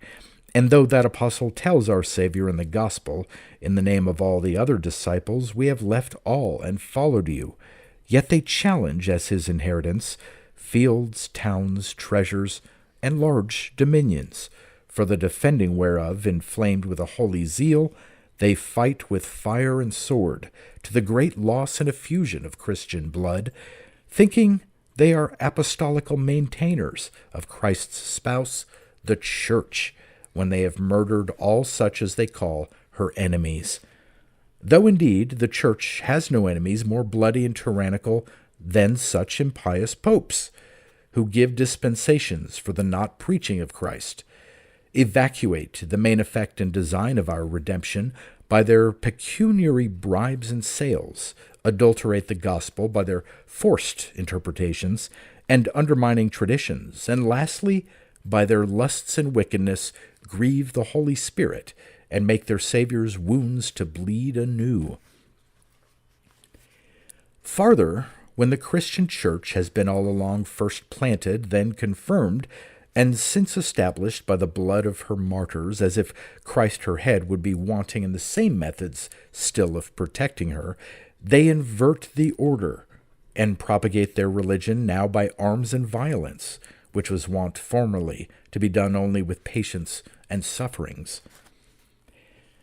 And though war be so brutish as that it becomes beasts rather than men, so extravagant that the poets feigned it an effect of the Furies, so licentious that it stops the course of all justice and honesty, so desperate that it best waged by ruffians and banditti, and so unchristian that it is contrary to the express commands of the gospel, yet, maugre all this, peace is too quiet, too inactive, and they must be engaged in the boisterousness of war. Among which undertaking popes you shall have some so old that they can scarce creep, and yet they will put on a young brisk resolution, will resolve to stick at no pains to spare no cost, nor to waive any inconvenience, so they may involve laws, religion, peace, and all other concerns, whether sacred or civil, in unappeasable tumults and distractions. And yet some of their learned fawning courtiers will interpret this notorious madness for zeal and piety and fortitude, having found out the way how a man may draw his sword, and sheathe it in his brother's bowels, and yet not offend against the duty of the second table, whereby we are obliged to love our neighbors as ourselves. It is yet uncertain whether these Romish fathers have taken example from or given precedent to such other German bishops who, omitting their ecclesiastical habit and other ceremonies, appear openly armed cap a pie like so many champions and warriors, thinking no doubt that they come short of the duty of their function if they die in any other place than the open field, fighting the battles of the Lord. The inferior clergy, deeming it unmannerly not to conform to their patrons and diocesans, devoutly tug and fight for their tithes, with syllogisms and arguments as fiercely as with swords, sticks, stones, or anything that came next to hand. When they read the rabbis, fathers, or other ancient writings, how quick-sighted they are in spying out any sentences that they may frighten the people with, and make them believe that more than the tenth is due, passing by whatever they meet with in the same authors that minds them of the duty and difficulty of their own office. They never consider that their shaven crown is a token that they should pare off and cut away all the superfluous lusts of this world, and give themselves wholly to divine meditation. But instead of this, our bald-pated priests think they have done enough if they do but mumble over such a fardel of prayers, which it is a wonder if God should hear or understand, when they whisper them so softly and in so unknown a language which they can scarce hear or understand themselves. This they have in common with other mechanics, that they are most subtle in the craft of getting money, and wonderfully skilled in their respective dues of tithes, offerings, perquisites, etc. Thus they are all content to reap the profit, but as to the burden that they toss a ball from one hand to another and assign it over to any they can get or hire. For as secular princes have their judges and subordinate ministers to act in their name and supply their stead, so ecclesiastical governors have their deputies, vicars, and curates, nay, many times turn over the whole care of religion to the laity. The laity, supposing they have nothing to do with the church, as if their baptismal vow did not initiate them members of it, make it over to the priests. Of the priests again, those that are secular, thinking their title implies them to be a little too profane, assign this task over to the regulars to the monks bandy it from one order to another, till it light upon the mendicants. They lay it upon the Carthusians, which order alone keeps honesty and piety among them, but really keep them so close that nobody ever yet could see them. Thus the popes, thrusting only their sickle into the harvest of profit, leave all the other toil of spiritual husbandry to the bishops. The bishops bestow it upon the pastors on their curates, and the curates commit it to the mendicants, who return it again to such as well know how to make good advantage of the flock by the benefit of their fleece. But I would not be thought purposely to expose the weaknesses of popes and priests, lest I should seem to recede from my title and make a satire instead of a panegyric, nor let anyone imagine that I reflect on good princes by commending of bad ones. I did this only in brief, to shew that there is no one particular person can lead a comfortable life, except he be entered of my society, and retain me for his friend. Nor indeed can it be otherwise, since Fortune, that empress of the world, is so much in league and amity with me, that to wise men she is always stingy and sparing of her gifts, but is profusely liberal and lavish to fools. Thus Timotheus, the Athenian commander in all his expeditions, was a mirror of good luck because he was a little underwitted. From him was occasioned the Grecian proverb, "The net fills, though the fisherman sleeps." There is also another favorable proverb, "The owl flies," an omen of success. But against wise men are pointed these ill-boding proverbs. Born under a bad planet, equum habet cyanum. He cannot ride the forehorse, aurum tholasanum. Ill-gotten goods will never prosper. And more to the same purpose. But I forbear from any farther proverbializing, lest I should be thought to have rifled my Erasmus adages. To return, therefore, fortune we find still favoring the blunt and flushing the forward, strokes and smooths up fools, crowning all their undertakings with success.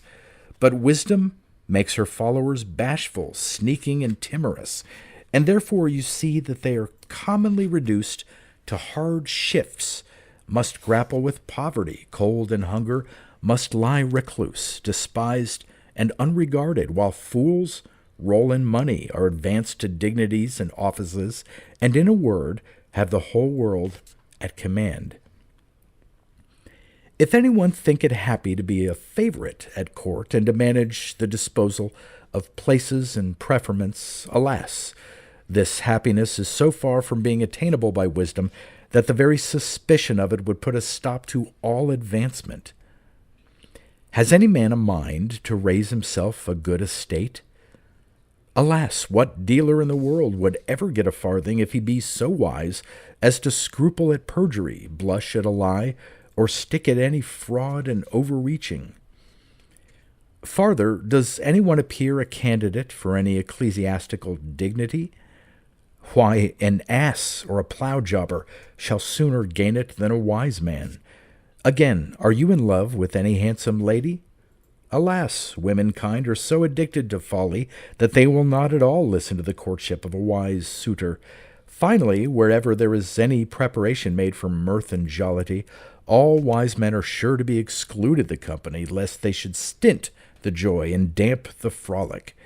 In a word, to what side soever we turn ourselves, to popes, princes, judges, magistrates, friends, enemies, rich or poor, all their concerns are managed by money, which, because it is undervalued by wise men, therefore, in revenge to be sure, it never comes at them. But now, though my praise and commendation might well be endless, yet it is requisite I should put some period to my speech. I'll therefore draw toward an end, when I have first confirmed what I have said by the authority of several authors, which, by way of farther proof, I shall insist upon, partly, that I may not be thought to have said more in my own behalf than what will be justified by others, and partly, that the lawyers may not check me for citing no precedents nor allegations. To imitate them, therefore, I will produce some reports and authorities, though perhaps, like theirs too, they are nothing to the purpose.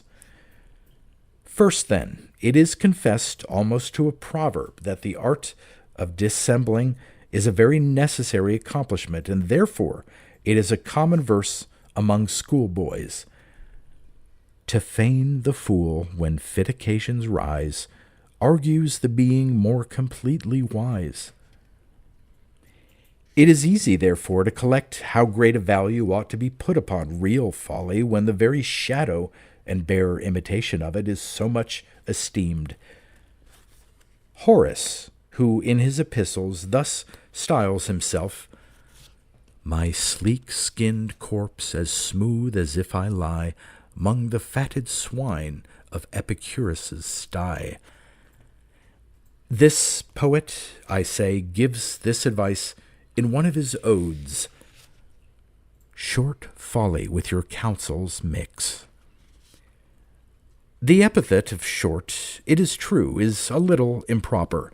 The same poet again has this passage elsewhere: "Well-timed folly has a sweet relish." And in another place, I'd rather much he censured for a fool than feel the lash and smart of wisdom's school. Homer praises Telemachus as much as any one of his heroes, and yet he gives him the epithet of silly. And the Grecians generally use the same word to express children as a token of their innocence. And what is the argument of all Homer's Iliads, but only, as Horace observes, they kings and subjects dotages contain? How positive, also, is Tully's commendation that all places are filled with fools.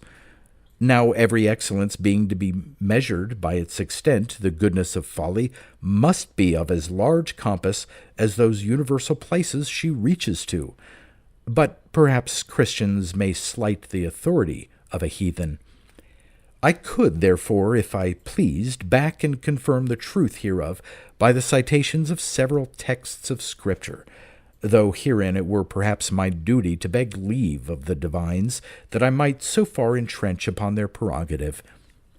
Supposing a grant, the task seems so difficult as to require the invocation of some aid and assistance, yet because it is unreasonable to put the Muses to the trouble and expense of so tedious a journey, especially since the business is out of their sphere, I shall choose rather, while I am acting the divine and venturing in their polemic difficulties, to wish myself for such time animated with Scotus, his bristling and prickly soul, which I would not care how afterwards it returned to his body, though for refinement it were stopped at a purgatory by the way.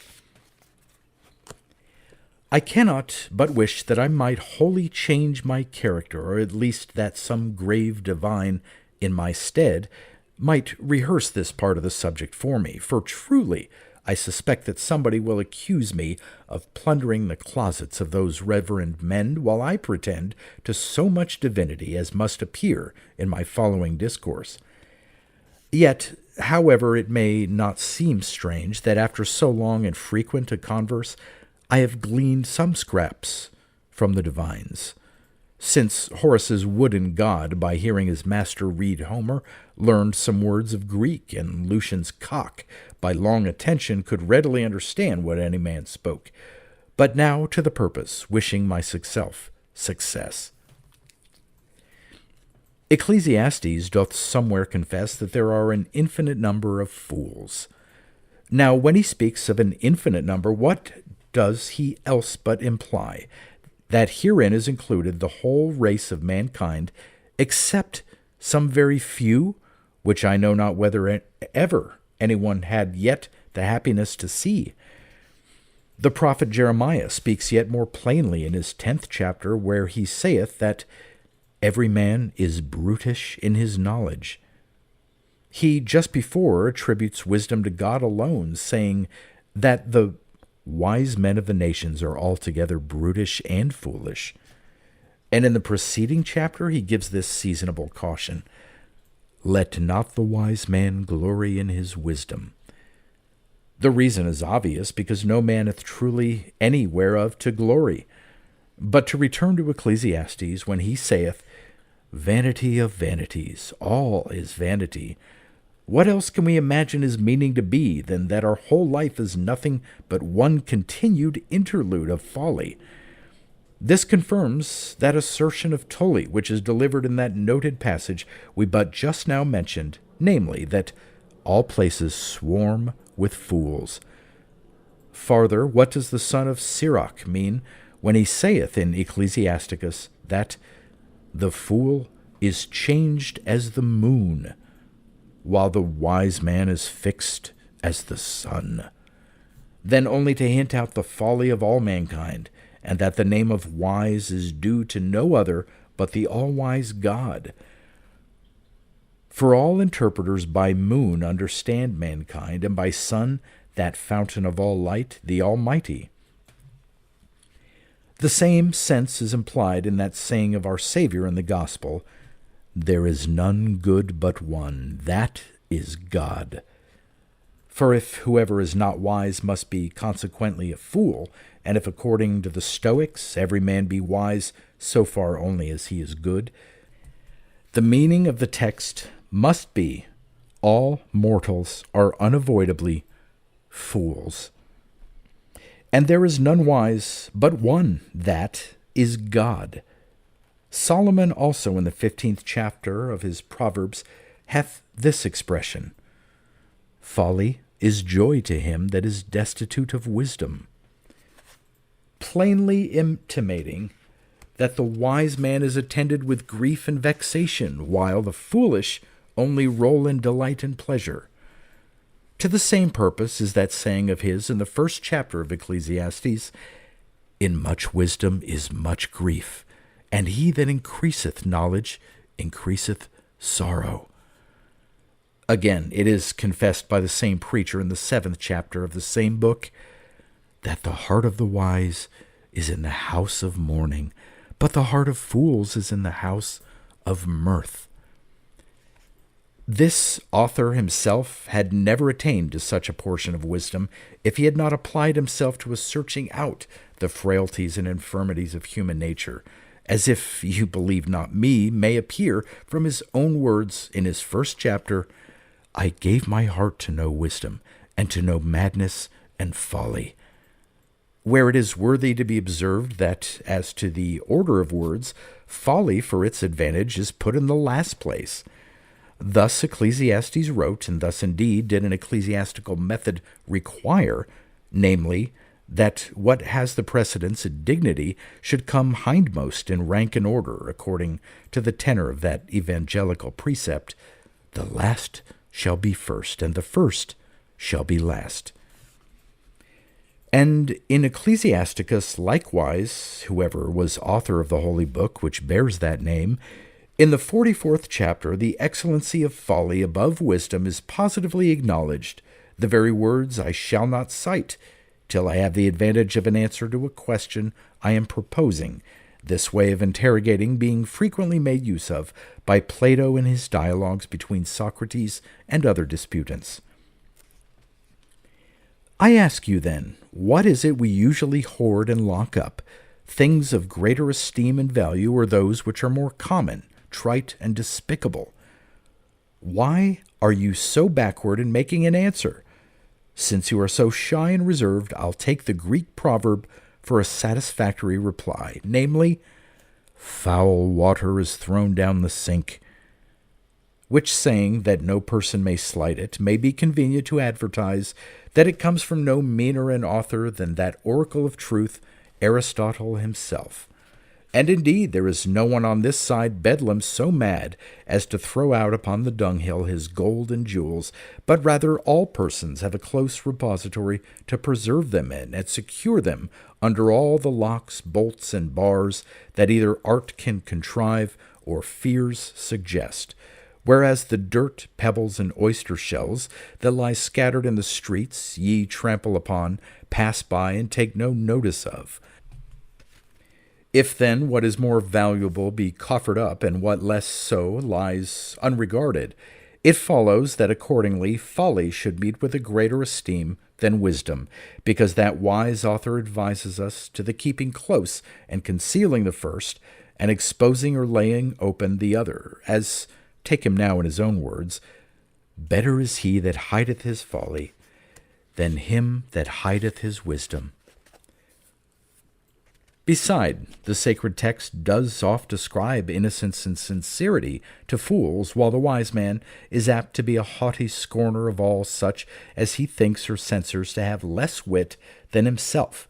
For so I understand that passage in the 10th chapter of Ecclesiastes, when he that is a fool walketh by the way, his wisdom faileth him, and he saith to every one that he is a fool.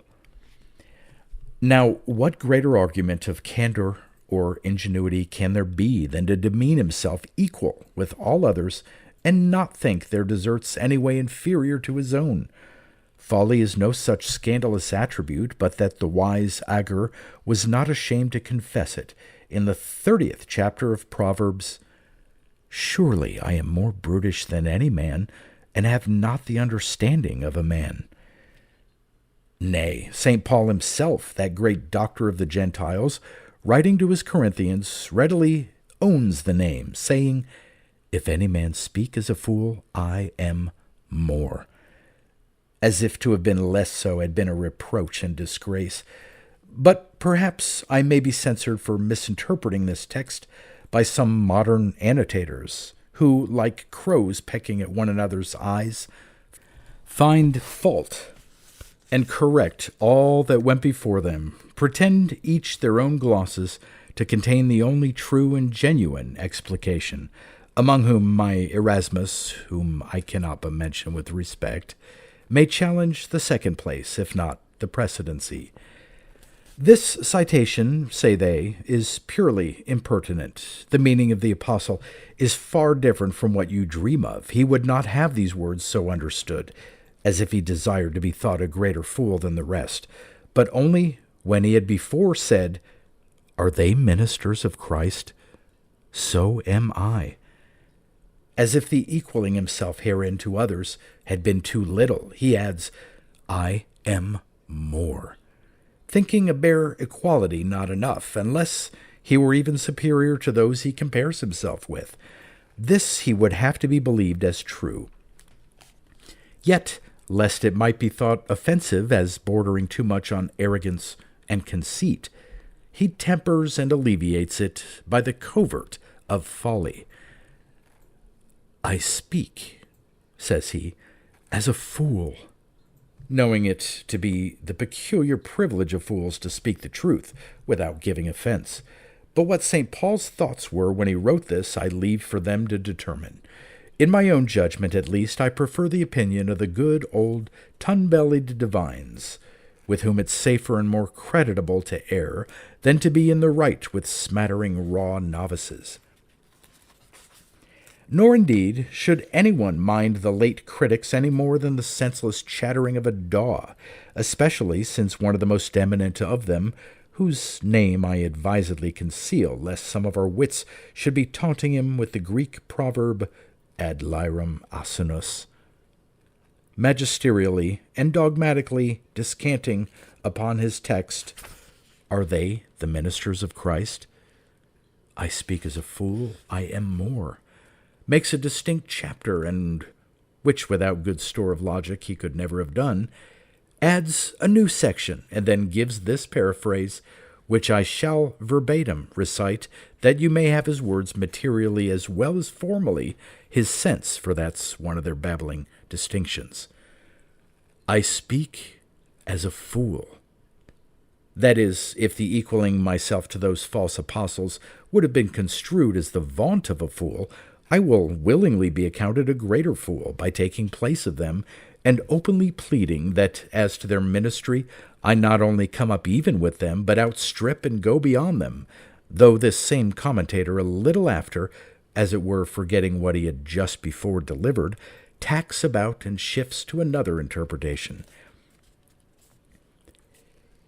But why do I insist upon any one particular example, when in general it is the public charter of all divines to mold and bend the sacred oracles till they comply with their own fancy, spreading them, as heaven by its creator, like a curtain, closing together or drawing them back as they please? Thus, indeed, St. Paul himself minces and mangles some citations he makes use of, and seems to wrest them to a different sense from what they were first intended for, as is confessed by the great linguist St. Jerome. Thus, when that apostle saw at Athens the inscription of an altar, he draws from it an argument for the proof of the Christian religion, but leaving out great part of the sentence, which perhaps, if fully recited, might have prejudiced his cause. He mentions only the two last words, viz., "to the unknown God," and this too not without alteration, for the whole inscription runs thus: "To the gods of Asia, Europe, and Africa, to all foreign and unknown gods." 'Tis an imitation of the same pattern, I will warrant you, that our young divines, by leaving out 4 or 5 words in a place, and putting a false construction on the rest, can make any passage serviceable to their own purpose, though from the coherence of what went before or follows after, the genuine meaning appears to be either wide enough or perhaps quite contradictory to what they would thrust and impose upon it. In which knack the divines are grown now so expert that the lawyers themselves begin to be jealous of an encroachment upon what was formerly their sole privilege and practice. And indeed, what can they despair of proving, since the forementioned commentator, I had almost blundered out his name, but that I am restrained by fear of the same Greek proverbial sarcasm, did upon a text of St. Luke put an interpretation no more agreeable to the meaning of the place than one contrary quality is to another. The passage is this.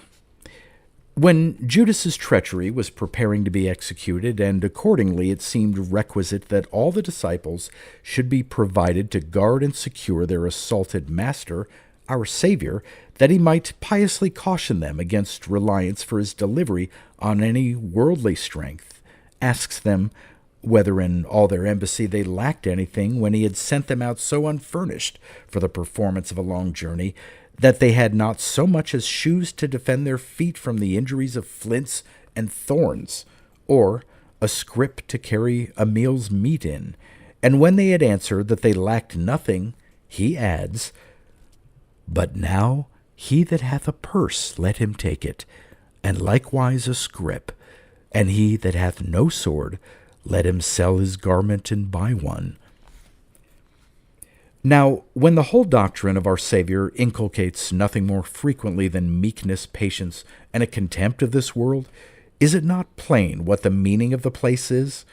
Namely, that he might now dismiss his ambassadors in a more naked, defenseless condition. He does not only advise them to take no thought for shoes or scrip, but even commands them to part with the very clothes from their back, that so they might have the less encumbrance and entanglement in the going through their office and function. He cautions them, it is true, to be furnished with a sword, yet not such a carnal one as rogues and highwaymen make use of for murder and bloodshed, but with the sword of the Spirit, which pierces through the heart and searches out the innermost retirements of the soul, lopping off all our lust and corrupt affections, and leaving nothing in possession of our breast but piety, zeal, and devotion. This, I say, in my opinion, is the most natural interpretation. But see how that divine misunderstands the place. By sword, says he, is meant defense against persecution, by scrip or purse, a sufficient quantity of provision, as if Christ had, by considering better of it, changed his mind in reference to that mean equipage which he had before sent his disciples in, and therefore came now to a recantation of what he had formerly instituted. Or, as if he had forgot what in time past he had told them, Blessed are you when men shall revile you, and persecute you, and say all manner of evil against you for my sake. Render not evil for evil, for blessed are the meek. Not the cruel, as if he had forgot that he encouraged them, by the examples of sparrows and lilies, to take no thought for the morrow. He gives them now another lesson, and charges them, rather than go without a sword, to sell their garment and buy one, as if the going cold and naked were more excusable than the marching unarmed. And as this author thinks all means which are requisite for the prevention or retaliation of injuries to be implied under the name of sword, so under that of scrip, he would have everything to be comprehended which either the necessity or conveniency of life requires. Thus does this provident commentator furnish out the disciples with halberts, spears, and guns for the enterprise of preaching Christ crucified. He supplies them, at the same time, with pockets, bags, and portmanteaus, that they might carry their cupboards as well as their bellies always about them. He takes no notice how our Savior afterwards rebukes Peter for drawing that sword which he had just before so strictly charged him to buy, nor that it is ever recorded that the primitive Christians did by no ways withstand their heathen prosecutors, otherwise than with tears and prayers, which they would have exchanged more effectually for swords and bucklers, if they had thought this text would have borne them out. There is another, and he of no mean credit, whom for respect to his person I shall forbear to name, who, commenting upon that verse in the prophet Habakkuk, I saw the tents of Cushan in affliction, and the curtains of the land of Midian did tremble. Because tents were sometimes made of skins, he pretended that the word tents did here signify the skin of St. Bartholomew, who was flayed for a martyr. I myself was lately at a divinity disputation, where I very often pay my attendance, where one of the opponents demanded a reason why it should be thought more proper to silence all heretics by sword and faggot, rather than convert them by moderate and sober arguments. A certain cynical old blade, who bore the character of a divine, legible in the frowns and wrinkles of his face, not without a great deal of disdain, answered that it was the express injunction of St. Paul himself in those directions to Titus, a man that is an heretic, after the first and second admonition, reject. Quoting it in Latin, where the word reject is devita, while all the auditory wondered at this citation and deemed it in no way applicable to his purpose, he at last explained himself, saying that de vita signified de vita tollendum hereticum, a heretic must be slain. Some smiled at his ignorance, but others approved of it as an orthodox comment, and however some disliked that such violence should be done to so easy a text, our hair-splitting and irrefragable doctor went on in triumph. To prove it yet, says he, more undeniably it is commanded in the old law, Thou shalt not suffer a witch to live. Now then, every maleficus or witch is to be killed, but an heretic is maleficus, which in the Latin translation is put for a witch, ergo, etc. All that were present wondered at the ingenuity of the person, and very devoutly embraced his opinion, never dreaming that the law was restrained only to magicians, sorcerers, and enchanters. For otherwise, if the word maleficus signified what it most naturally implies, every evildoer, then drunkenness and whoredom were to meet with the same capital punishment as witchcraft. But why should I squander away my time in too tedious prosecution of this topic, which, if drove on to the utmost, would afford talk to eternity? I aim herein at no more than this, namely, that since those grave doctors take such swinging range and latitude, I, who am but a smattering novice in divinity, may have the larger allowance for any slips or mistakes. Now, therefore, I return to St. Paul, who uses these expressions, Ye suffer fools gladly, applying it to himself, and again, As a fool receive me, and That which I speak not after the Lord, but as it were foolishly. And in another place, We are fools for Christ's sake. See how these commendations of folly are equal to the author of them, both great and sacred. The same holy person does yet enjoin and command the being a fool, as a virtue of all others most requisite and necessary. For, says he, If any man seem to be wise in this world, let him become a fool, that he may be wise. Thus St. Luke records how our Savior, after his resurrection, joining himself with two of his disciples traveling to Emmaus, at his first salutation he calls them fools, saying, O fools, and slow of heart to believe.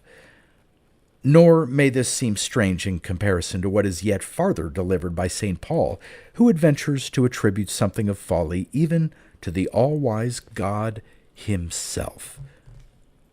The foolishness of God, says he, is wiser than men. In which text St. Origen would not have the word foolishness any way referred to men, or applicable to the same sense wherein is to be understood that other passage of St. Paul, the preaching of the cross to them that perish, foolishness. But why do I put myself to the trouble of citing so many proofs, since this one may suffice for all, namely, that in those mystical psalms wherein David represents the type of Christ, it is therefore acknowledged by our Savior in way of confession that even he himself was guilty of folly. Thou, says he, O God, knowest my foolishness? Nor is it without some reason that fools for their plainness and sincerity of heart have always been most acceptable to God Almighty. For as the princes of this world have shrewdly suspected and carried a jealous eye over such of their subjects as were the most observant and deepest politicians, for thus Caesar was afraid of the plotting Cassius and Brutus, thinking himself secure enough from the careless drinking Antony, Nero likewise mistrusted Seneca, and Dionysius would have been willingly rid of Plato, whereas they can all put greater confidence in such as are of less subtlety and contrivance. So our Savior in like manner dislikes and condemns the wise and crafty, as St. Paul does expressly declare in these words, God hath chosen the foolish things of the world. And again, if pleased God by foolishness to save the world, implying that by wisdom it could never have been saved. Nay, God himself testifies as much when he speaks by the mouth of his prophet, I will destroy the wisdom of the wise, and bring to naught the understanding of the learned. Again, our Savior does solemnly return his Father thanks for that he had hidden the mysteries of salvation from the wise, and revealed them to babies, i.e., to fools. To the same purpose did our blessed Lord frequently condemn and upbraid the scribes, Pharisees, and lawyers, while he carries himself kind and obliging to the unlearned multitude, for what otherwise can be the meaning of that tart denunciation, Woe unto you, scribes and Pharisees! Then woe unto you, wise men, whereas he seems chiefly delighted with children, women, and illiterate fishmen. We may farther take notice that among all the several kinds of brute creatures he shews greatest liking to such as are farthest distant from the subtlety of the fox.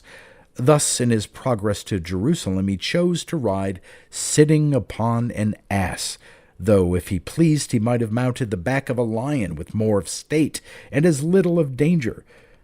The Holy Spirit chose rather likewise to descend from heaven in the shape of a simple gall-less dove than that of an eagle, kite, or other more lofty fowl. Thus, all along in the Holy Scriptures there are frequent metaphors and similitudes of the most inoffensive creatures, such as stags, hinds, lambs, and the like. Nay, those blessed souls that in the day of judgment are to be placed at our Saviour's right hand are called sheep, which are the most senseless and stupid of all cattle, as is evidenced by Aristotle's Greek proverb, a sheepishness of temper, i.e., a dull, blockish, sleepy, unmanly humor. Yet of such a flock Christ is not ashamed to profess himself the shepherd. Nay, he would not only have all his proselytes termed sheep, but even he himself would be called a lamb, as when John the Baptist seeth Jesus coming unto him, he saith, Behold, the Lamb of God, which same title is very often given to our Savior in the Apocalypse. All this amounts to no less than that all mortal men are fools, even the righteous and godly, as well as sinners, nay, in some sense our blessed Lord himself, who, although he was the wisdom of the Father, yet to repair the infirmities of fallen man, he became, in some measure, a partaker of human folly when he took our nature upon him and was found in fashion as a man, or when God made him to be sin for us, who knew no sin, that we might be made the righteousness of God in him. Nor would he heal those breaches our sins had made by any other method than by the foolishness of the cross, published by the ignorant and unlearned apostles, to whom he frequently recommends the excellence of folly, cautioning them against the infectiousness of wisdom by the several examples he proposes them to imitate, such as children, lilies, sparrows, mustard, and such like beings which are either wholly inanimate or at least devoid of reason and ingenuity, guided by no other conduct than that of instinct, without care, trouble, or contrivance. To the same intent the disciples were warned by their Lord and Master that when they should be brought unto the synagogues and unto magistrates and powers, they shall take no thought how or what thing they should answer, nor what they should say. They were again strictly forbid to inquire into the times and seasons, or to place any confidence in their own abilities, but to depend wholly upon divine assistance. At the first peopling of paradise, the Almighty had never laid so strict a charge on our father Adam to refrain from eating of the tree of knowledge, except he had thereby forewarned that the taste of knowledge would be the bane of all happiness. St. Paul says expressly that knowledge puffeth up, i.e., it is fatal and poisonous. In pursuance whereunto St. Bernard interprets that exceeding high mountain, whereon the devil had erected his seat to have been the mountain of knowledge. And perhaps this may be another argument which ought not to be omitted, namely, that folly is acceptable, at least excusable with the gods, inasmuch as they easily pass by the heedless failures of fools, while the miscarriages of such as are known to have more wit shall very hardly obtain a pardon. Nay, when a wise man comes to sue for an acquitment from any guilt, he must shroud himself under the patronage and pretext of folly. For thus in the 12th of Numbers Aaron entreats Moses to stay the leprosy of his sister Miriam, saying, Alas, my Lord, I beseech thee, lay not the sin upon us, wherein we have done foolishly.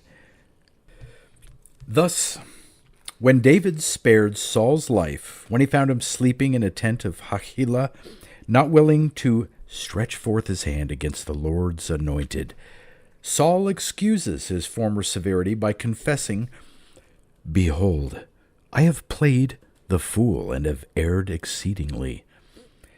David also himself, in much the same form, begs the remission of his sin from God Almighty with this prayer,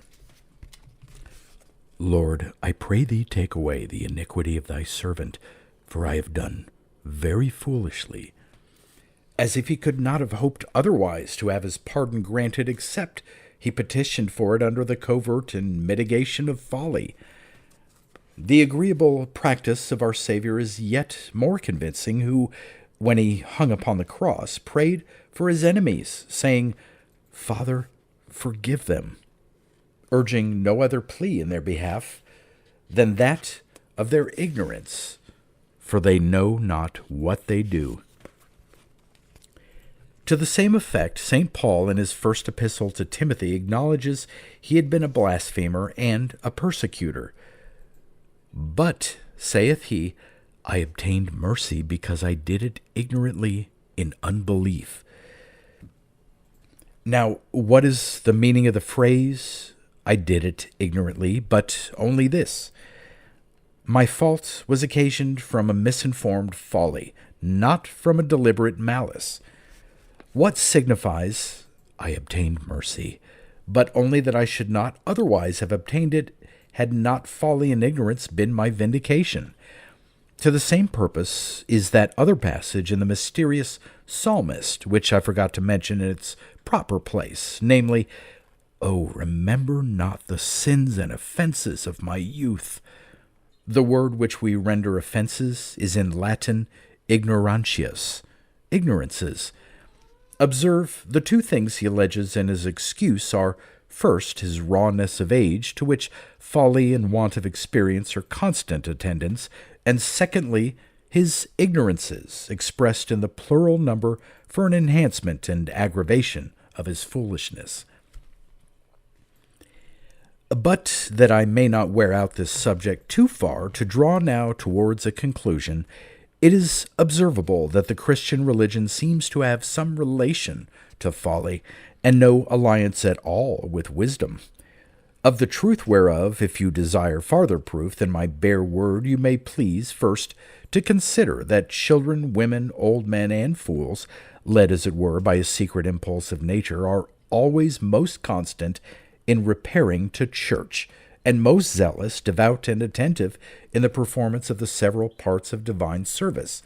Nay, the first promulgators of the gospel and the first converts to Christianity were men of plainness and simplicity, wholly unacquainted with secular policy or learning. Farther, there are none more silly nor nearer their wits' end than those who are too superstitiously religious. They are profusely lavish in their charity. They invite fresh affronts by an easy forgiveness of past injuries. They suffer themselves to be cheated and imposed upon by laying claim to the innocence of the dove. They make it the interest of no person to oblige them, because they will love and do good to their enemies, as much as to the most endearing friends. They banish all pleasure, feeding upon the penance of watching, weeping, fasting, sorrow, and reproach. They value not their lives, but with St. Paul, wish to be dissolved, and covet the fiery trial of martyrdom.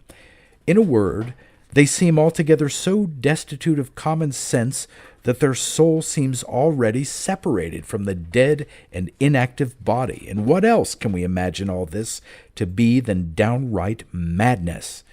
It is the less strange, therefore, that at the feast of Pentecost the apostles should be thought drunk with new wine, or that St. Paul was censured by Festus to have been beside himself. And since I have had the confidence to go thus far, I shall venture yet a little forwarder, and be so bold as to say thus much more. All that final happiness which Christians, through so many rubs and briars of difficulties, contend for, is at last no better than a sort of folly and madness. This, no question, will be thought extravagantly spoke, but consider a while and deliberately state the case. First, then, the Christians so far agree with the Platonists as to believe that the body is no better than a prison or dungeon for the confinement of the soul, that, therefore, while the soul is shackled to the walls of flesh, her soaring wings are impeded, and all her enlivening faculties clogged and fettered by the gross particles of matter, so that she can neither freely range after, nor, when happily overtook, can quietly contemplate her proper object of truth. Farther, Plato defines philosophy to be the meditation of death, because the one performs the same office with the other, namely, withdraws the mind from all visible and corporeal objects. Therefore, while the soul does patiently actuate the several organs and members of the body, so long is a man accounted of a good and sound disposition. But when the soul, weary of her confinement, struggles to break jail and fly beyond her cage of flesh and blood, then a man is censured at least for being maggoty and crack-brained. Nay, if there be any defect in the external organs, it is then termed downright madness. And yet, many times, persons thus affected shall have prophetic ecstasies of foretelling things to come, shall in a rapture talk languages they never before learned, and seem in all things actuated by somewhat divine and extraordinary. And all this, no doubt, is only the effect of the soul's being more released from its engagement to the body, whereby it can with less impediment exert the energy of life and motion. From hence, no question, has sprung an observation of like nature, confirmed now into a settled opinion that some long experienced souls in the world, before their dislodging, arrive to the height of prophetic spirits. If this disorder arise from an intemperance in religion and too high a strain of devotion, though it be of a somewhat differing sort, yet it is so near akin to the former that a great part of mankind apprehended as a mere madness, especially when persons of that superstitious humor are so pragmatical and singular as to separate and live apart, as it were, from all the world beside, so as they seem to have experienced what Plato dreams to have happened between some who, enclosed in a dark cave, did only ruminate on the ideas and abstracted speculations of entities, and one other of their company, who had got abroad into the open light, and at his return tells them what a blind mistake they had lain under, that he had seen the substance of what their dotage of imagination reached only in shadow, that therefore he could not but pity and condole their deluding dreams, while they on the other side no less bewail his frenzy, and turn him out of their society for a lunatic and madman. Thus the vulgar are wholly taken up with those objects that are most familiar to their senses, beyond which they are apt to think all is but fairyland, while those that are devoutly religious scorn to set their thoughts or affections on any things below, but mount their soul to the pursuit of incorporeal and invisible beings. The former, in their marshalling the requisites of happiness, place riches in the front, the endowments of the body in the next rank, and leave the accomplishments of the soul to bring up the rear.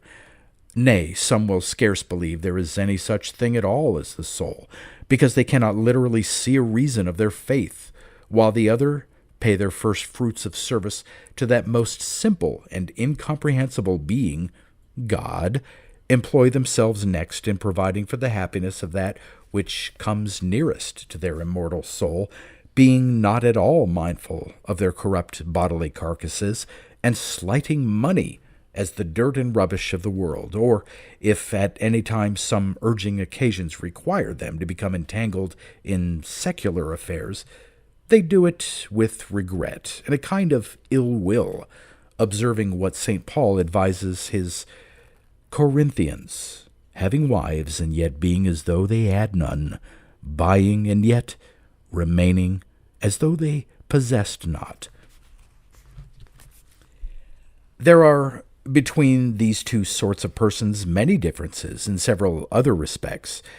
As first, though all the senses have the same mutual relation to the body, yet some are more gross than others, as those 5 corporeal ones of touching, hearing, smelling, seeing, tasting, whereas some again are more refined and less adulterated with matter. Such are the memory, the understanding, and the will.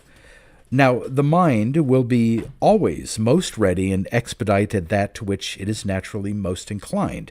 Hence is it that a pious soul, employing all its power and abilities in the pressing after such things as are farthest removed from sense, is perfectly stupid and brutish in the management of any worldly affairs, while, on the other side, the vulgar are so intent upon their business and employment that they have not time to bestow one poor thought upon a future eternity.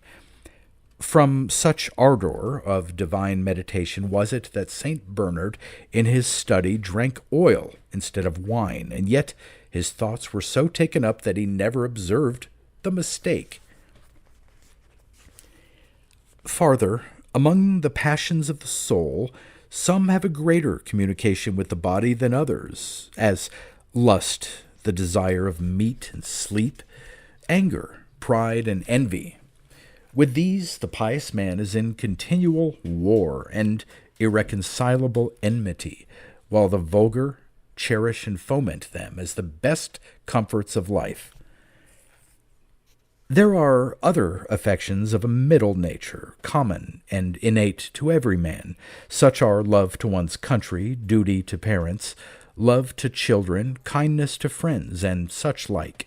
To these the vulgar pay some respect, but the religious endeavor to supplant and eradicate from their soul, except they can raise and sublimate them to the most refined pitch of virtue, so as to love or honor their parents, not barely under that character, for what did they do more than generate a body? Nay, even for that we are primarily beholden to God, the first parent of all mankind. But, as good men only, upon whom is imprinted the lively image of that divine nature which they esteem as the chief and only good, beyond whom nothing deserves to be beloved, nothing desired.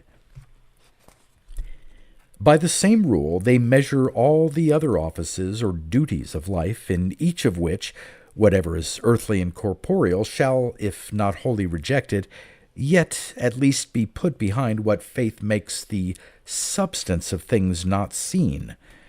Thus, in the sacraments and all other acts of religion, they make a difference between the outward appearance or body of them, and the more inward soul or spirit. As to instance, in fasting, they think it very ineffectual to abstain from flesh, or debar themselves of a meal's meat, which yet is all the vulgar understand by his duty, unless they likewise restrain their passions, subdue their anger, and mortify their pride, that the soul, being thus disengaged from the entanglement of the body, may have a better relish to spiritual objects, and take an antepast of heaven. Thus, say they, in the Holy Eucharist, though the outward form and ceremonies are not wholly to be despised, yet are these prejudicial, at least signified, which is the body and blood of Christ, whose death, till his second coming, we are hereby to represent by the vanquishing and burying our vile affections, that they may arise to a newness of life, and be united first to each other, then all to Christ. These are the actions and meditations of the truly pious person, while the vulgar place all their religion in crowding up close to the altar, in listening to the words of the priest, and in being very circumspect at the observance of each trifling ceremony.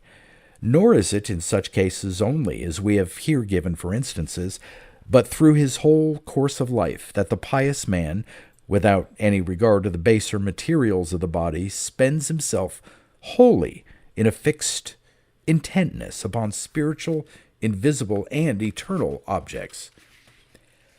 Now, since these persons stand off and keep at so wide a distance between themselves, it is customary for them both to think each other mad, and were I to give my opinion to which of the two the name does most properly belong, I should, I confess, adjudge it to the religious, of the reasonableness whereof you may be farther convinced if I proceed to demonstrate what I formerly hinted at, namely, that the ultimate happiness which religion proposes is no other than some sort of madness. First, therefore, Plato dreamed somewhat of this nature when he tells us that the madness of lovers was of all other dispositions of the body most desirable. For he who is once thoroughly smitten with this passion lives no longer within himself, but has removed his soul to the same place where he has settled his affections, and loses himself to find the object he so much dotes upon. This straying now and wandering of a soul from its own mansion, what is it better than a plain transport of madness? What else can be the meaning of those proverbial phrases, non est apud se? He is not himself. Ad te redi, recover yourself, and sibi reditus est, he is come again to himself. And accordingly, as love is more hot and eager, so is the madness thence ensuing more incurable, and yet more happy. Now, what shall be that future happiness of glorified saints, which pious souls here on earth so earnestly groan for, but only that the Spirit, as the more potent and prevalent victor, shall overmaster and swallow up the body, and that the more easily, because while here below the several members, by being mortified and kept in subjection, were the better prepared for this separating change, and afterward the Spirit itself shall be lost and drowned in the abyss of beatific vision, so as the whole man will be then perfectly beyond all its own bounds, and be no otherwise happy than as transported into ecstasy and wonder, it feels some unspeakable influence from that omnipotent being, which makes all things completely blessed, by assimilating them to his own likeness. Now, although this happiness be then only consummated when souls at the general resurrection shall be reunited to their bodies and both be clothed with immortality, yet because a religious life is but a continued meditation upon, and as it were a transcript of, the joys of heaven, therefore to such persons there is allowed some relish and foretaste of that pleasure here, which is to be their reward hereafter. And although this indeed be but a small pittance of satisfaction compared with that future inexhaustible fountain of blessedness, yet does it abundantly overbalance all worldly delights, were they all in conjunction set off to their best advantage. So great is the precedency of spiritual things before corporeal, of invisible before material and visible. This is what the apostle gives an eloquent description of, where he says, by way of encouragement, that eye hath not seen, nor ear heard, nor hath it entered into the heart of man, to conceive those things which God hath prepared for them that love him.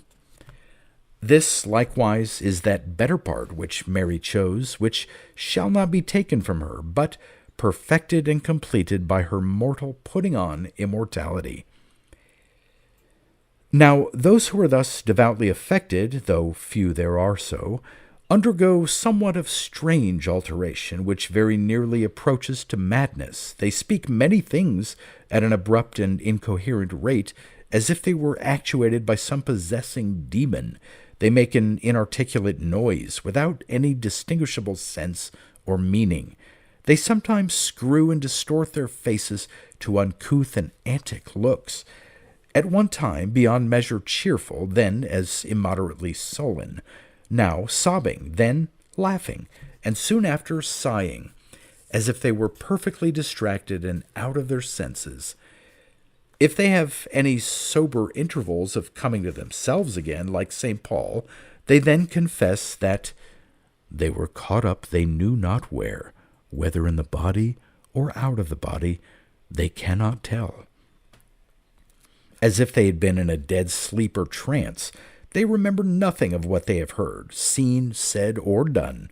This they only know, that their past delusion was a most desirable happiness, that therefore they bewail nothing more than the loss of it, nor wish for any greater joy than the quick return of it, and more durable abode forever. And this, as I have said, is the foretaste or anticipation of future blessedness. But I doubt I have forgot myself, and have already transgressed the bounds of modesty. However, if I have said anything too confidently or impertinently, be pleased to consider that it was spoke by folly, and that under the person of a woman, yet at the same time remember the applicableness of that Greek proverb, "A fool oft speaks a seasonable truth." Unless you will be so witty as to object that this makes no apology for me, because the word anear signifies a man, not a woman, and consequently my sex debars me from the benefit of that observation. I perceive now that for a concluding treat you expect a formal epilogue, and the summing up of all in a brief recitation. But I will assure you, you are grossly mistaken if you suppose that after such a hodgepodge medley of speech I should be able to recollect anything I have delivered. Beside, as it is an old proverb, I hate a pot companion with a good memory. So indeed I may as truly say, I hate a hearer that will carry anything away with him. Wherefore, in short, farewell, live long, drink deep, be jolly, ye most illustrious votaries of folly. A poem on the foregoing work. There's ne'er a blade of honor in the town, but if you chance to term him fool and clown, straight satisfaction cries, and then with speed the time, the place, and rapier's lengths decreed. Prodigious fops, I'll swear, which can't agree to be called what's their happiness to be, Blessed idiots! That in an humble sphere securely move, and there the sweets of a safe dullness prove, nor envy the proud heights of those who range above. Folly, sure friend of a misguided will, affords a kind excuse for doing ill, and Socrates, that prudent thinking tool, had the gods liked him, would have proved a fool. Methinks our author, when without a flaw the graces of his mistress he does draw, wishes, if metempsychosis be true, and souls do change their case and act anew, in his next life he only might aspire to the few brains of some soft country squire, whose head with such like rudiments is fraught, as in his youth his careful Granum taught. And now, dear friend, how shall we to thy brow pay all those laurels which we justly owe? For thou fresh honours to the work dost bring, and to the theme, nor seems that pleasing thing, which he so well in Latin has expressed, less comical in English garments dressed. Thy sentences are all so clearly wrought, and so exactly placed in every thought, that, which is more obliged, we scarce can see the subject by thine author, or himself by thee. Finis.